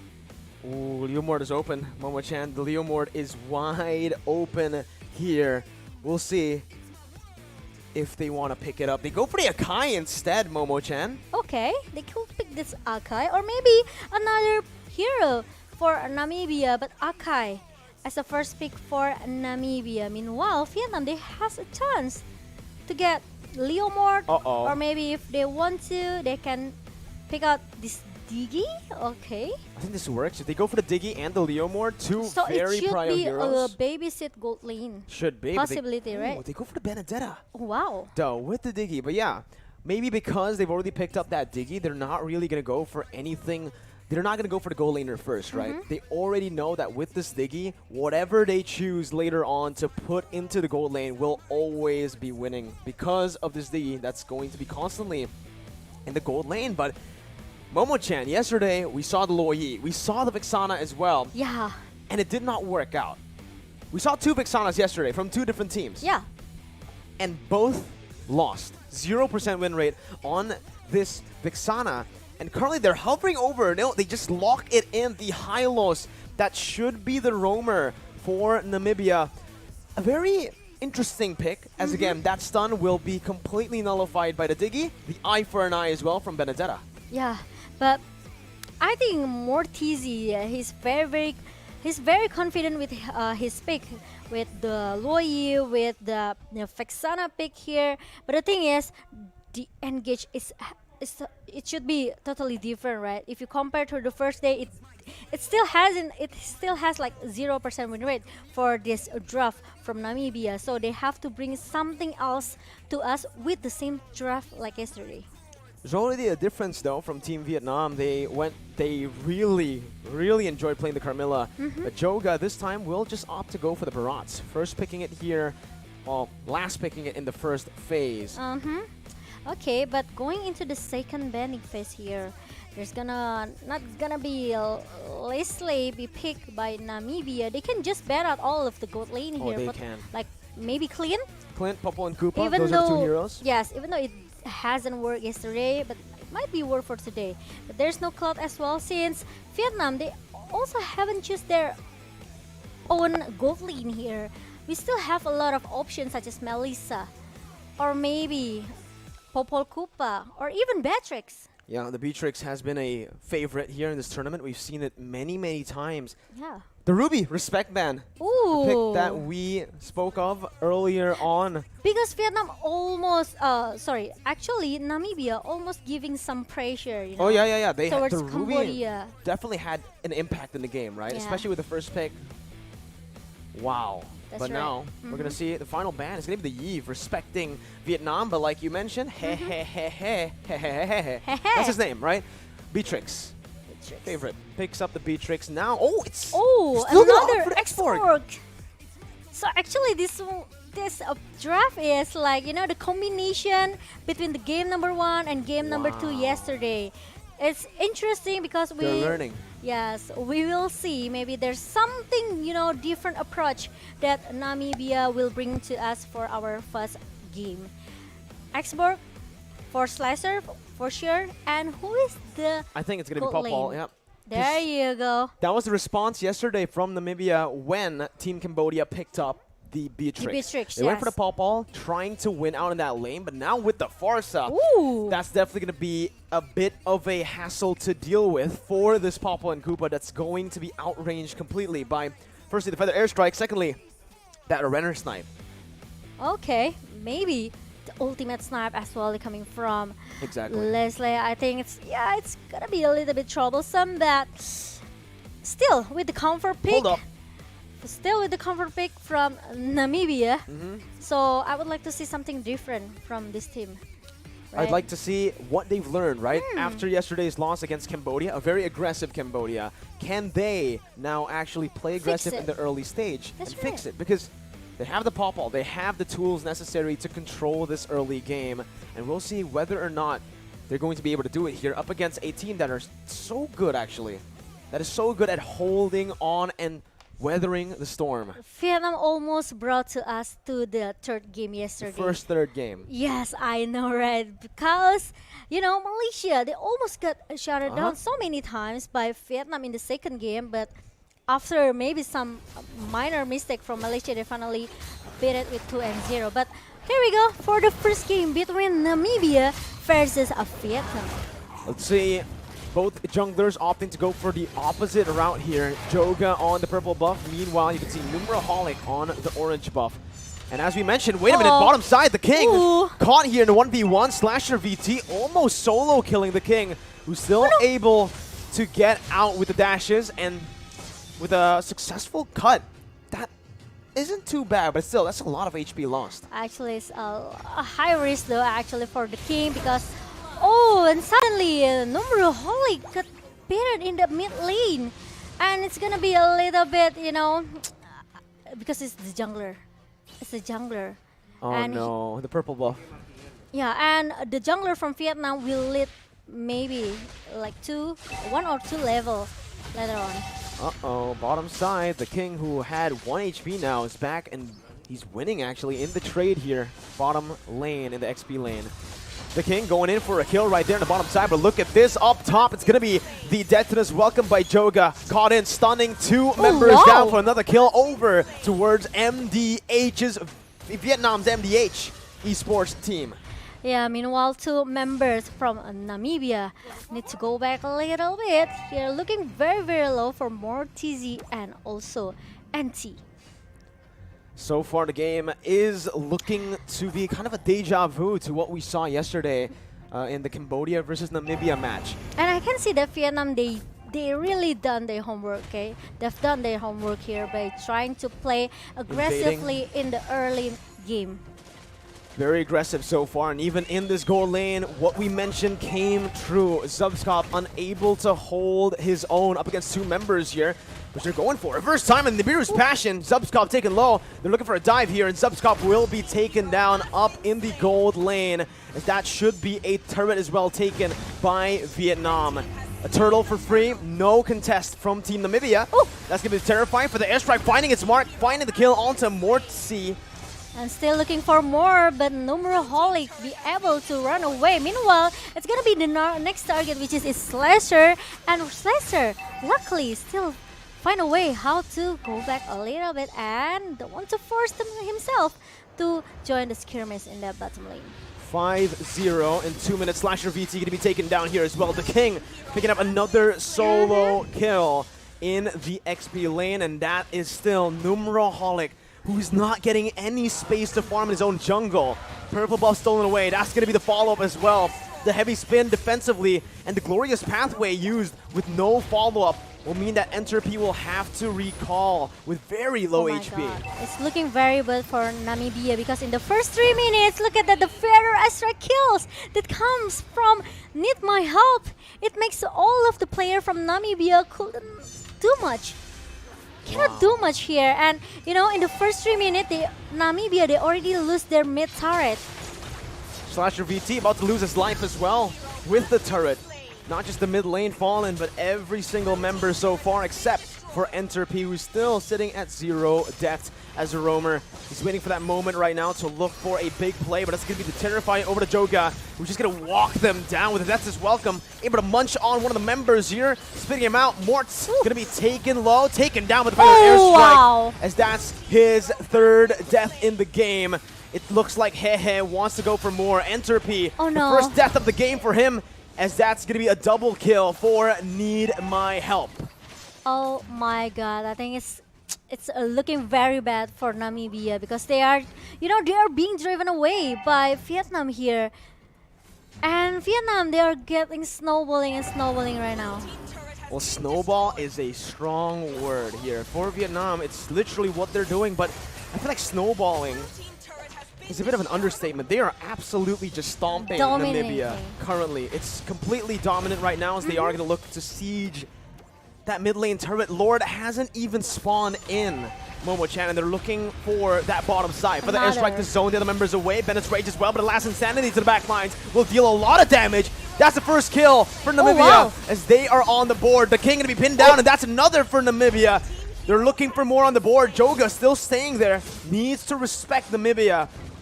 And they do. They back off. Yeah, they have to back off a little bit, losing 2 members from Vietnam here. I think they also don't want to force to play a little bit, maybe I can say careless, because even though they are dominating, but slowly but sure, Namibia, they can find their own way back. I'm looking at it right now, Momo-chan. I'm trying to think about the win condition for Namibia. But even if, let's say they get to that late game, if they are able to weather this storm, this Popwell is going to fall off compared to the Beatrix. And they're getting baited in here. Purple buff taken out, the poke from that feather airstrike. Yeah, Namibia, they really have to rely on this Zubskop, right? Meanwhile, Zubskop didn't get any space to do the farm. It's hard for him to farm right now. because all of the lane management is being controlled by Vietnam. And now look at the minions coming into the mid bastard, and look how free hey. Look at Beatrix. Momo-chan, Lord hasn't even spawned. We're still waiting for the third turtle of the game. They're already in the base, cracking it. Deathress welcome popped in, heavy spin as well, but that's the time journey to negate all of it. The King under base still able to get out for a bit before Slasher VT picks him up. Now the Beatrix with the Bennett deletes Mort like it's nothing, and they will be able to look for the base currently with 2 minion waves simultaneously pushing in the mid lane and that top lane. They're looking for the end. 6 minutes. This is for the record. This is, I think, the fastest game if they can end this game in the 7 minutes game. But look at that. Need my help. Still have the Pharaoh Astra looking for a good positioning here. But Nord is still able to be taken down by Namibia. They are still holding up their base. They are trying to defend their base without giving an opportunity for Vietnam to finish the game as soon as possible. Well, right now, that's the DB passion. They're eating it up. Entropy going to be taken down by the final blow in the dashes from the King. And that's another kill over for Vietnam. Momo-chan, they're looking for the end right now. Heavy spin, buying a little bit more time, but the time journey comes in as well. Now, with the Eternal Guard, they're trying their best to still stay alive, to survive the siege, but it does not look like they can. Last Insanity to the back line. Snart going to be taken very low, taken down with the Vexana, but it's still going to be a 1-for-1. They are still hanging up in their own base here. Namibia and Vietnam, they even doesn't want to go back. They don't want to go back. They really want to force the team fight here inside the base of Namibia, and it takes a lot of risk actually. It's crazy. If maybe they can try to control the Super Minion from all of the lanes, maybe they can finish in the under 10 minutes game. True. Numeraholic though, he's going to be eaten up again, taken down. Lord finally spawns in the Land of Dawn.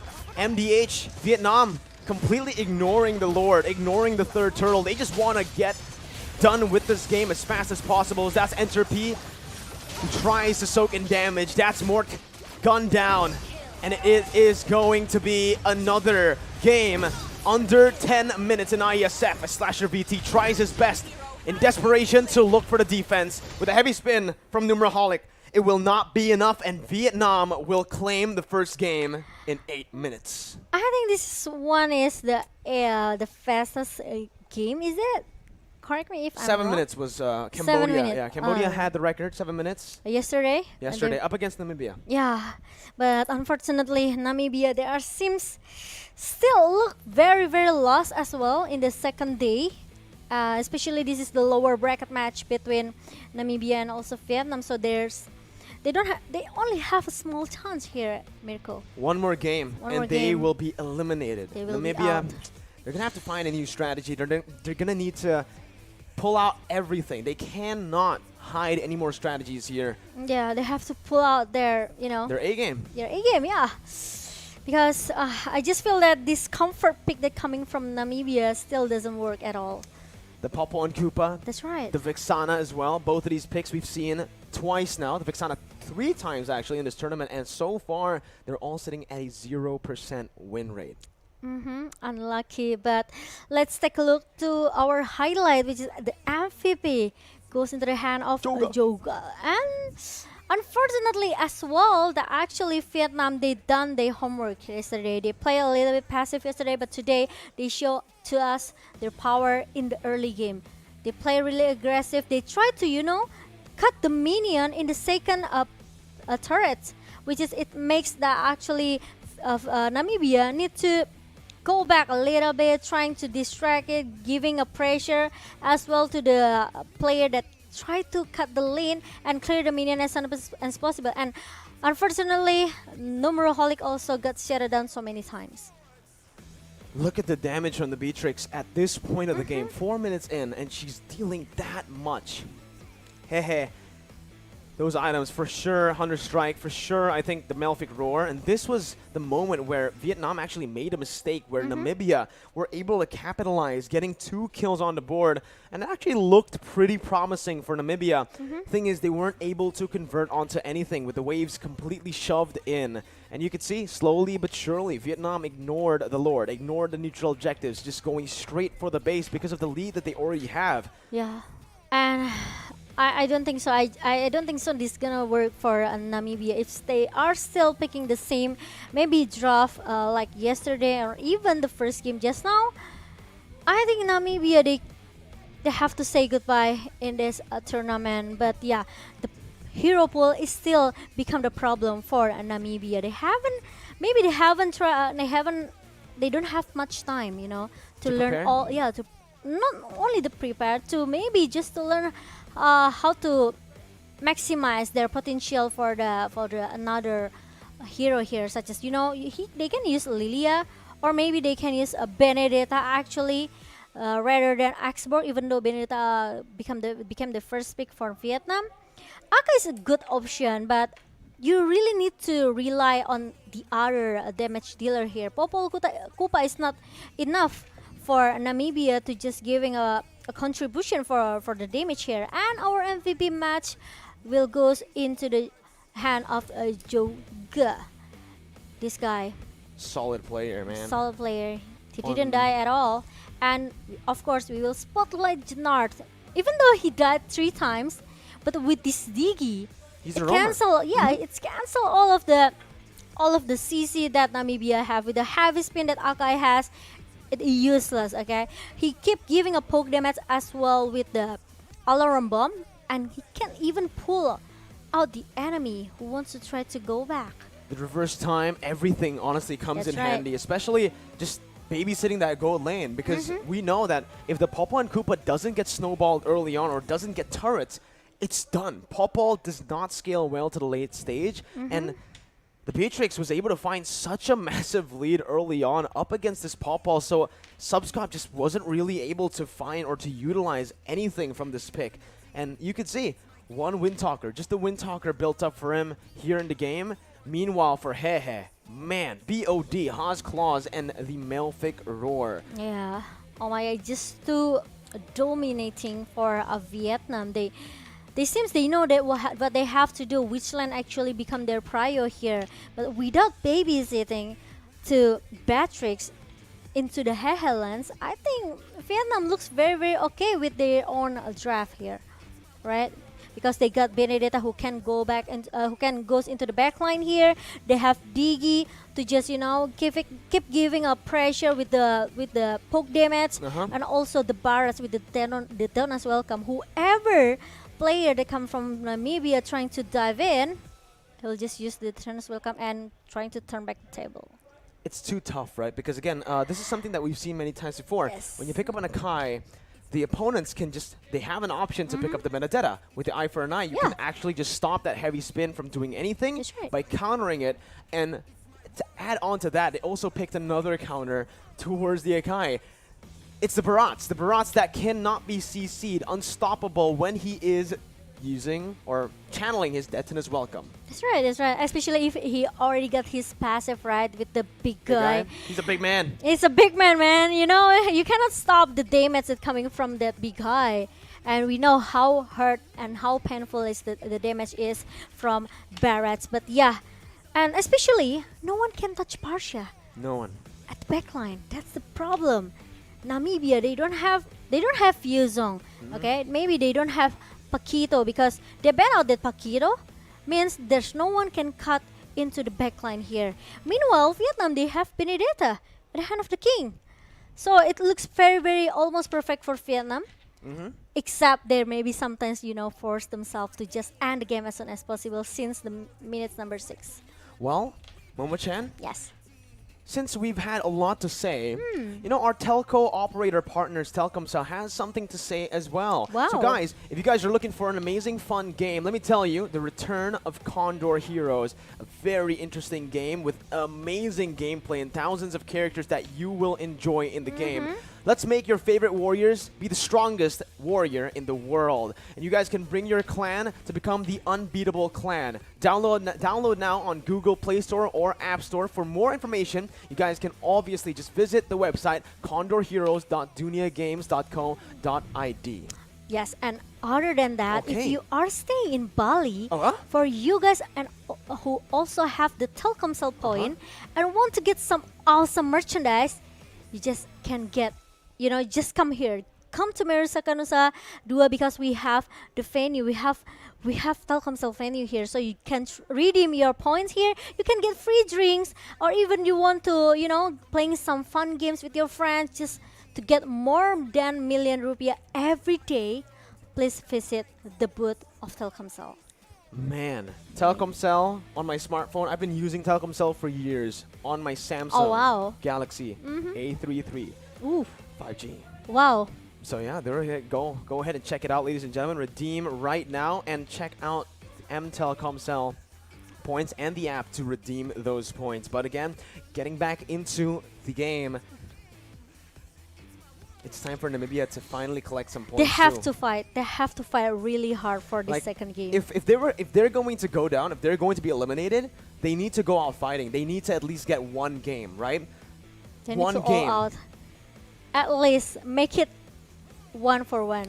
At least. Yeah, because if they lose here, they will be eliminated with 0 games won officially. With 0% win rate, of course, because 0% they win rate. haven't won any game at all since the day number 1. So I think it's very, very an important game as well for Namibia. Vietnam, of course, they don't want to go home. They really want to go to the next bracket and maybe even try to fight to get the slot into the grand final, right? So I think this is their chance as well for Vietnam. But if they want to give some point and try, or maybe if they don't want to, they just can finish it with 2-0. Well, let's see, because we are going to get into the drafts for game number 2.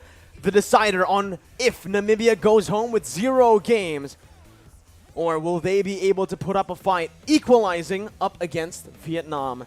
MDH Esports that won in the Mekong qualifiers for MLBB. MLBB, yeah. I know how hard maybe Namibia, sometimes we know maybe in their country they don't have a lot of this kind of tournament, right? Because it's kind of a little bit, it's hard for them to get an official tournament like this, or maybe a major tournament like this. So I think I can understand in the side of Namibia, but we will see how about the second game, because the draft pick started now. Akai is gonna be respect when coming from Namibia, and it's very interesting. Okay, oh sorry, actually yes, it's Vietnam, and Namibia is gonna be the second pick here, banning out that Funny. Last time we saw the Fanny ban, then the Wan, and then the Martis from Team Namibia when they were on the red side up against Cambodia in game 1 of that match. This time the Wan is actually banned out by Team Vietnam. With the Akai as well, so they're already showing respect to Namibia. Even though the Akai lost in game number 1, it still was a problem for them to deal with, right? They weren't able to end the game because of the Akai that constantly used the heavy spin to clear out the waves, but now Namibia, they're still opting to go for the Paquito. Yes, that's right. And now, look at that. There's no Paquito, there's no Martis as well. Namibia, they can ban out that Kaja. I don't think giving Kaja into the hand of Vietnam is a really, really It's good. risky. Yes, it's not really a good option for Namibia. But yeah, we'll see. Or maybe they want to just contest it with Valentina if they want to. But 100% Vietnam will go for Kaja as the first pick. Leomord also is an option for Yep. Team Namibia right now, but they will just go for the ban towards the Benedetta, Oh. respecting the king, but giving Vietnam the option to pick up a Kaja, Leomord, Valentina as well. Yeah. Valentina that gave them so much trouble in the first game up against Cambodia. And Vietnam can just choose to pick up the Valentina, dictating the draft from the get-go. Yeah, I think Kaja will be the first pick for Vietnam, but no. Valentina. It's gonna be Valentina. Okay, and Namibia, they have their own nightmare right now. You know, last time when a Valentino was first picked, Team Namibia, they picked up the Akai and then the Luoyi. So now with the Akai banned out, they can't go for that anymore. Luoyi still is an option. And another jungler that we have seen Numeraholic play is the Balman.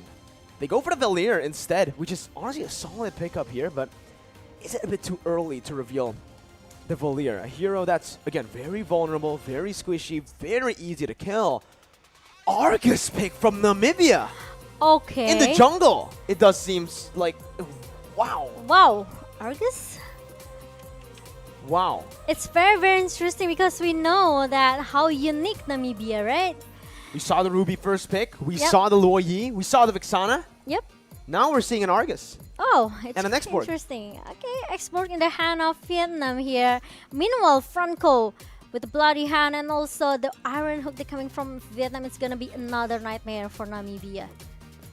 Is it gonna be Faramis? So Faramis Roamer? Faramis Roam could be an option here. Be. We have, or well, Valir Roam, right? It's also an option here for Namibia, but they will go and lock that Faramis in. Now into the second banning phase we go. Namibia, the first ban here. This last time they went for the ban towards the Ling and the Hayabusa, respecting Cambodia. Now, will they go for the same? Noticing that Vietnam have not picked up a jungler. No. No. They'll go for the Claude. I think they will just ban out the gold lane, you know. The Beatrix next. Trying to minimize the option for the gold lane heroes here. Is it gonna be Beatrix or Melissa? Or another Popol Koopa? Uh-oh, but now you're also seeing the bans come in for Vietnam.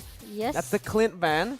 The Clint we ban. might see a Popol ban, and if we do see that, that means Zubscop is going to have to play a hero he's not comfortable with. Wow, is it gonna be, you know, maybe a Layla? Because we saw Layla yesterday. Oh my god, you're right. Cambodia actually picked the Layla. It was a mistake in the end, Mo because they picked Joy and it was disabled. But it's an Angela ban.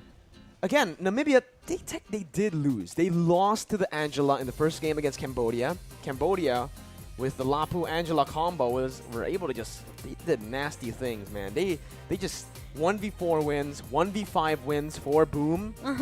And now Namibia, from that game, have learned that, hey, maybe the Angela might not be a wise decision, right? But now I do think it's going to be the Popol and Koopa ban for Vietnam. And oh, here it is.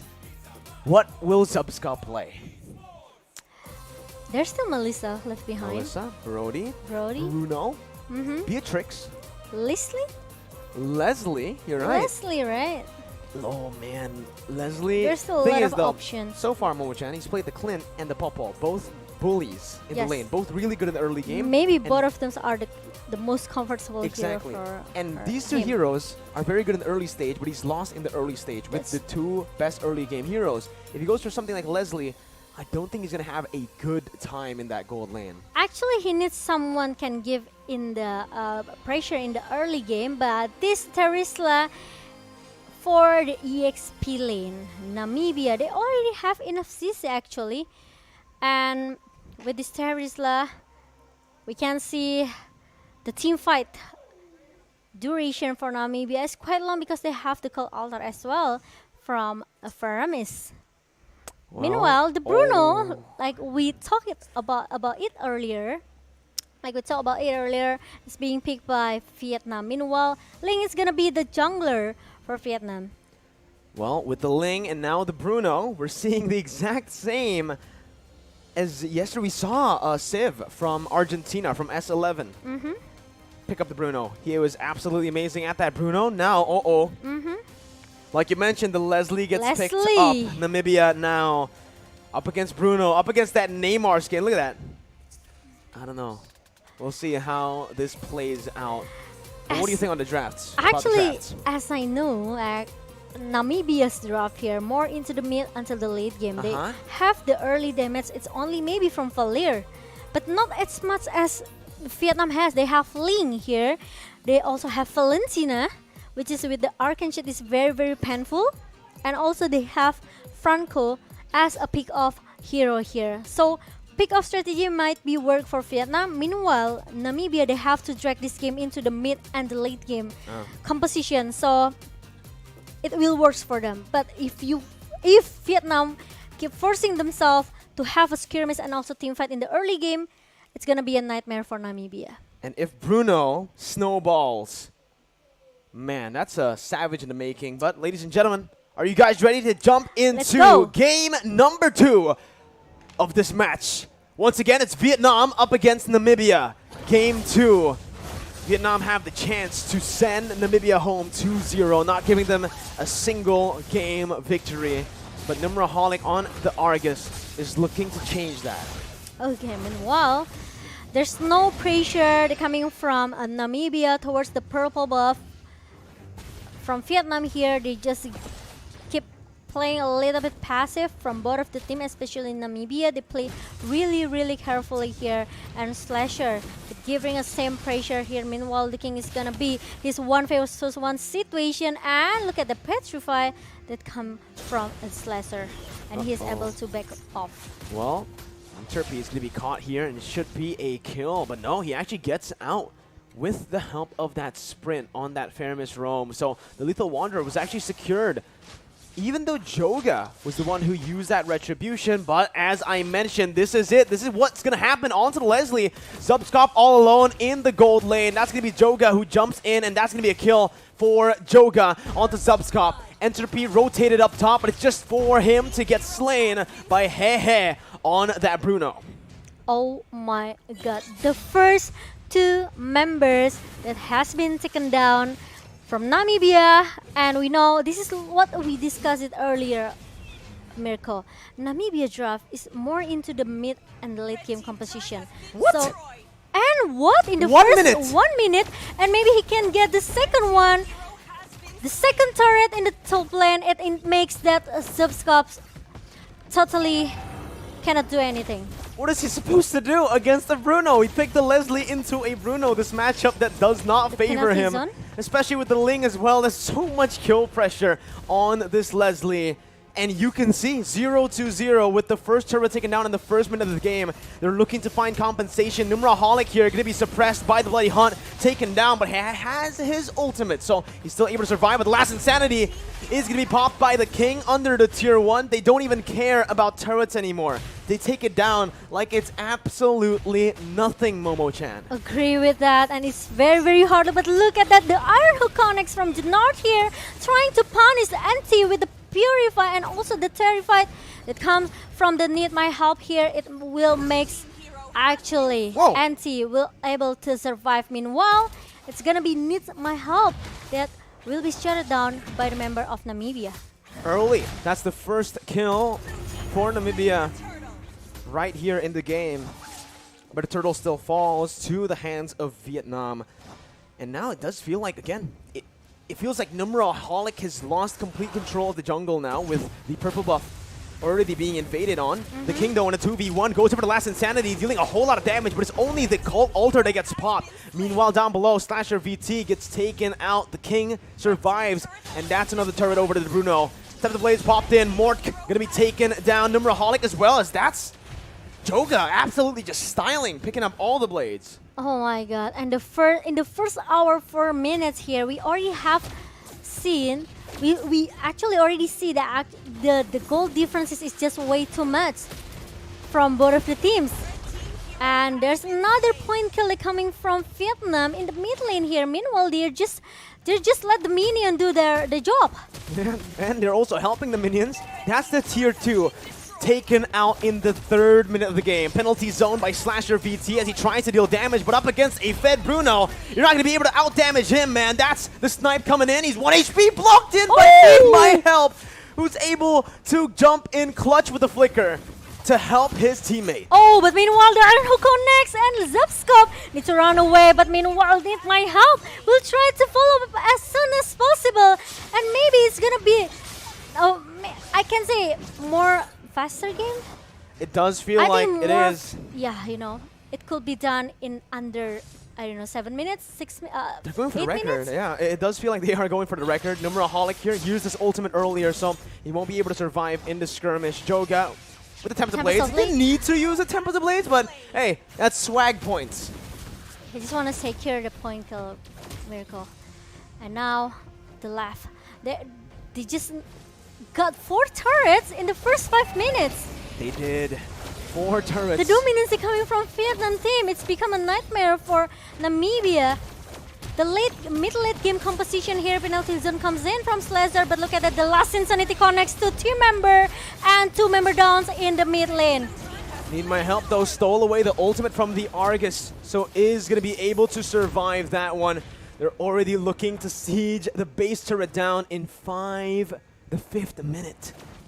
Purple buff, the entire jungle, no, not just the purple buff, the entire jungle, Momo-chan, It's being infected already. It's Vietnam's now. It's technically, Namibia doesn't have a jungle at this point. They're stuck inside of their base. They're getting suffocated slowly but surely. And when a Bruno does that much damage to a Terizla. Look at the volleyball. Ow. It's painful from Hehe because no one from Namibia can stop this guy. Okay, meanwhile, there's gonna be like 5 versus 5 situation in the bottom lane. Meanwhile, there's gonna be Argus comes up, but the last Insanity comes in. Penalty zone is quite a little bit late, and the killing spree goes into the hand of Vietnam, and it's left Zapskov, and I think it's gonna be another wipe out for Vietnam, and 6-minute games for Vietnam, 2-0 without any things that Namibia can do in the second game. 6 minutes! 6 minutes! 6 minutes! 6-0-1.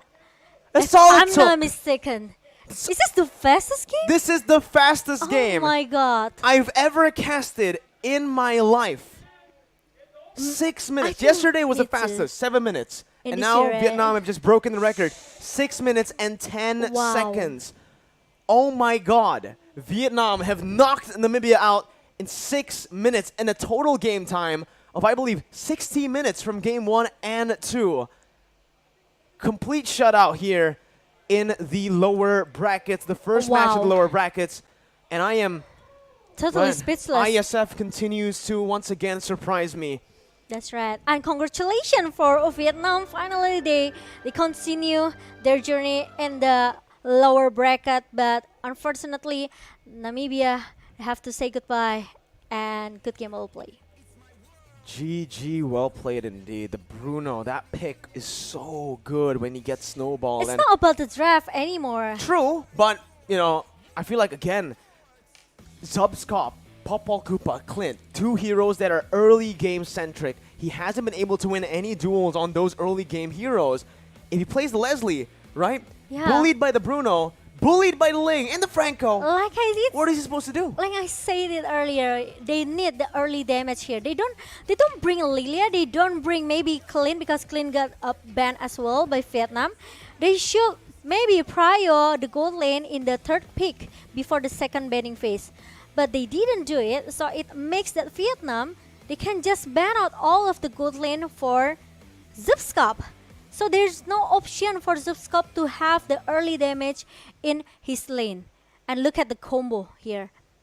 The penalty zone comes in, but Numeraholic opened the ultimate quite too fast. So the follow-up is a little bit quite late for Namibia. Meanwhile, Vietnam, they have the last Insanity. So all of the player at the backline, you know, it get punished really, really bad by the last Insanity they coming from the King here with Xbox. And our match MVP goes to Hehe, of course, because without that at all, this Bruno, he got the first turret in the first 2 minutes, 2:30 I think, if I'm not mistaken. That's Almost a 3 lot of minutes. gold. 6 minutes, 1,093 gold. What is that Wow. GPM? Wait, that is unreal. Oh, 1,093. Can you calculate how gold per minute that he That's, has? oh my god, that's a lot of gold per minute, Momo-chan. Give me a second, I'm trying my best to... You divided by 6, I think. Yeah. It's like 182 gold. No, that's the GPM, Momo-chan. G- That's the oh, GPM. s- 1,093 is the wow.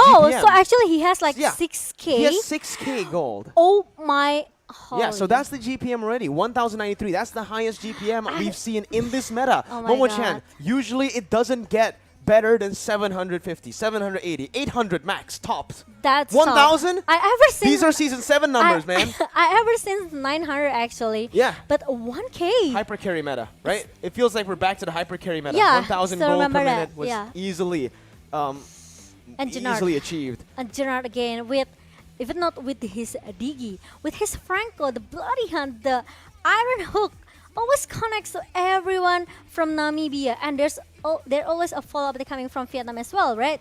So it means Vietnam, they really know what they have to do. They just let Gnard play his iron hook, then after he catch someone, need my help, and everyone just answer to it. What a performance, man! And 10.6. they just let the Hehe to play by himself. Yeah, in he his took lane, turrets. right? Like he took turrets everywhere, everywhere. Agree with that. How many turrets did he take actually? That's something that we can check later on. I think he took the top. The two. first one I think he took top, 4. the second one bottom, And then the second one top? Yes, the And second the base one. turret, and then the base. The third one is the bottom lane. And Whatever, he got a Oh, lot. actually, he got everything that he wants, and even the second game is just way too dominating for Vietnam. 6 minutes. I can't. You know. I mean, 6 minutes. even the turtle The hasn't show up, the right? third turtle. The turtle, right? Hasn't spawned. Wait. spawned. Oh my Yeah, God. because it's too. Yeah. But like, I can't believe it. Is This it? is the third turtle. They completely ignored it. They went for the base. Yeah, it showed up, but they didn't take it. You know. Wow. Amazing! Wow, what Vietnam. a performance! This is definitely a team to check out, ladies and gentlemen. But Momo-chan Yes. and Mirko, we're done here on the caster desk. We're going to throw it over to Masger, our host, to get an interview with one of the Vietnamese players.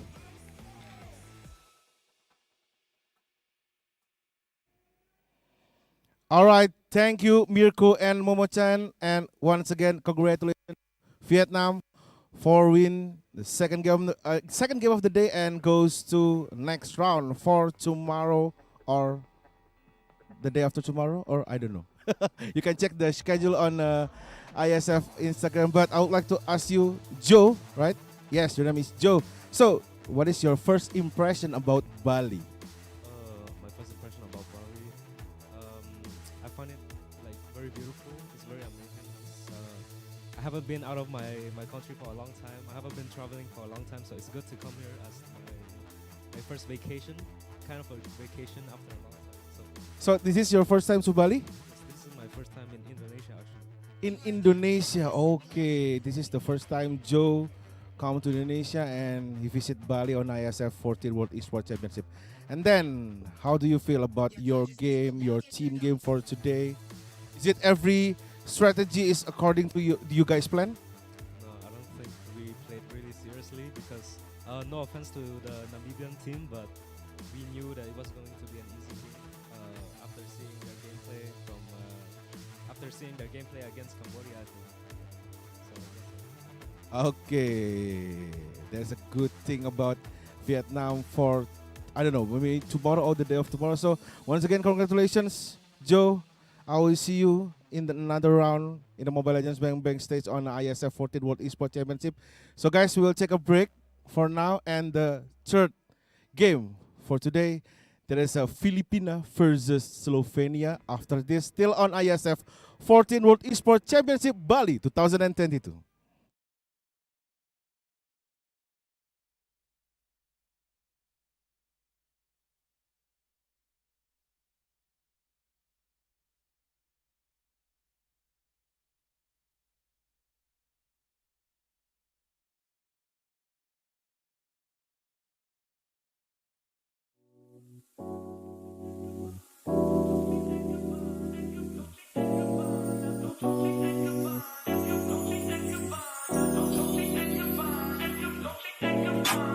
Dolce and Gabbana, Fendi and Adana, Karen, they be sharing all their money, got me wearing fly. Girl, but I ain't asking. They say they love my ass and 7 jeans to religion. I say no, but they keep giving, so I keep on taking. And no, I ain't taking. We can keep on taking. I keep on demonstrating my love, my love, my love, my love. You love my lady lumps, my hump, my hump, my hump, my humps. They got you. They got you.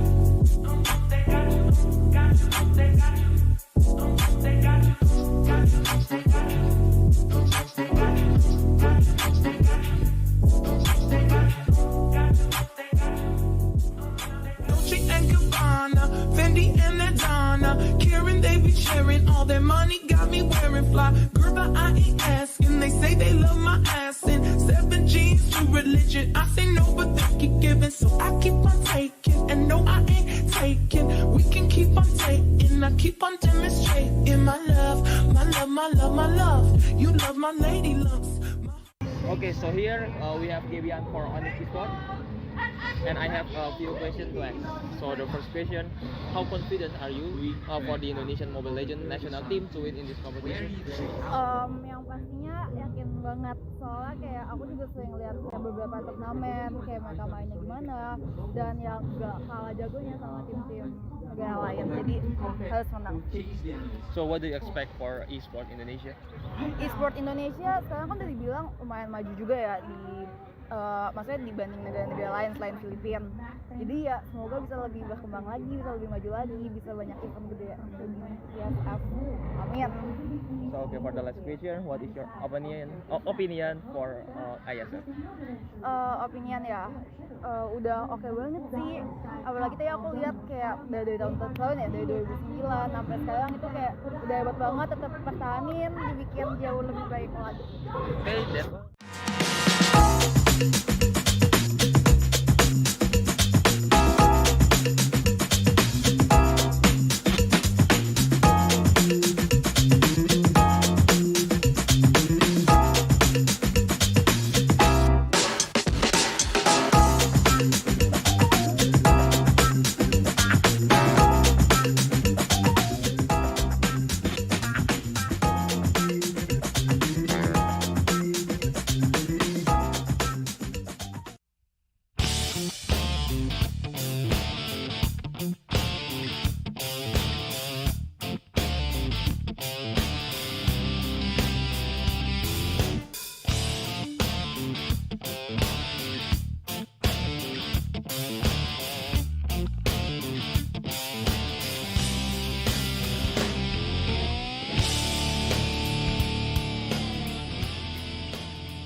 Okay, so today we have Malaysia that will be competing in Mobile Legends Bang in World Esports Championship in 2022, and we have a few questions.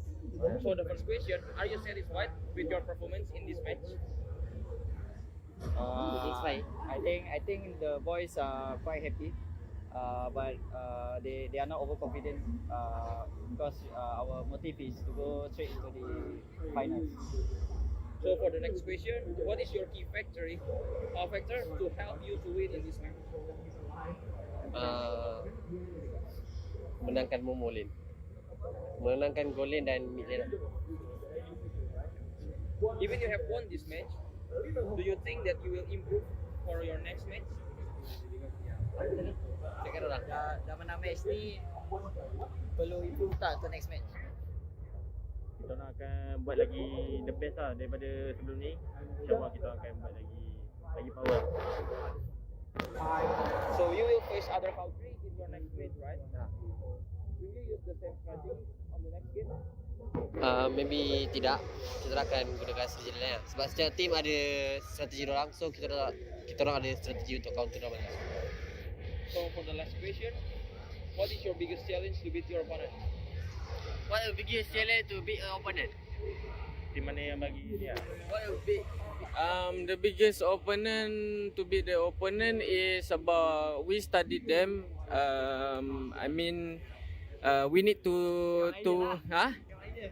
Melayu je. Kita nak kena beat diorang daripada segi strategi dengan drafting itu je lah kot. Tadi macam panjang. Okay, that's all for my question. Thank you for your time and I hope to win. Thank you so much. Thank you.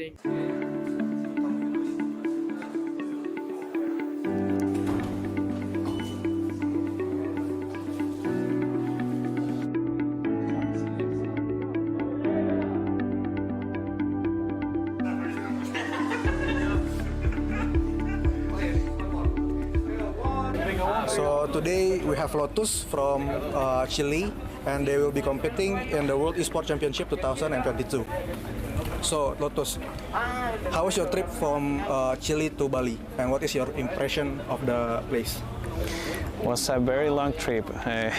We came from Chile. We have 3 connection flights: Chile, Houston, Houston, Tokyo, Tokyo, Indonesia, Jakarta, Jakarta, Bali. So it was a very long trip, 2 days in a row, but it was a lot of fun. We had a lot of fun too.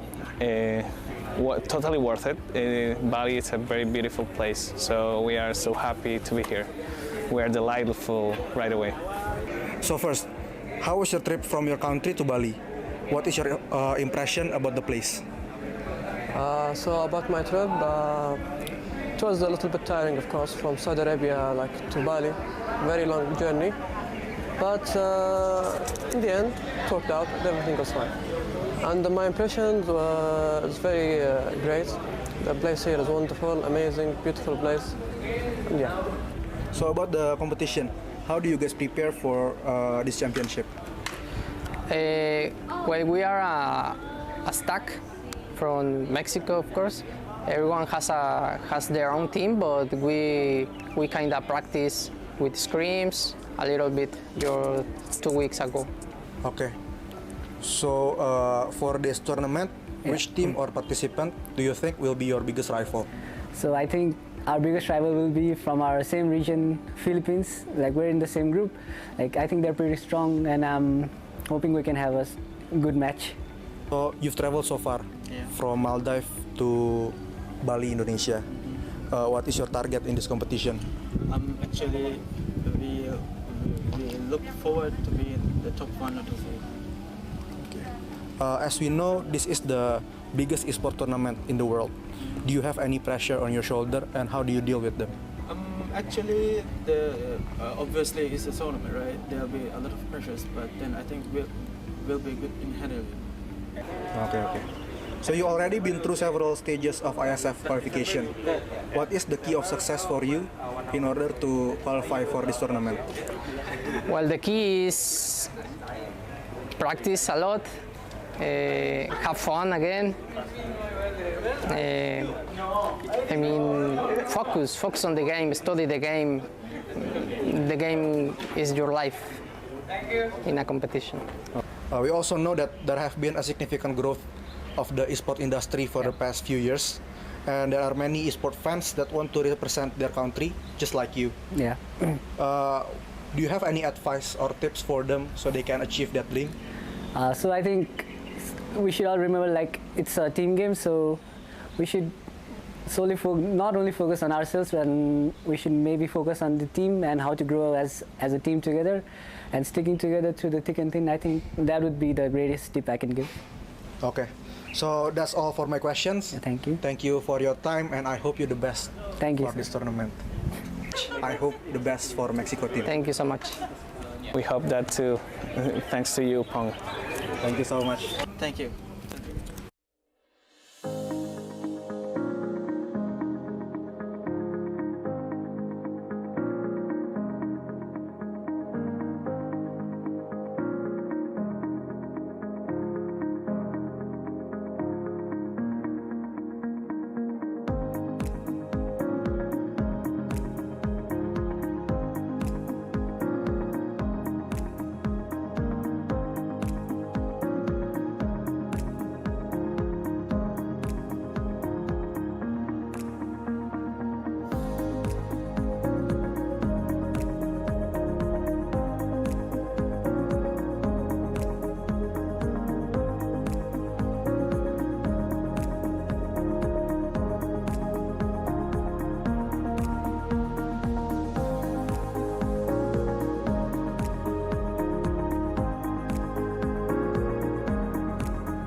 Hi guys, back again with me, Putra Sutopo as your fellow host. So right now, I'm at the Earth Stage area, where this area will be used as the stage for opening ceremony of IESF 14th World Esports Championship Bali 2022.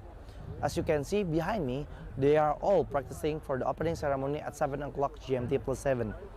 To be honest, I cannot wait to see the opening ceremony because there will be an amazing performance from Alfiref and other performers. So, for those of you who want to watch it, you can watch it through the IESF official channel on Twitch TV. To be honest, you need to watch it, okay? So right now, I want to continue to see their practicing for the opening ceremony. Bye guys.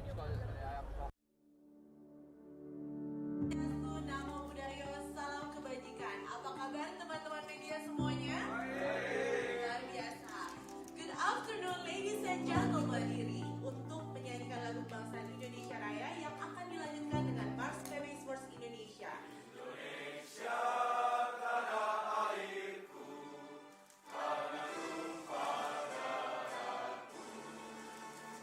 Di sanalah aku berdiri, jadi pandu ibu.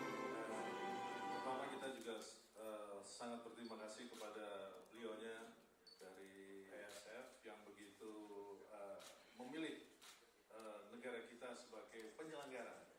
Sekitar 42 juta ya e-sport ya, pemain e-sport tentunya akan bisa menyebarkan ini, bisa menghidupkan ekosistem daripada e-sport itu sendiri. Tentunya akan berpengaruh secara ekonomi dan kesehatan. For this event, and hopefully Bali and Indonesia will get a really good name in the international, right? Is going to influence a positive creativity in humanity and a new way to socialize, a new way to be together, a new way to be friends. When a parent looks at a kid in the computer with headset on and talking. Salam Esports. Jaya, jaya, jaya. Okay. Okay, thank you so much.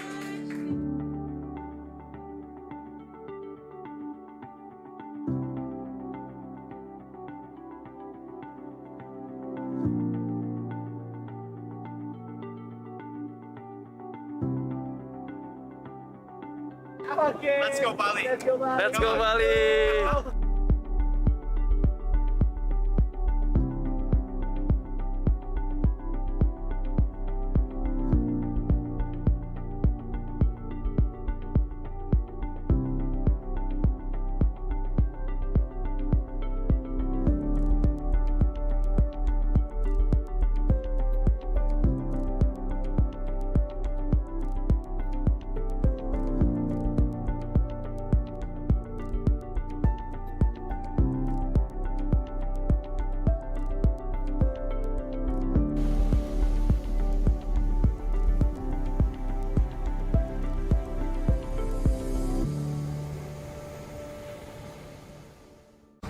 So, welcome to the IESF 15th World Esports Championships Bali 2022 with me Sigit as your field host. So, this is the second day of the IESF 15th World Esports Championship Bali 2022 and we still have a lot of interesting match and games in the game category of eFootball, Tekken 7, CSGO, Dota 2 and also Mobile Legends Bang Bang. You can see full match schedule on our Instagram at the IESF_official and also garudaku.se.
before we go, did any of you miss the excitement of the day one? Don't worry, here's the recap day one of the IESF 15th World Esports Championship Bali 2022. Enjoy!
Saya membuka secara resmi 14th World Esports Championship.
Masih bingung cari jasa ekspedisi?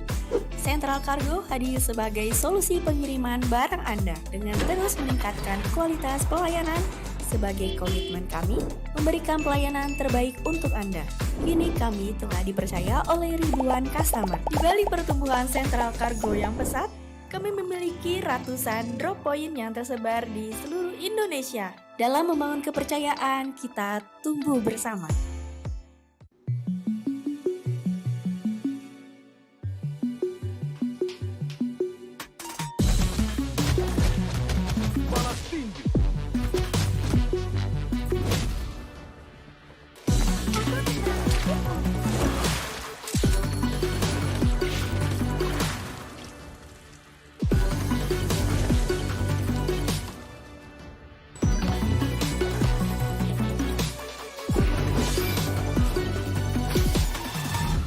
Go do it! Welcome to Mobile Legends!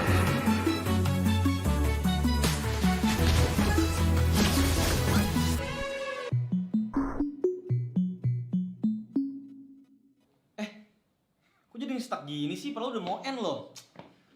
Aduh.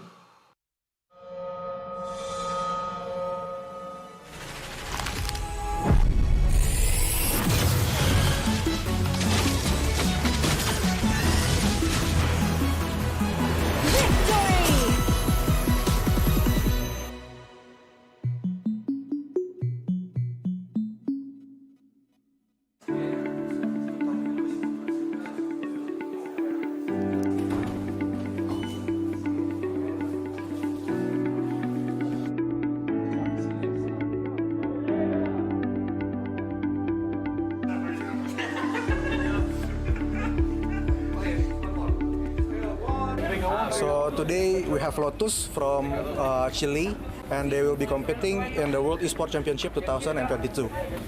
So Lotus, how was your trip from Chile to Bali, and what is your impression of the place? Was a very long trip. We came from Chile. We have 3 connection flights: Chile, Houston, Tokyo, Indonesia, Jakarta, Bali. So it was a very long trip, 2 days in a row, but it was a lot of fun. We had a lot of fun too. Totally worth it. Bali is a very beautiful place, so we are so happy to be here. We are delightful right away. So first, how was your trip from your country? So about the competition, how do you guys prepare for this championship? Well, we are a stack from Mexico, of course. Everyone has their own team, but we kind of practice with scrims a little bit 2 weeks ago. Okay. So for this tournament, which team or participant do you think will be your biggest rival? So I think our biggest rival will be from our same region, Philippines. Like, we're in the same group. Like, I think they're pretty strong, and I'm hoping we can have a good match. So you've traveled so far from Maldives to Bali, Indonesia. What is your target in this competition? Actually, we look forward to be in the top 1 or 2. As we know, this is the biggest esport tournament in the world. Do you have any pressure on your shoulder, and how do you deal with them? Actually, obviously it's a tournament, right? There'll be a lot of pressures, but then I think we'll be good in handling it. Okay. So you already been through several stages of IESF qualification. What is the key of success for you in order to qualify for this tournament? Well, the key is practice a lot, have fun again. I mean, focus on the game, study the game. The game is your life in a competition. We also know that there have been a significant growth of the esport industry for the past few years, and there are many esport fans that want to represent their country just like you. Yeah. Do you have any advice or tips for them so they can achieve that dream? So I think we should all remember, like, it's a team game, so we should solely not only focus on ourselves, but we should maybe focus on the team and how to grow as a team together, and sticking together through the thick and thin. I think that would be the greatest tip I can give. Okay. So that's all for my questions. Thank you. Thank you for your time, and I hope you the best Thank you, for this tournament. I hope the best for Mexico team. Thank you so much. We hope that too. Thanks to you, Pong. Thank you so much. Thank you. Okay, so today we have Argentina that will be competing in Mobile Legends Bang Bang in World Esports Championship 2022, and I have a few questions to ask. Okay, so the first question, are you satisfied with your performance in this match? ¿Están contentos con la performance que tuvieron? Sí, estamos contentos y conformes. Yeah, we're really happy and up to our standards. So the next question, what is your key factor that helped you to win in this match? ¿Cuál es el factor clave que les ayudó a ganar en este partido? La unión entre todos y la confianza entre uno y el otro. The union among us, trusting each other on all the decisions we had to make. For sure. So even you have won this match, do you think there are things that you can improve to the next match? Incluso aunque no hayan perdido ningún partido, ¿creen que hayan cosas que tengan que mejorar para el próximo partido? Siempre hay cosas que mejorar y hay que ver los errores individuales también. ¿Cómo que, por ejemplo? Posicionamiento, visión, comunicación. There are always things to improve, not only in the macro game but also in the micro game. Like we could do like some better visualization of the map and positioning ourselves on the map. So we're going like rewatch our match and check what we did so we don't make the same mistakes for the next match. So you will facing other country in your next match. Will you use the same strategy on the next match? ¿Vamos a la misma estrategia contra el próximo partido? Sí. Vamos a salir con todo. Que la idea es ganarlo todo. Somos la selección de Argentina y vamos a salir a ganar. Yeah, well, it obviously depends on the pick and the rivals we're going to have. But yeah, we're going to give all of us to the match. We are Argentina, we're proud of it, and we're going to show what Argentina is. So this is the last question. What is your biggest challenge to beat your opponent? I'm sorry? What is your biggest challenge to beat your opponent? ¿Cuál es el principal desafío que tienen para vencer a sus rivales? Estudiarlos y entender cuál es su forma de juego para poder contrarrestarla. Yeah. So our biggest challenge is to understand our rivals, so we can think of a strategy to overcome them before they come after us. Okay, that's all for all my questions. Thank you very much for your time, and I hope the best for this competition. Thank you. Hi guys, back again with me, Putra Sutopo as your fellow host. So right now, I'm at the Earth Stage area, where this area will be used as the stage for opening ceremony of IESF 14th World Esports Championship Bali 2022. As you can see behind me, they are all practicing for the opening ceremony at 7 o'clock GMT+7. To be honest, I cannot wait to see the opening ceremony because there will be an amazing performance from Alfiref and other performers. So, for those of you who want to watch it, you can watch it through the IESF official channel on Twitch TV. To be honest, you need to watch it, okay? So right now, I want to continue to see their practicing for the opening ceremony. Bye guys. Ada sebuah cerita tentang mereka yang bangkit dari keterpurukan, melawan keterbatasan, merajut karya untuk berdaya bersama, membuka jalan kemudahan dan rasa percaya akan masa depan. Di tengah tantangan, mereka suarakan harapan, bergerak untuk perubahan. IndiHome, aktivitas tanpa batas. Okay, so here we have Gabian for Onyx Esports, and I have a few questions to ask. So the first question, how confident are you for the Indonesian Mobile Legends national team to win in this competition? Yang pastinya yakin banget, soalnya kayak aku juga sering lihat kayak beberapa turnamen kayak mereka mainnya gimana dan yang gak kalah jagonya sama tim-tim negara lain, jadi harus menang. So what do you expect for Esports Indonesia? Esports Indonesia sekarang kan udah dibilang lumayan maju juga ya di maksudnya dibanding negara-negara lain selain Filipina. Jadi ya semoga bisa lebih berkembang lagi, bisa lebih maju lagi, bisa banyak event gede di IESF. Amin. So okay, for the last question, what is your opinion for IESF? Opinion ya, udah oke banget sih. Apalagi tadi aku lihat kayak dari tahun ya, dari 2009 sampai sekarang itu kayak udah hebat banget, tetap pertahanin, dibikin jauh lebih baik lagi. Okay, that's all. Nama budaya, salam kebajikan. Apa kabar teman-teman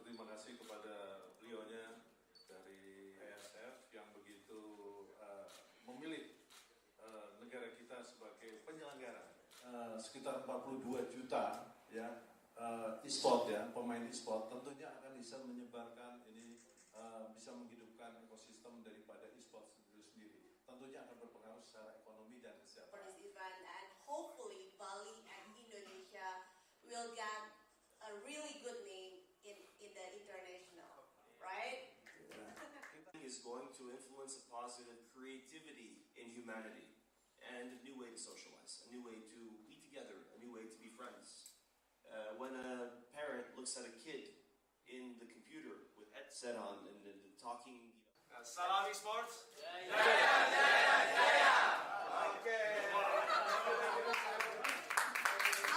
thank you so much.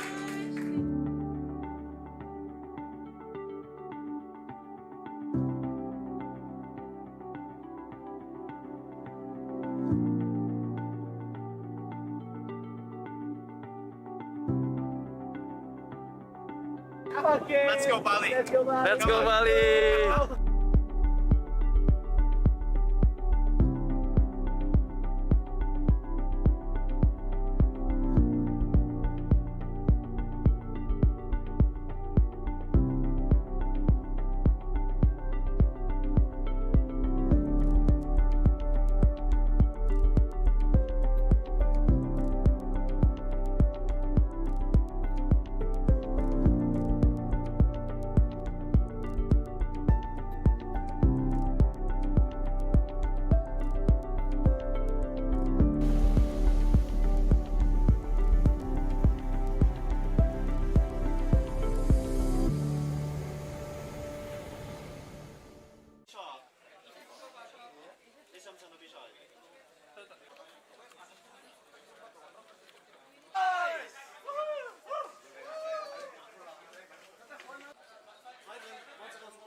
Selamat datang di sebuah pengalaman perjalanan baru Indonesia bersama InJourney.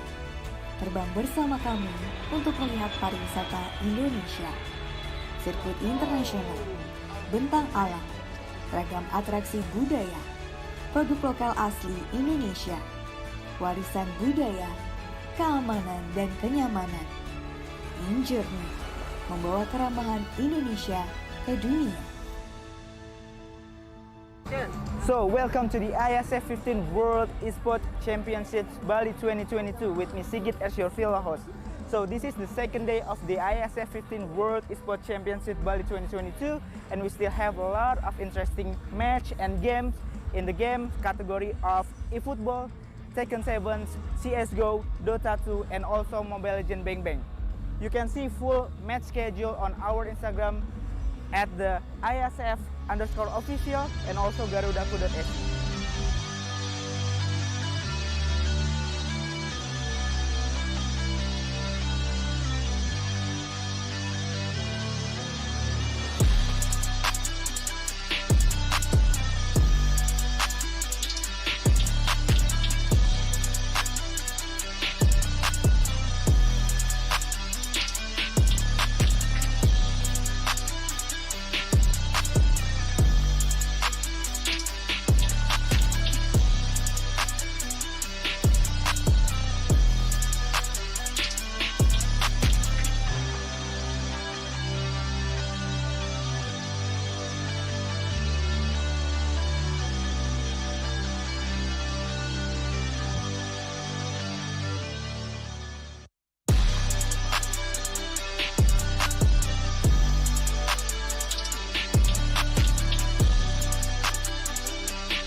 So, before we go, did any of you miss the excitement of the day one?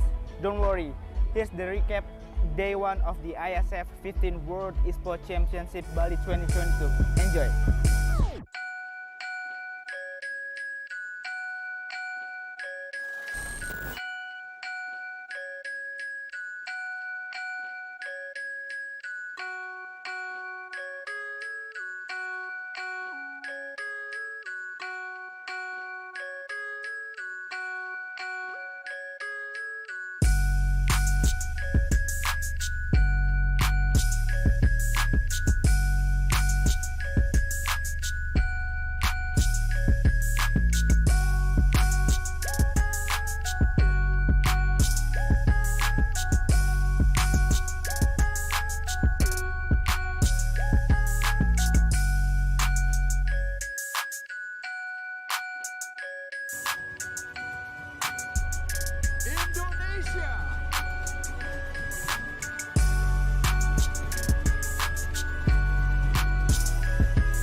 saya membuka secara resmi 14th World Esports Championship.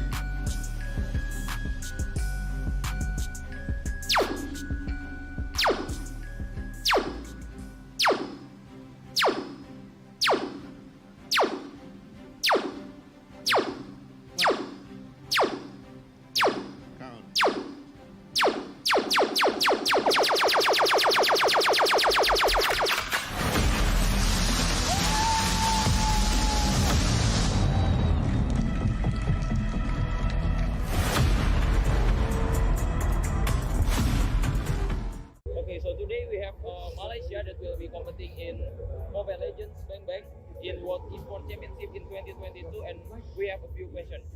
So the first question: are you satisfied with your performance in this match? I think the boys are quite happy, but they are not overconfident because our motive is to go straight into the finals. So for the next question, what is your key factor to help you to win in this match? Menangkan Momolin, menangkan Golin dan mid lane. Even you have won this match, do you think that you will improve for your next match? Cakap orang. Dah menang match ni, perlu improve tak untuk next match? Kita nak akan buat lagi the best lah daripada sebelum ni. InsyaAllah kita akan buat lagi power. So you will face other country in your next match, right? Will you use the same strategy on the next game? Maybe tidak. Kita akan gunakan strategi lain lah. Sebab setiap team ada strategi orang, so kita orang ada strategi untuk counter orang. So for the last question, what is your biggest challenge to beat your opponent? What the biggest challenge to beat an opponent? Team mana yang bagi dia? What the big The biggest opponent to beat the opponent is about we studied them. We need to Melayu je. Kita orang nak kena beat diorang daripada segi strategi dengan drafting itu je lah kot. Tadi macam mana? Okay, that's all for my question. Thank you for your time and I hope the best for your competition. Thank you so much. Thank you. Nah, setelah hari ini kita bahas berbagai macam match, mulai dari match yang ada di ice stage ataupun yang ada di fire stage.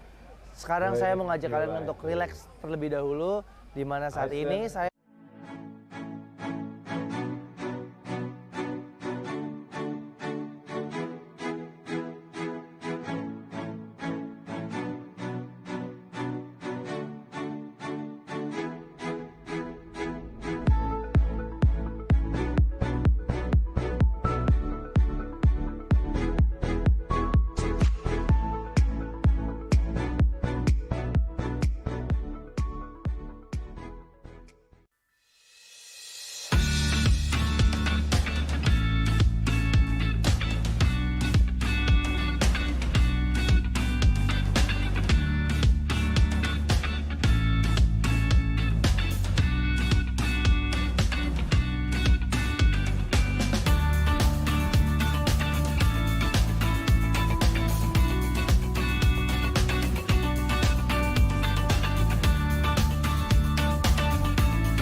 caring, they be sharing. All their money got me wearing fly. Girl, but I ain't asking. They say they love my ass and 7 G's to religion. I say no, but they keep giving, so I keep on taking. And no, I ain't taking. We can keep on taking. I keep on demonstrating my love, my love, my love, my love. You love my lady lumps, my hump, my hump, my hump. My humps, they got you.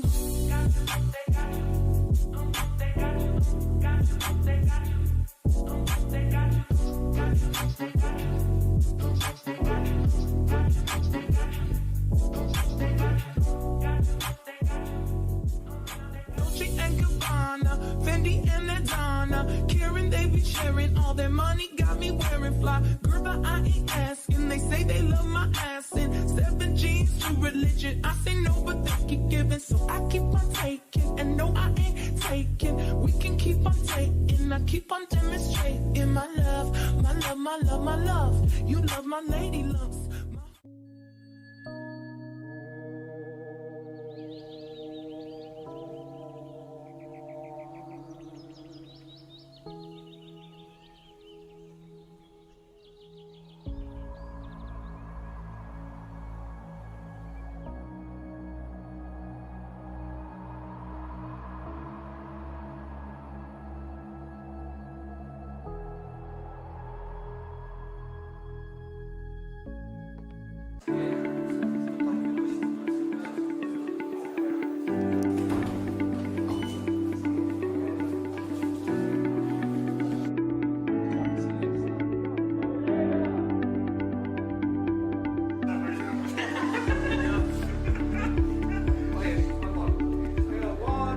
So today we have Lotus from Chile, and they will be competing in the World Esports Championship 2022. So Lotus, how was your trip from Chile to Bali, and what is your impression of the place? It was a very long trip. We came from Chile. We have 3 connection flights: Chile, Houston, Tokyo, Indonesia, Jakarta, Bali. So it was a very long trip, 2 days in a row. But it was a lot of fun. We had a lot of fun too. Totally worth it. Bali is a very beautiful place. So we are so happy to be here. We are delightful right away. So first, how was your trip from your country to Bali? What is your impression about the place? So about my trip, it was a little bit tiring, of course, from Saudi Arabia to Bali. Very long journey, but in the end, it worked out. Everything was fine, and my impression was very great. The place here is wonderful, amazing, beautiful place. And yeah. So about the competition, how do you guys prepare for this championship? Well, we are a stack from Mexico, of course. Everyone has their own team, but we kind of practice with scrims a little bit 2 weeks ago. Okay. So for this tournament, which team or participant do you think will be your biggest rival? So I think our biggest rival will be from our same region, Philippines. Like, we're in the same group. Like, I think they're pretty strong, and I'm hoping we can have a good match. So you've traveled so far from Maldives to Bali, Indonesia. What is your target in this competition? Actually, we look forward to be in the top 1 or 2. As we know, this is the biggest esports tournament in the world. Do you have any pressure on your shoulder, and how do you deal with them? Actually, obviously it's a tournament, right? There'll be a lot of pressures, but then I think we'll be good in handling it. Okay. So you already been through several stages of IESF qualification. What is the key of success for you in order to qualify for this tournament? Well, the key is practice a lot, have fun again. I mean, focus on the game, study the game. The game is your life in a competition. We also know that there have been a significant growth of the esports industry for the past few years, and there are many esports fans that want to represent their country, just like you. Yeah. Do you have any advice or tips for them so they can achieve that dream? So I think we should all remember like it's a team game, so we should solely not only focus on ourselves, but we should maybe focus on the team and how to grow as a team together.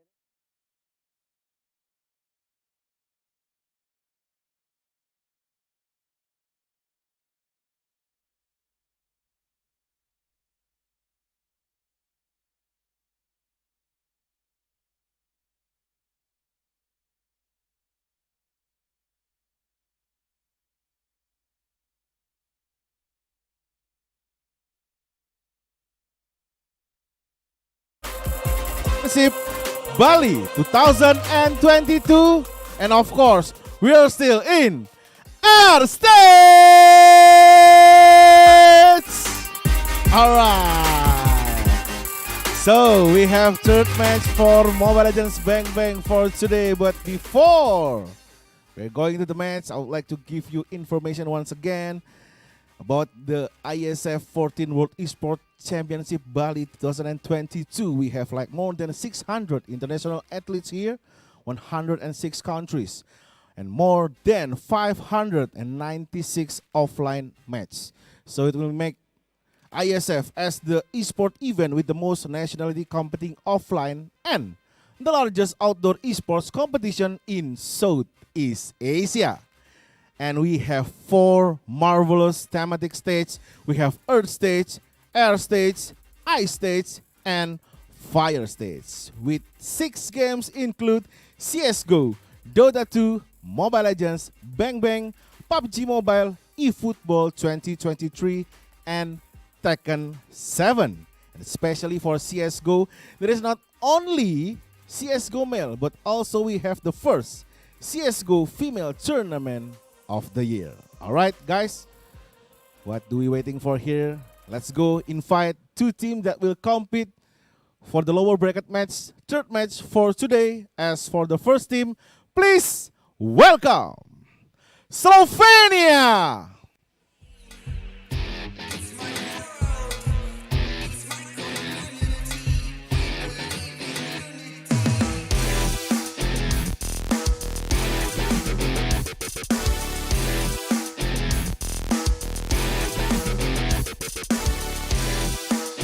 Alright.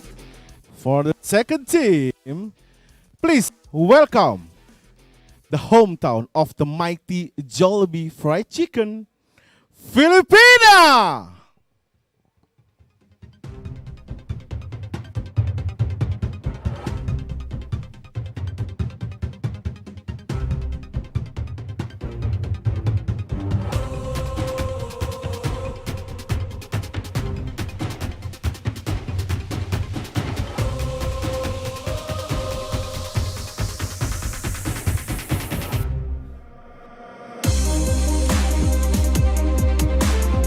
Alright, the boys is here also, so please standing inside.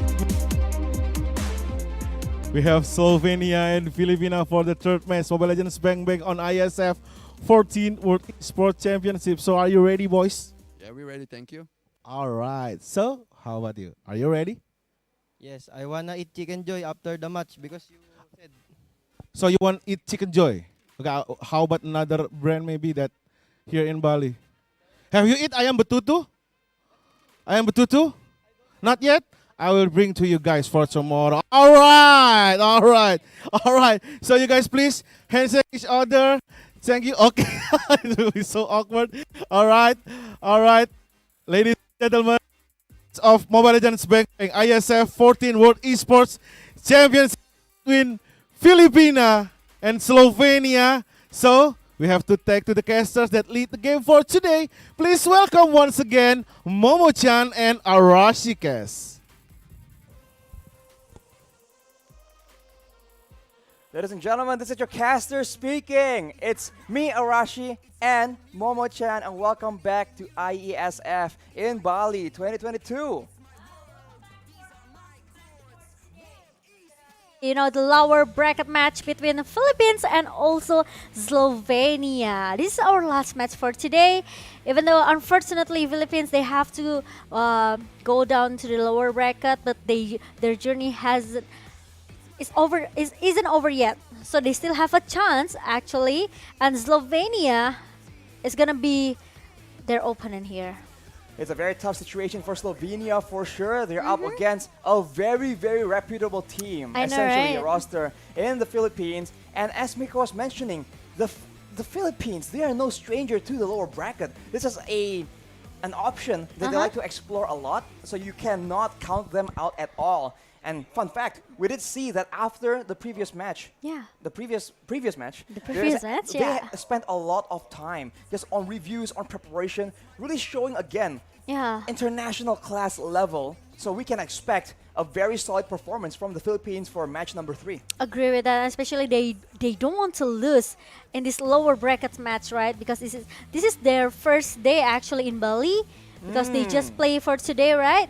So I think it's really it's their last chance to secure their slot into the grand final, but they have to beat Slovenia first for today after they lose with EVOS just now. It's kind of heartbreaking actually for the Philippines, but like I said it earlier, it's not gonna end for Philippines because we are in the halfway going into the upper final bracket here with, Vietnam. They already secure their position in the lower bracket. Meanwhile, they already beaten Namibia with 2-0, and now it's chance for Philippines to maybe take Slovenia going back to their country. As we mentioned, it is the final match of the day. So, as we Indonesia and Philippines, Namibia and Vietnam has concluded. Yes. But now it's a chance for Slovenia to really upset the world's expectations. Indonesia was able to do it. Who says Slovenia cannot do the exact same thing? But of course, the Philippines have something to say about that. This is one of their last chances, so for sure, they will be bringing their best performance. And head-to-head, we can see Clyde and Villa Luna. Yes, that's true, because we know how strong this captain, right, from Philippines, Villa Luna. Mamshu, I could say, because all of you guys, right, Nakshu, all of the Nakshu in the live comment below, we know how strong Villa Luna is. She's the captain, and also she's the shot caller, the best shot caller in the Southeast Asia as well.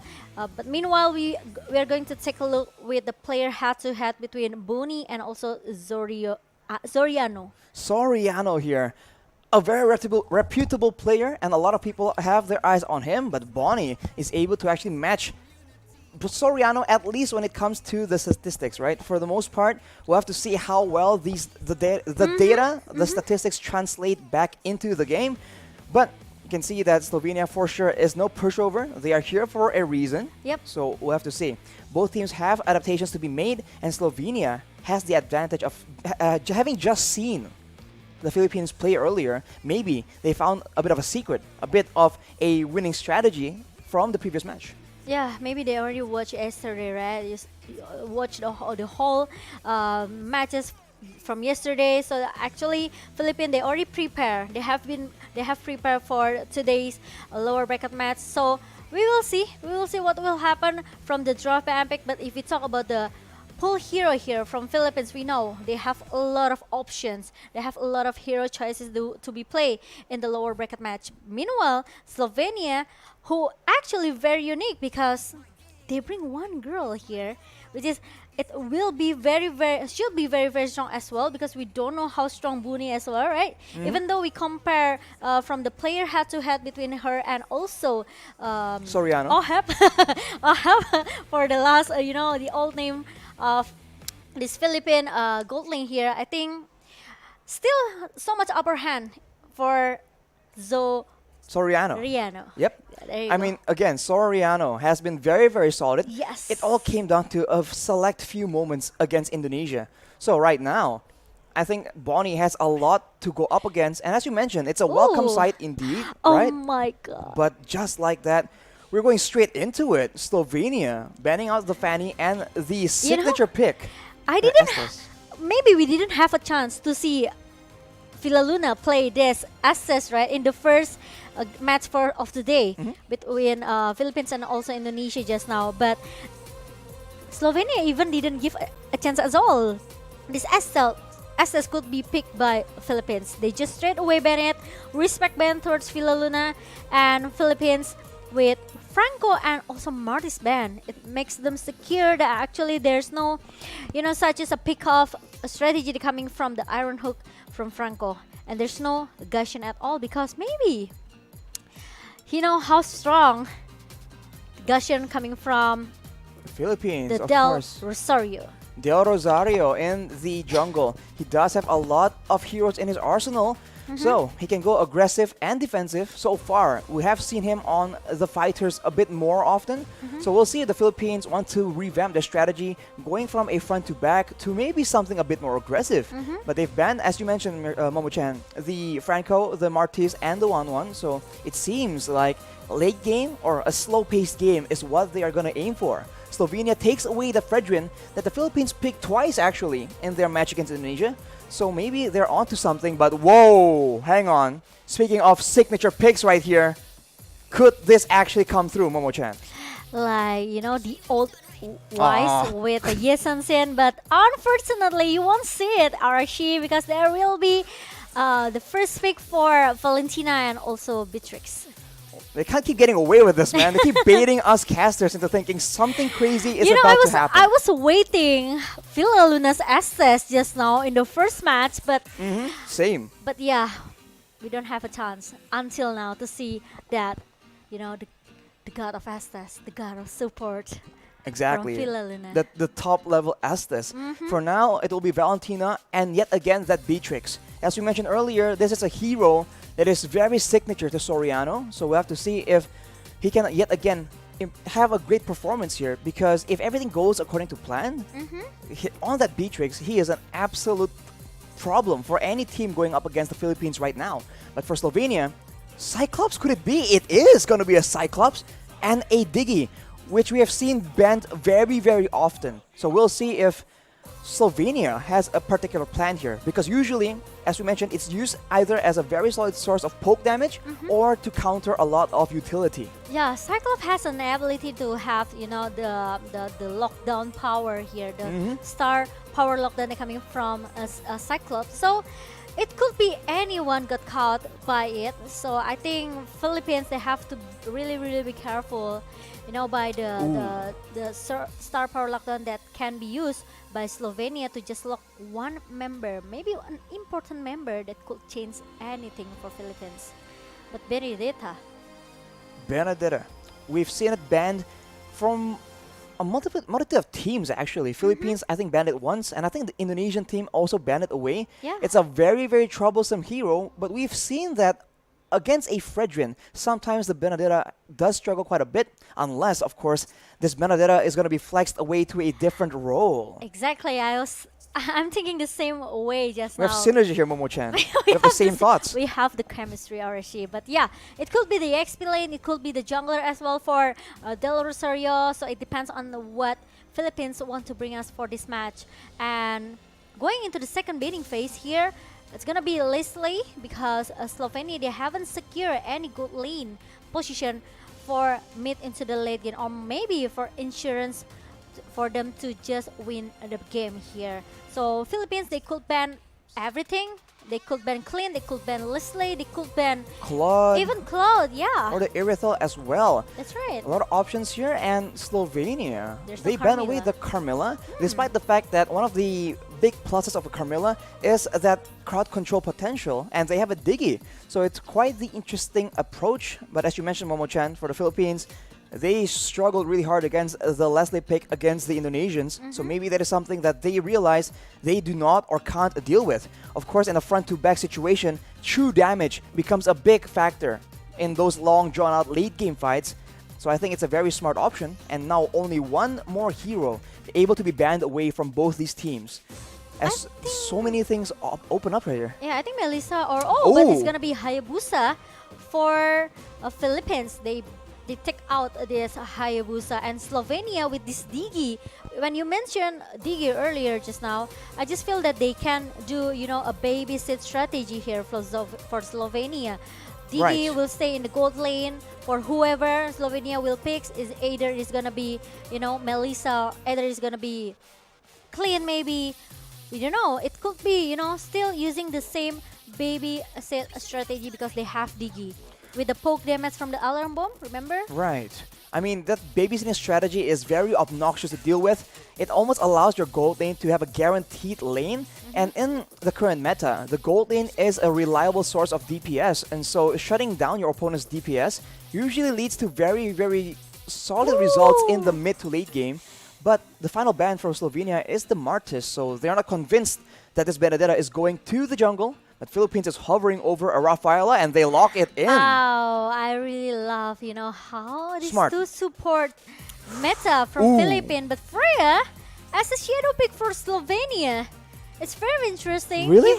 Even we never, maybe we didn't see much a country such as Slovenia or maybe like Namibia who played in the previous match, but they always come with a unique pick here. This is what I like from another countries between the South other Asia. regions. Yeah, the other regions. They always comes up with a very, very unique draft, and I just cannot wait for who's gonna be the last two picks for Slovenia. Is it gonna be Freya? They're hovering There for so you long go. and they actually lock it in. Popo and Koopa and a Freya. This might be the first time I've seen a Freya in an actual high-tier competitive game. This is insane. As I'm going to mention though, the Rafaela pick is so smart because now, yes, they can't really catch the Digi, but if the Digi can't really if the Philippines can't crowd control because of the Digi, they can chase with that movement speed. So that is a way, a solution. What? That is a Granger though. It's a Granger jungler for Philippines for Del Rosario, and they are going to play 2 support and 2 marksmen at the same time. Wow, Philippines! This is something special, something we haven't seen. And if any team can make it work, I think it's the Philippines. Because right now, with this composition, if you don't pay attention to your positioning and your formation when you're moving around the map, it's going to be very, very dangerous for these squishy marksmen, right? So the Philippines are well known to be able to do that, to position well, to kite back or chase very efficiently and very calculatively. So I think this is a great opportunity for us to see if this composition, this strategy can actually work out. And especially I really like that Granger pick for Philippines because we know Granger, he has enough base damage actually, the basic damage in the early, so it can give it a little bit pressure. Maybe cannot, not 100% can shut down the member of Slovenia in the early game, but at least it can give more poke damage. So it will make some time for Slovenia to just recall and going back to the base. We'll have to see, will the Granger poke way too hard for Slovenia to deal with? Ladies and gentlemen, back into the land of dawn between Slovenia and the Philippines. Will the Philippines get their redemption or will Slovenia actually overturn the odds? Let's get straight into it, Momo-chan. Let's go and look at that Villa Luna. Play a little bit aggressive here with the flame shot that comes from that Digi. But unfortunately, Villa Luna is still able to survive. Not quite enough, but very low. The HP bars from Villa Luna, that shows the aggression that Slovenia is willing to bring to the table. But right here, we have a bit of a skirmish already. Aggressive moves from Dap, and he is being punished for it. Although with the current situation, I think it's going to be a bit difficult. Del Rosario, though, on this Granger, as you mentioned, Momo-chan, the base damage definitely gives him an edge in the early game clear, and I think that will amount to a bit of an EXP advantage if we get all the way to the late game. Oh yes, it reminds me with the 2 marksman meta, like the old times. Good I old think times. like season, I don't know, MPL season 5, 6? 5, I think 4 maybe. 4 even. Yeah, it was very long time already, but we will see. The Philippines, they are very, very confident with this strategy, and Bonnie needs to go back with the... Ooh, Desonata actually sets up that kill, and they're not done just yet. 4 members right under the turret, and Bonnie will be the main target, and he will get taken out. This is the Philippines with the superior rotations, having 4 against 1. Uncharacteristically, but the turtle seems to be targeted by Slovenia instead. Yeah, I think Slovenia, they want to get this. They have to get this turtle though. Meanwhile, Padap is gonna be the target that can be taken down by Slovenia because he tried to contest it 1 versus 3. Tries to make the outplay happen there from Dap, but it won't be enough. The purple buff gets taken away by the Philippines as well. So now they have a lot more options to play around, and the jungle pick for the side of Slovenia is going to struggle quite a bit. But look at the damage coming in. That is a lot of damage, and it will be secured as well. Pure aggression coming in from the side of the Philippines. Yes, the Death Sonata almost eat Clyde alive, but Clyde's still able to survive and still able to recall, going back to the base right now and try to reset it, everything. Meanwhile, Dapadab, I think he needs to, trying to clear the lane as soon as possible, because we know how long Fredrin to clear the lane, right? So Padap, actually he has the advantage here. So if he wants to make the rotation, I think it's gonna be easy for the Padap. And Bonnie, it's gonna be the prior target here from Philippines, because they know how strong Popo Cooper, right? Into the mid and the late game situation. In the meantime, on the other side of the map, Dapadab has a lot of mobility to survive from these ganks. So we talked about how the Diggy might be used for a babysit strategy, but Bonnie is not having a good time at all. And in the mid side, Time Journey has been popped up, and now that won't be available for any of the members. It is actually a stolen one used by Imam on the mid lane. The Philippines are going hardcore on this top side. Yeah, I think they want to play really fast, just by get all the objective as soon as possible for Philippines. They don't want to drag this game into the late game. You know how scary Freya as well into the late game, right? He could be very, very strong. He could be the front liner for Slovenia as well.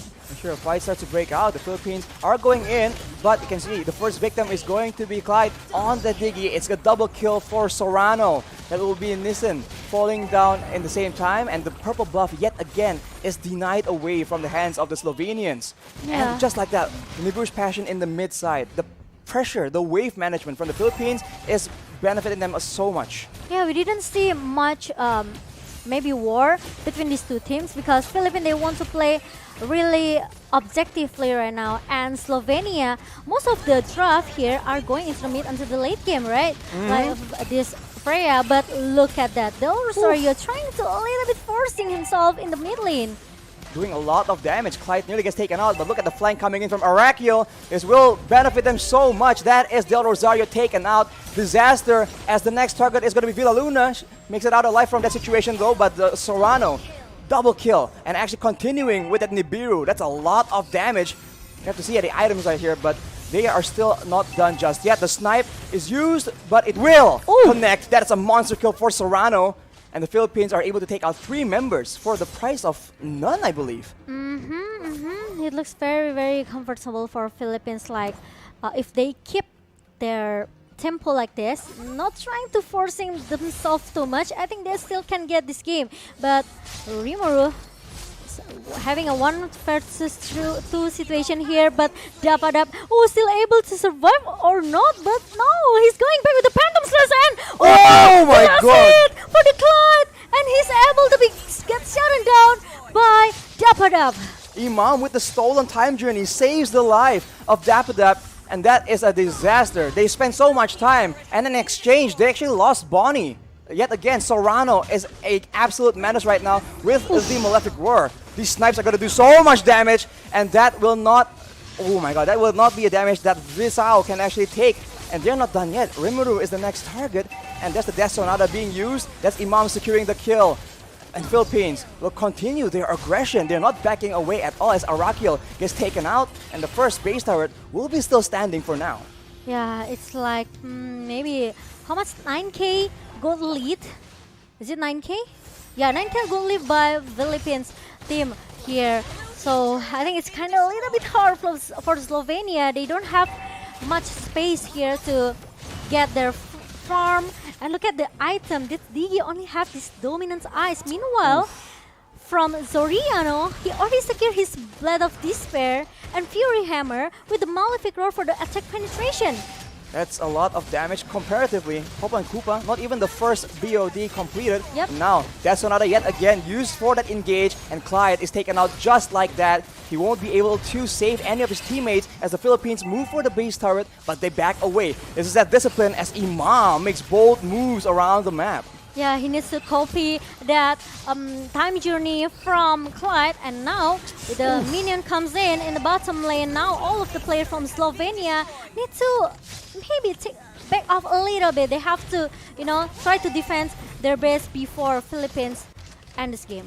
They have to try and find some kind of pick-off because against two marksmen, that's a lot of range first of all, and that is a lot of DPS, especially the longer the game goes. Yes, Granger isn't exactly a hyper carry in the late game, but Del Rosario with that Rhapsody has been doing insane amounts of damage, and a lot of these fights are done on the back of that very well-timed Death Sonata. Here we go again. Rhapsody being used by Del Rosario. It won't be enough though, as the Slovenians try and strike back. Nibiru's passion by Serrano actually shuts down that aggression. There's a trade here. You can see that Villaluna actually gets taken out, and the Philippines, they are unfazed completely. Everything is still under control. There's 2 members down from Slovenia, so against 3, can they actually go for the end? Ultimate has been used right here. Death Sonata used yet again. The slow cooldown is so beneficial, and the Philippines are gonna try and stalk their way, try and find chances to end the game. Imam goes in with that burst damage, and it seems like for now, they will not be able to end the game just yet. Maybe they can, because look at that, the minion lines comes in into the bottom lane, and Oracle, he doesn't have any defense item to hold the damage that Philippines has right now with the the minion comes in the mid lane right now. I think Philippines, they are able to finish this game as soon as possible. And now Soriano being chased by Slovenia. Meanwhile, the Philippines, they want to target the best as soon as possible. They don't want to give more space, more time for Slovenia, but Slovenia are still able to defend their base, Arashi. They're defending their base so desperately, but the Philippines, they're playing it calculatively. They have range to work with, they have DPS to work with, and they're slowly but surely just melting down the health bars of the Slovenian players yet again. Dapadap just kiting in and out, actually gaining HP in the process instead of losing it. Death Sonata is used for poke yet again, and look at that burst damage. Imam is absolutely disgusting in this game. With 4 members still alive, they're doing a lot of damage, and Arakil with the Vengeance will not be able to survive either. Double kill for Imam, and that might be just the game for the Philippines in game number 1, showing again dominance and world-class skill.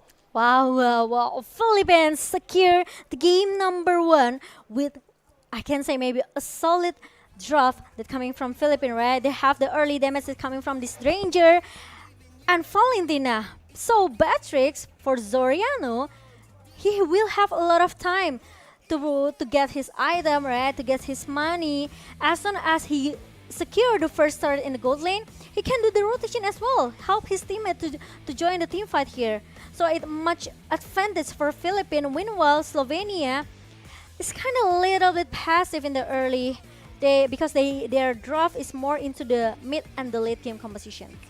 It's very difficult for sure. I mean, the Slovenians, they have a lot of early game aggression, they have crowd control, and as we keep talking about Momo-chan, there was that Diggy that can be used very obnoxiously, but he wasn't Clyde, I think, was not very active in the early game, and as a result, you can see that the Philippines, they keep making their way up to Bonnie, and at one point Soriano has like a 2-item advantage over Bonnie, which is not ideal at all, especially if you're using a Popo and Koopa, because the whole point of that hero is to be aggressive in the early game, get that gold plate, and get those objectives. But with how ahead the Philippines were, the Slovenians just couldn't find any opportunities. And unfortunately, our prediction is, our prediction was Diggy should be babysit this gold lane, should be babysit Bonnie. But the thing is, we didn't see it in the first game. Bonnie left by herself in the top lane, got the first blood and even the second kill for Philippines, right? It what makes Philippines, they are a little bit snowballing in the early mid here, even though Daphadap got shut down when he tried to contest the turtle, the objective, right? But it's okay because Soriano, again and again, this guy is very, very free. He got all the turrets. Philippines, they got like 3 or maybe 2 or 3 turrets in the first 5 minutes. So it looks very, very comfortable for Philippines because they are, when they secure the turret objective, they can easily going in fade to their jungler. So it makes that Slovenia, they don't have a chance to turn back the table.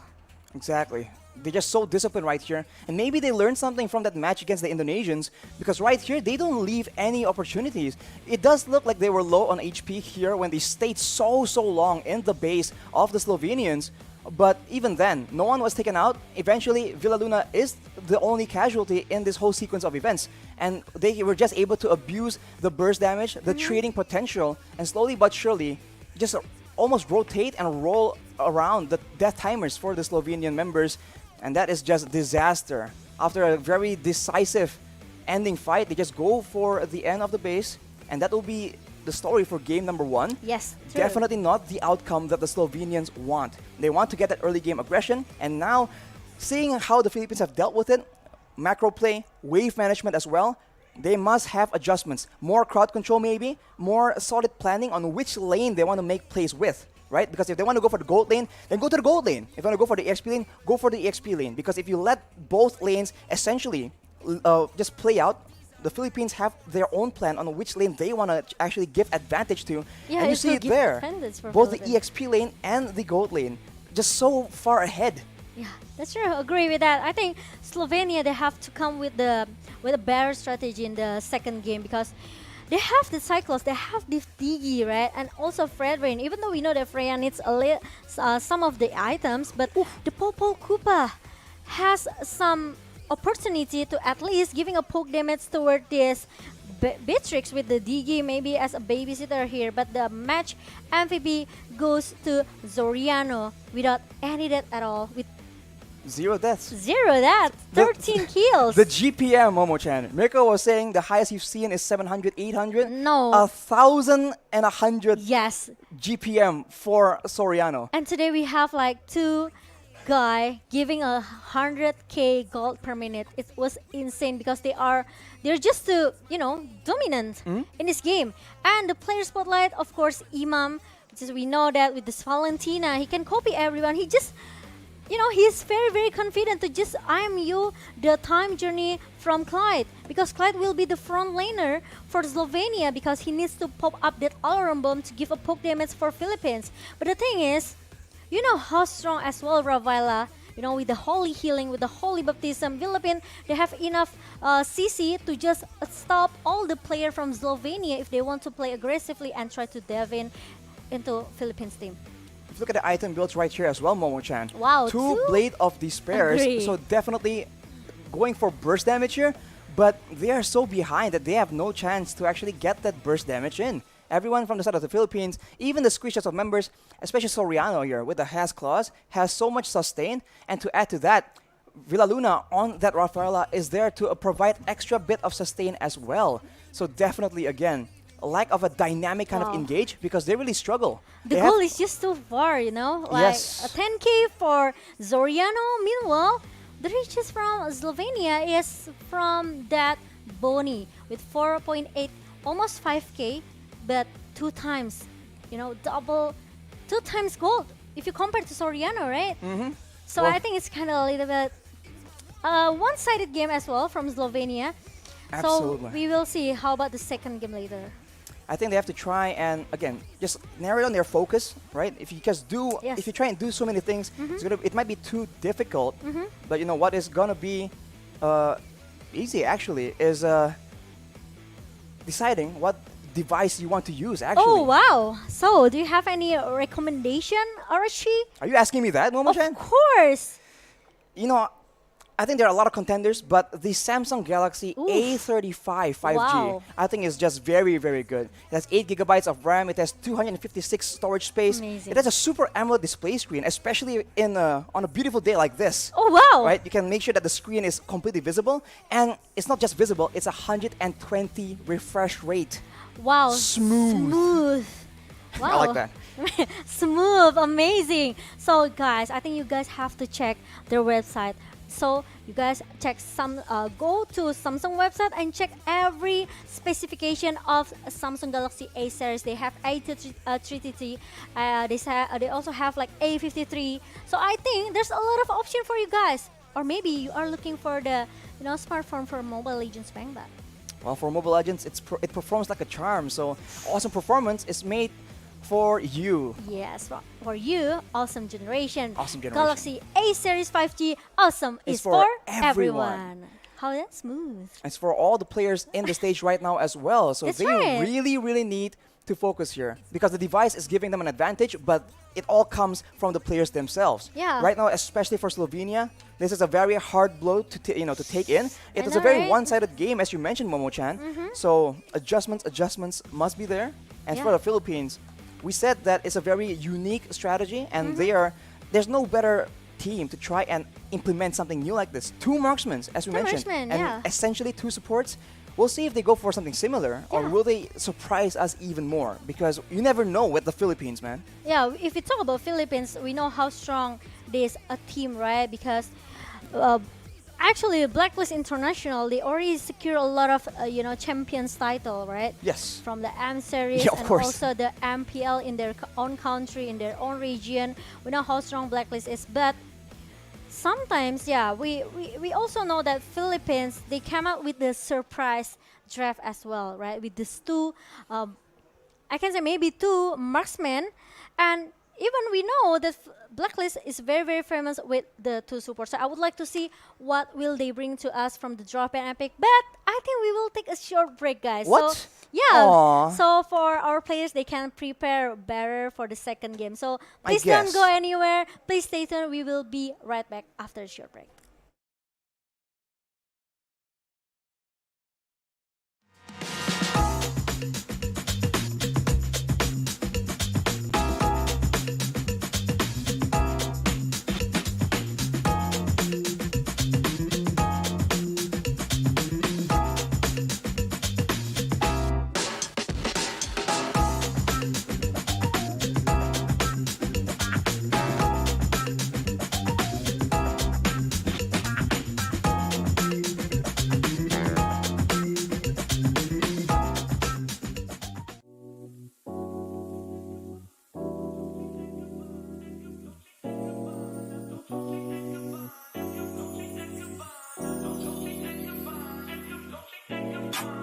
Dolce and Gabbana, Fendi and Adana, Karen, they be sharing all their money, got me wearing fly. Girl, but I ain't asking. They say they love my ass in 7 jeans to religion. I say no, but they keep giving, so I keep on taking. And no, I ain't taking. We can keep on taking. I keep on demonstrating my love, my love, my love, my love. You love my lady lumps, my hump, my hump, my hump. My humps, they got you.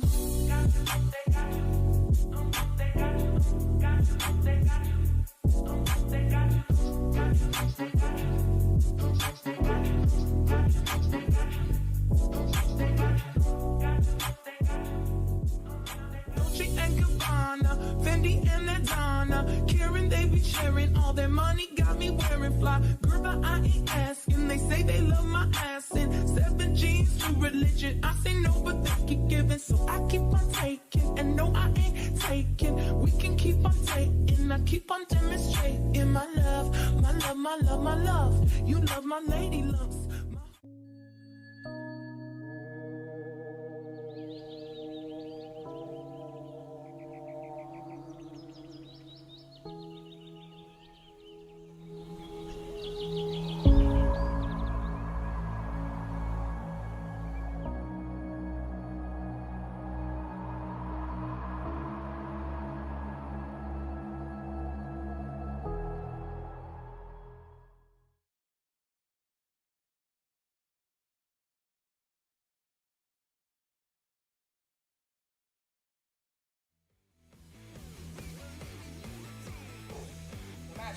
The Philippines and the Slovenians. If you guys missed it, in the first game, the Philippines had a dominant performance, even though, on paper, the composition of the Slovenians has a lot of potential.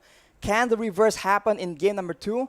We'll just have to wait and see. You're still with me, Arashi, and Momo-chan. what is the combination called? Ara Momo? Wow, what a combination, Arashi. But yeah, maybe they could be a good option. But yeah, we will see. How about our second game? It's the last chance for Slovenia. We would like to see how will it be for Slovenia, because actually from the draft, it's kind of a little bit mid to the late game composition, and because of it, Slovenia they have to buying a lot of time because of it, right? So the first game it didn't work for them. So they at least for the second game, at least they have to get an early damage here. At least maybe from Lilia for the mid lane. Maybe. Because Cyclops is one enough for Slovenia. I think the idea is that they want to have a lot of ways to engage. Yeah. With the Cyclops, they can engage with the Popo and Koopa as well. But I think it just it's a bit too one-dimensional. So for the Philippines, they recognize the fact that Slovenia wants to go for those early pickoffs. They get that Franco out of the equation because it is a much more dynamic engage tool. And for Slovenia, that is a respect ban for none other than Soriano on that Beatrix, an absolute menace. How much was it? 1,100 gold per minute? Yeah. No. They don't want to deal with that at all. I think that's the highest gold per minute though. But yeah, there's no Beatrix for Soriano. There's no Digi as well for Slovenia. Okay, so there's gonna Kaja. I think there will be Kaja. Open for Philippines. But there's no Atlas. Slovenia, they're still not banning out that Kaja. The Kaja has been very, very impactful in the right situations. If you want to go for those pickoffs, it's definitely an option. Wow. Philippines has gone for that Martis ban though because it is a very, very oppressive jungler that requires your whole team to adjust to that pick. And not only Kaja, you know, there's 1-1 as well. There's 1-1 for Philippines, so they have a lot of option here. Slovenia, they are on the edge right now. Which one they have to ban? Is it gonna be Leomord? Is it gonna be a Benedetta maybe from Dapadap? Or is it gonna be Wenwen? If they don't want to take a risk, I think Wenwen or maybe Kaja. But it's gonna be Gushian, so Slovenia, they want to contest this. They want to contest this both OP hero such as Kaja and also Wenwen. But Wenwen is gonna be the prio for Soriano. Sorry. Very confusing name, Momo-chan. Yeah, I know. Completely understandable. But Soriano will have his hands on that 1-1. That is a bit dangerous, but we'll see if Slovenia has a plan. That's Kaja. As you mentioned, Momo-chan, they have opted to leave a few heroes open, and being the second pick, they have more chances to secure some of these quote-unquote OP heroes. That will be the Kaja, and that will be the Carmilla that we saw was banned in game number 1 by them, actually. Yeah, it's those are very strong pick from Slovenia, but fast pick from Philippines. They have this Farja and also Guinevere, which is very unique as well because it's been a long time we never see Guinevere back to the lane of zone. Jungle Gwyn? If I was Slovenia right now, I'll be quite concerned. They picked that Farsa and Guinevere way too fast for my liking, man. They have a plan 100%, and for Slovenia, they were hovering over the Sicilian and now the Lunox, so wanting some kind of long-range artillery, some kind of DPS from that mid-side to supplement the gold lane damage. It will be the Lunox eventually. A lot more outplay potential, more security with the Brilliance Order. Even with the burst damage coming from the Chaos Assault as well, right? Yes. The purple damage is very, very painful, especially if you already have your combination item between the Lightning Transient and also Clock of Destiny. It will give more damage for this Lunox, but Partia is gonna be the high ground hero for Philippines, so it's gonna be a homework for Lunox to dive in and try to shut down that Farsia, but there's no Grok as a second banning phase from Slovenia. Slovenia now banning out that Grok. I guess with the Kaja and with the Carmilla, they want to be able to get those engages, that crowd control, and Grok has CC immunity. And the other options are Martis as well as Diggy, so maybe this is a working game plan. We're now back into the second drafting phase, banning phase. So for the Philippines, what else do they want to take away? Maybe some assassin, some dive potential? They do have very vulnerable backline members depending on the situation, and the Esmeralda will be the ban. Is this hinting at a Mathilda perhaps? Yeah, I know, but Esmeralda here. Let's see. There's no Esmeralda. Is it gonna be Phoveus? Oh, Phoveus. Phoveus? Because, wait, they can ban out the Phoveus as well if they want to, because Slovenia is gonna be the first that pick the Povius, but it's not a Povius. It's gonna be Leomord. It's interesting. Horseman. But Hayabusa is gonna be the shadow pick. They bought out that Leslie, and they bought out the Akai. I guess they just want a very aggressive, a very hero with a lot of kill potential in the jungle. Leomord and Hayabusa can both work, but right now, I really do feel like they need a bit more engage and or catch. Fanny as well being hovered on here.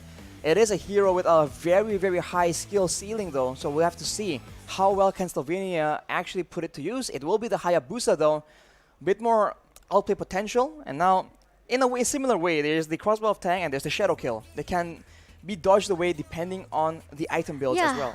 It could be the answer as well for Slovenia because we haven't found, maybe only Lunox can dive into the backline of the Philippines, right? Because you know, he has to use the Brilliant of Order, then change it into the Chaos Assault so he can take down Farsha at the backline. But with Hayabusa, with the Quad Shadow and also the Shadow Kill, Farsha could be the target for Slovenia. But the last two picks from Philippines, it's gonna be Ruby and also Fredrin. So if you want to go for a dive situation against the Philippines roster right now, this is very, very dangerous. But Slovenia goes for the Popo and Koopa yet again. If they put all their attention into that gold lane, it is a very dangerous situation for Soriano. 1-1, as Mirko loves to mention, is very vulnerable in the early laning phase, and if you can shut her down in the early stages, the mid game becomes very, very rough as well. So off the bat, I must say that if we're talking about early game aggression, Slovenia has it. It all will come down to the execution, Momo-chan. Okay, it's interesting because Philippines, they has a lot of crowd control here. They have this Ruby with the I'm Offended. They have Guinevere as well. They have this Fredrin with the taunting. So I think it's hard from Slovenia because Philippines, they already prepared the strategy. They ban out the DE in the first banning phase. So they know that they want to secure all the crowd control hero here to win the second game. So it's gonna be the homework for Slovenia. They really need to finish their item as soon as possible so they can give more damage to Philippines.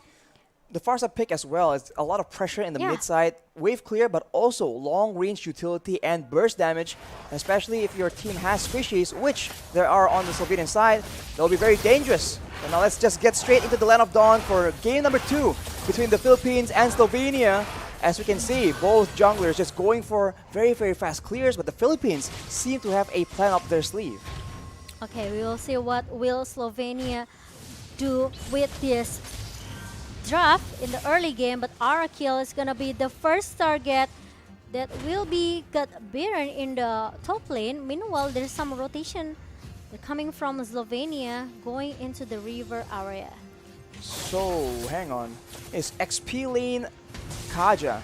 We'll have to see how effective that is for sure, but he will be the main playmaking hero. But look at that shadow kill, triple shadow, quad shadow by this by the Hayabusa. Actually, that's a lot of damage, and it's a big skirmish breaking out between the two teams. See that Rimuru is forced to back away, flicker away, but the chase is done, and Imam picks up a kill.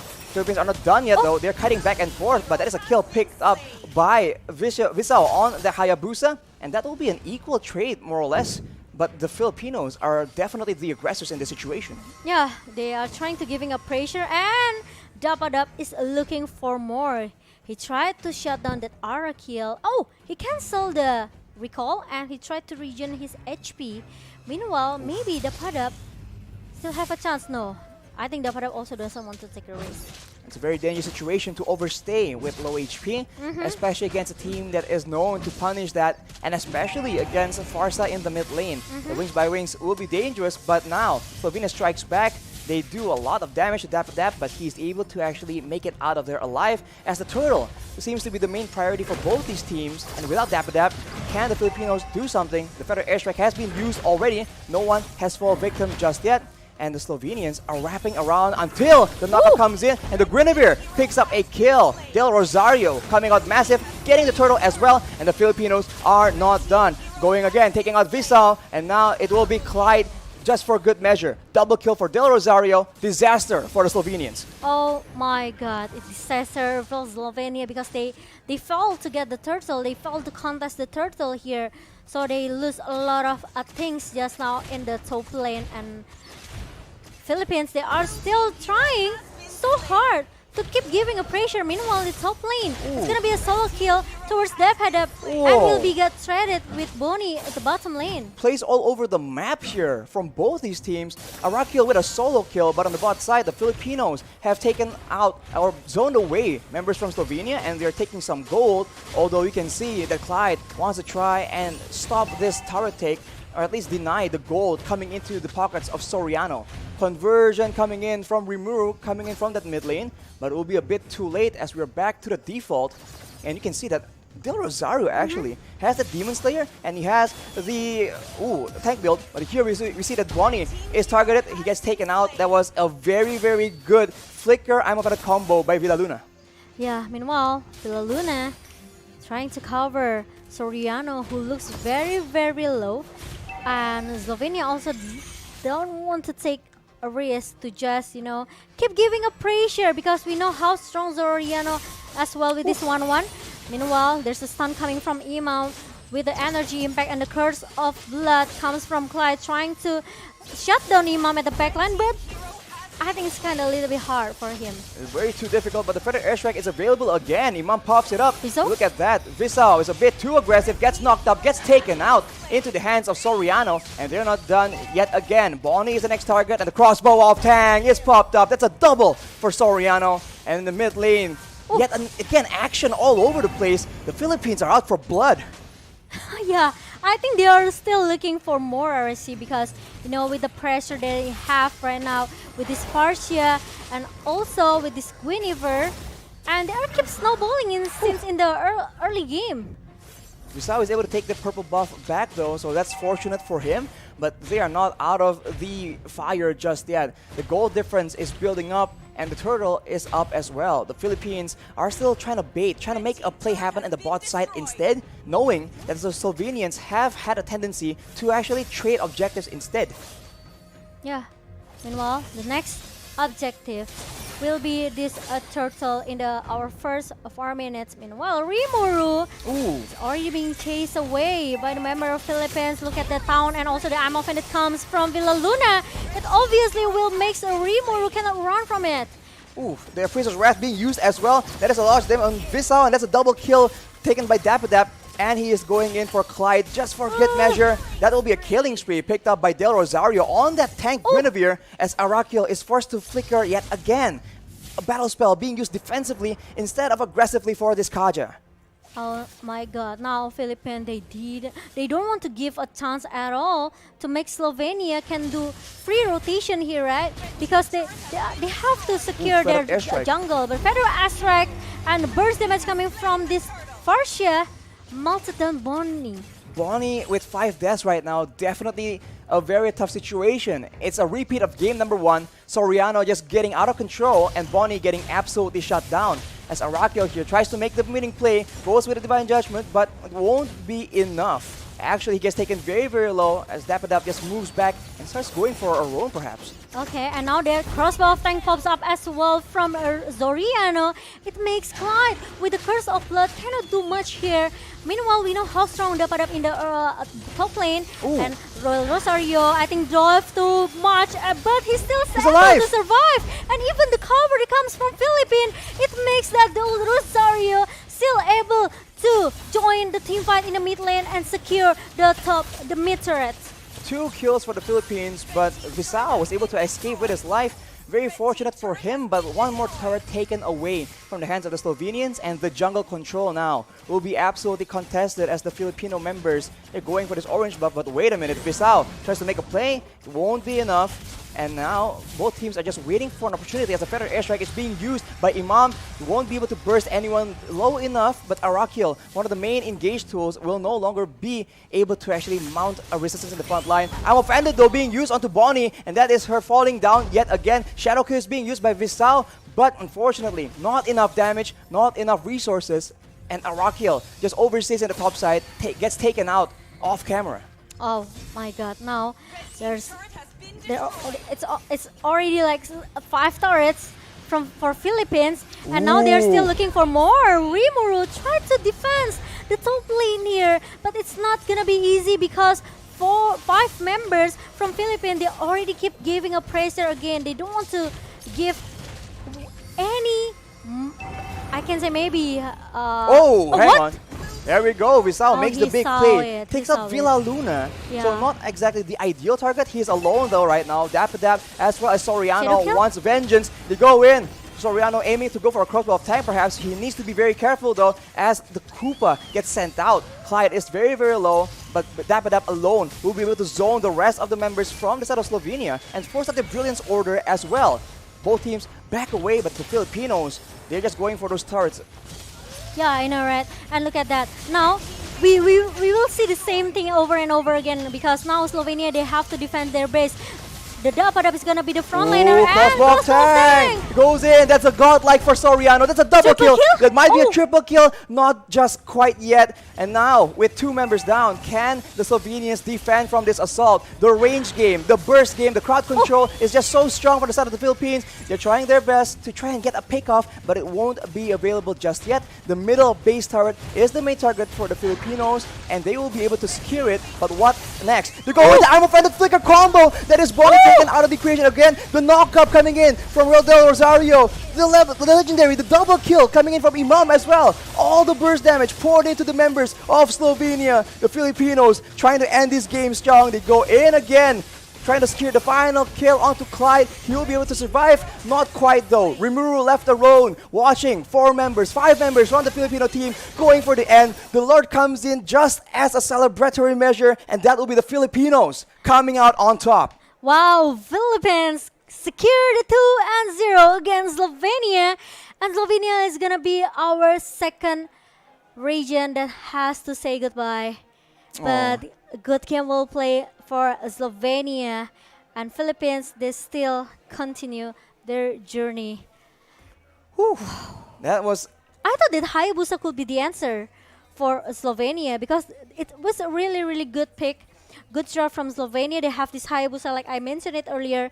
He can goes back into the backline, right? He chased that Ruby from Filaluna because Filaluna was very, very low. Then he used the quad shadow and jump back in with the not with the shadow kill, but only one. Yeah, he saved it for a bit. He just used that shuriken to finish him. So yeah, it's very good.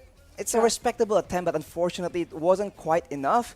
So Slovenia, unfortunately, they tried so hard, and yet the game really seems like a bit of a repeat from the first game. Yeah. So it just shows again how well the Filipinos are able to actually execute on the same game plan and achieve the same result. And with this tank Guinevere though, that is very, very interesting. Yeah, they have a lot of CC here. They have this often they have the Filer Requirement from this Guinevere, and also Imam with the curse of Crow and also the energy impact. It can give a instant stun to Slovenia, right? So if this Hayabusa from Vizo want to try to dive into the backline, they are ready for that. They're ready for that, and the Filipinos, as always, like to group up together. So especially with how behind Vizal was, with the buffs being absolutely contested, the Filipinos were able to actually stay in the backline with relative safety. And afterwards, if you don't get the kill with the shadow kill instantly, there is an I'm offended, there's the Don't Run Wolf King, there's just so many tools, as you mentioned, Momo-chan, for the Filipinos to just shut down, to stun lock any kind of aggression, any kind of play coming in from the Slovenians in that back line. Yeah, I agree. But another dominance play style. Look at this.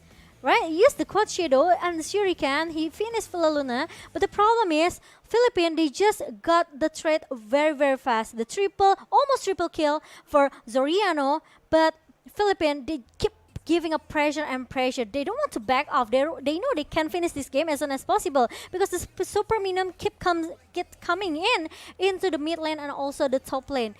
But yeah, Philippines, congratulations, 2-0, and the match MVP goes into the hand of Zoriano without, again, 0 death, right? From Zoriano, 9 kills here for Philippines, and what a good position from Zoriano. And we will see again for our Philippines team for tomorrow because they still have to continue their journey in the lower bracket. And they should meet Vietnam, right? They might. Well, we check on that again later, but Yeah. this clear spotlight right here is Imam yet again. Yep. Also 0 deaths, and on that Farsa, we talked about the speed, the wings by wings being used to gank the The side crowd lanes. control. It's just so deadly. Before you know it, Feather Airstrike comes in from out of vision, and your side laners are just toast. The And burst damage, yeah. it's insane. I mean, he performs so well. He's in the right place at the right time, and he knows when to use his spells for full efficiency. It's just characteristically a very aggressive playstyle coming in from Imam, and it's what we love to see for sure. Yeah, agree. Wow, what amazing performance from Philippines. Maybe they don't have maybe good strategy enough for the first match between Philippines and Indonesia. But Philippines, they show to us they are still able to survive even though in the lower bracket. But look at that, Look at all Bonnie. gold for Philippines. But Bonnie here, I think it's a little bit hard for her because there's no, Backup. babysit. There's no backup. Exactly, There's yes, no yes, yes. rotation that coming from Slovenia. They play quite passive, and it's still not the answer for Slovenia. But really good game and well play for Slovenia. Bonnie has the lowest gold on the team. I That is know. painful.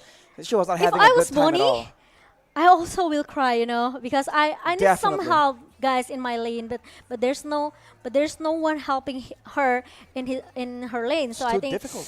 yeah, it's too difficult. The gold difference was up to what, 13,000? I know. Like, wow. It's not because her teammates cannot back her up, but it's because the rotation from Philippines, the aggressive movement they coming from Blacklist International, it's just there, it's just there for Philippines. So I think it's gonna be, dominant playstyle again for the next day for Philippines.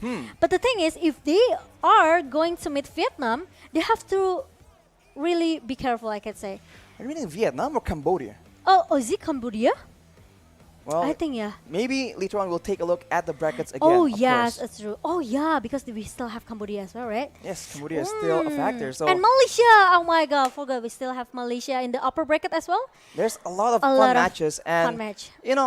we're not biased here, but the fact is that the majority of the teams just excelling right now are in the Southeast Asia region. That's so on one right. hand, it just shows again how strong this region is, but also it means we can look forward to even more intense matches But in they the are upcoming days. They still have a lot of potential as well for another region, even though it's maybe a little bit hard because we know how strong Southeast Asia. But for today, Momshu and Dachu, you guys are still, It's 1-1. it's a 1-1. It's a 1-1 for Philippines as well. So you guys still have a chance, and please keep cheering for Villa Luna and also Del Rosario. And we know how big the chance as well for Philippines to go into maybe the grand final slot here. And don't forget, you have to keep sending your support to Slovenia, man. That's They right. perform so well. They If perform you have so been well. supporting Slovenia, Not only Slovenia as well, but Namibia. right, if you support these countries, right, make sure you give them your support even now because they would need it even more than ever, right? This is the Yeah. time where your support is tested. So, guys, it's all about sportsmanship, Yes. right? We care about everyone coming into this tournament. So, show your support Yeah. and show your support to the teams still in the tournament right now. But this is all only possible because the 14th World Esports Championship is supported by wonderful Indonesia, Kemenpora, NOC, KONI, and of course, big thanks, massive thanks to all our sponsors: GHL Group, Yes. GHL Auto, Nusapay. Nusapay, DAS, Gudang Crypto, Pertamina, Taiwan Excellence, Hydro Coco, IndiHome, Telkomsel, HIN, Episode Hotel, Yes. Merusaka Nusa Dua, our Yes. wonderful venue, Amazing. Nineski Global for making this happen, the Indonesia Football E-League, ESID, and Lemon ID. And thanks for our media partner as well. We have Net TV, Trans7, Deticom, Esport ID, Video.com, Dunia Games. We also have Dance TV, Dance Play, Merah Putih, Bola Score, and Kami Bijak. Thanks for all the supports. Thanks for all the sponsor. Without you guys, we won't be here. And all of this cannot be happen. It's a massive Right? event. It's It's great. It's massive event. crazy It's to a see major world championship, Archie. the scale, right? The scale. scale is just confusing. There's so many And we countries won't be, involved, and we won't be everyone's in here. Bali, right? We want to be in Bali and we want to meet them. Exactly. It's been a great experience so far. So we Yes. cannot thank our wonderful sponsors and media partners enough. Yeah, I think our host is ready for the interview. I would like to see what will our host ask for the Philippines. So please Oh. take it away, Mas Gary.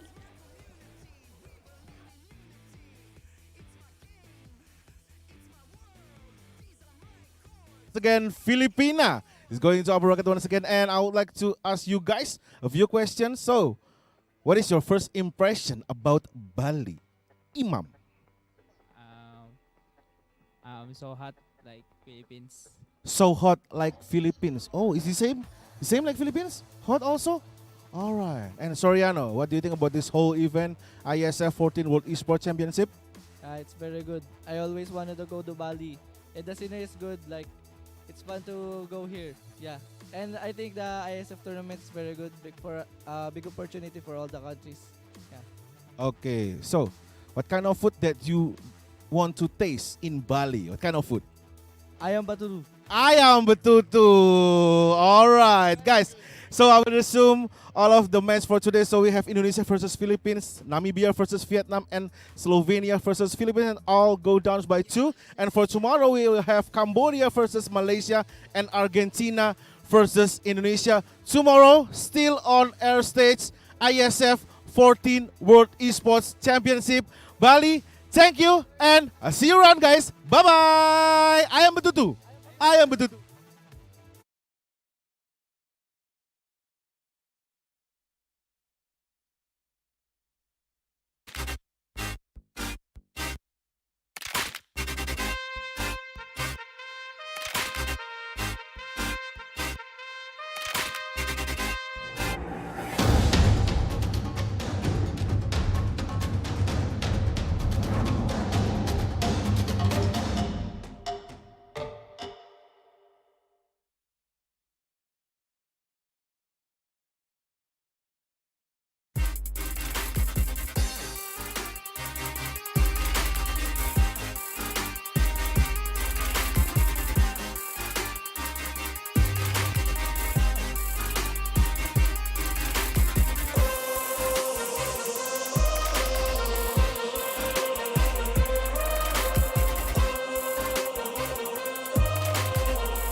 Go, go, go.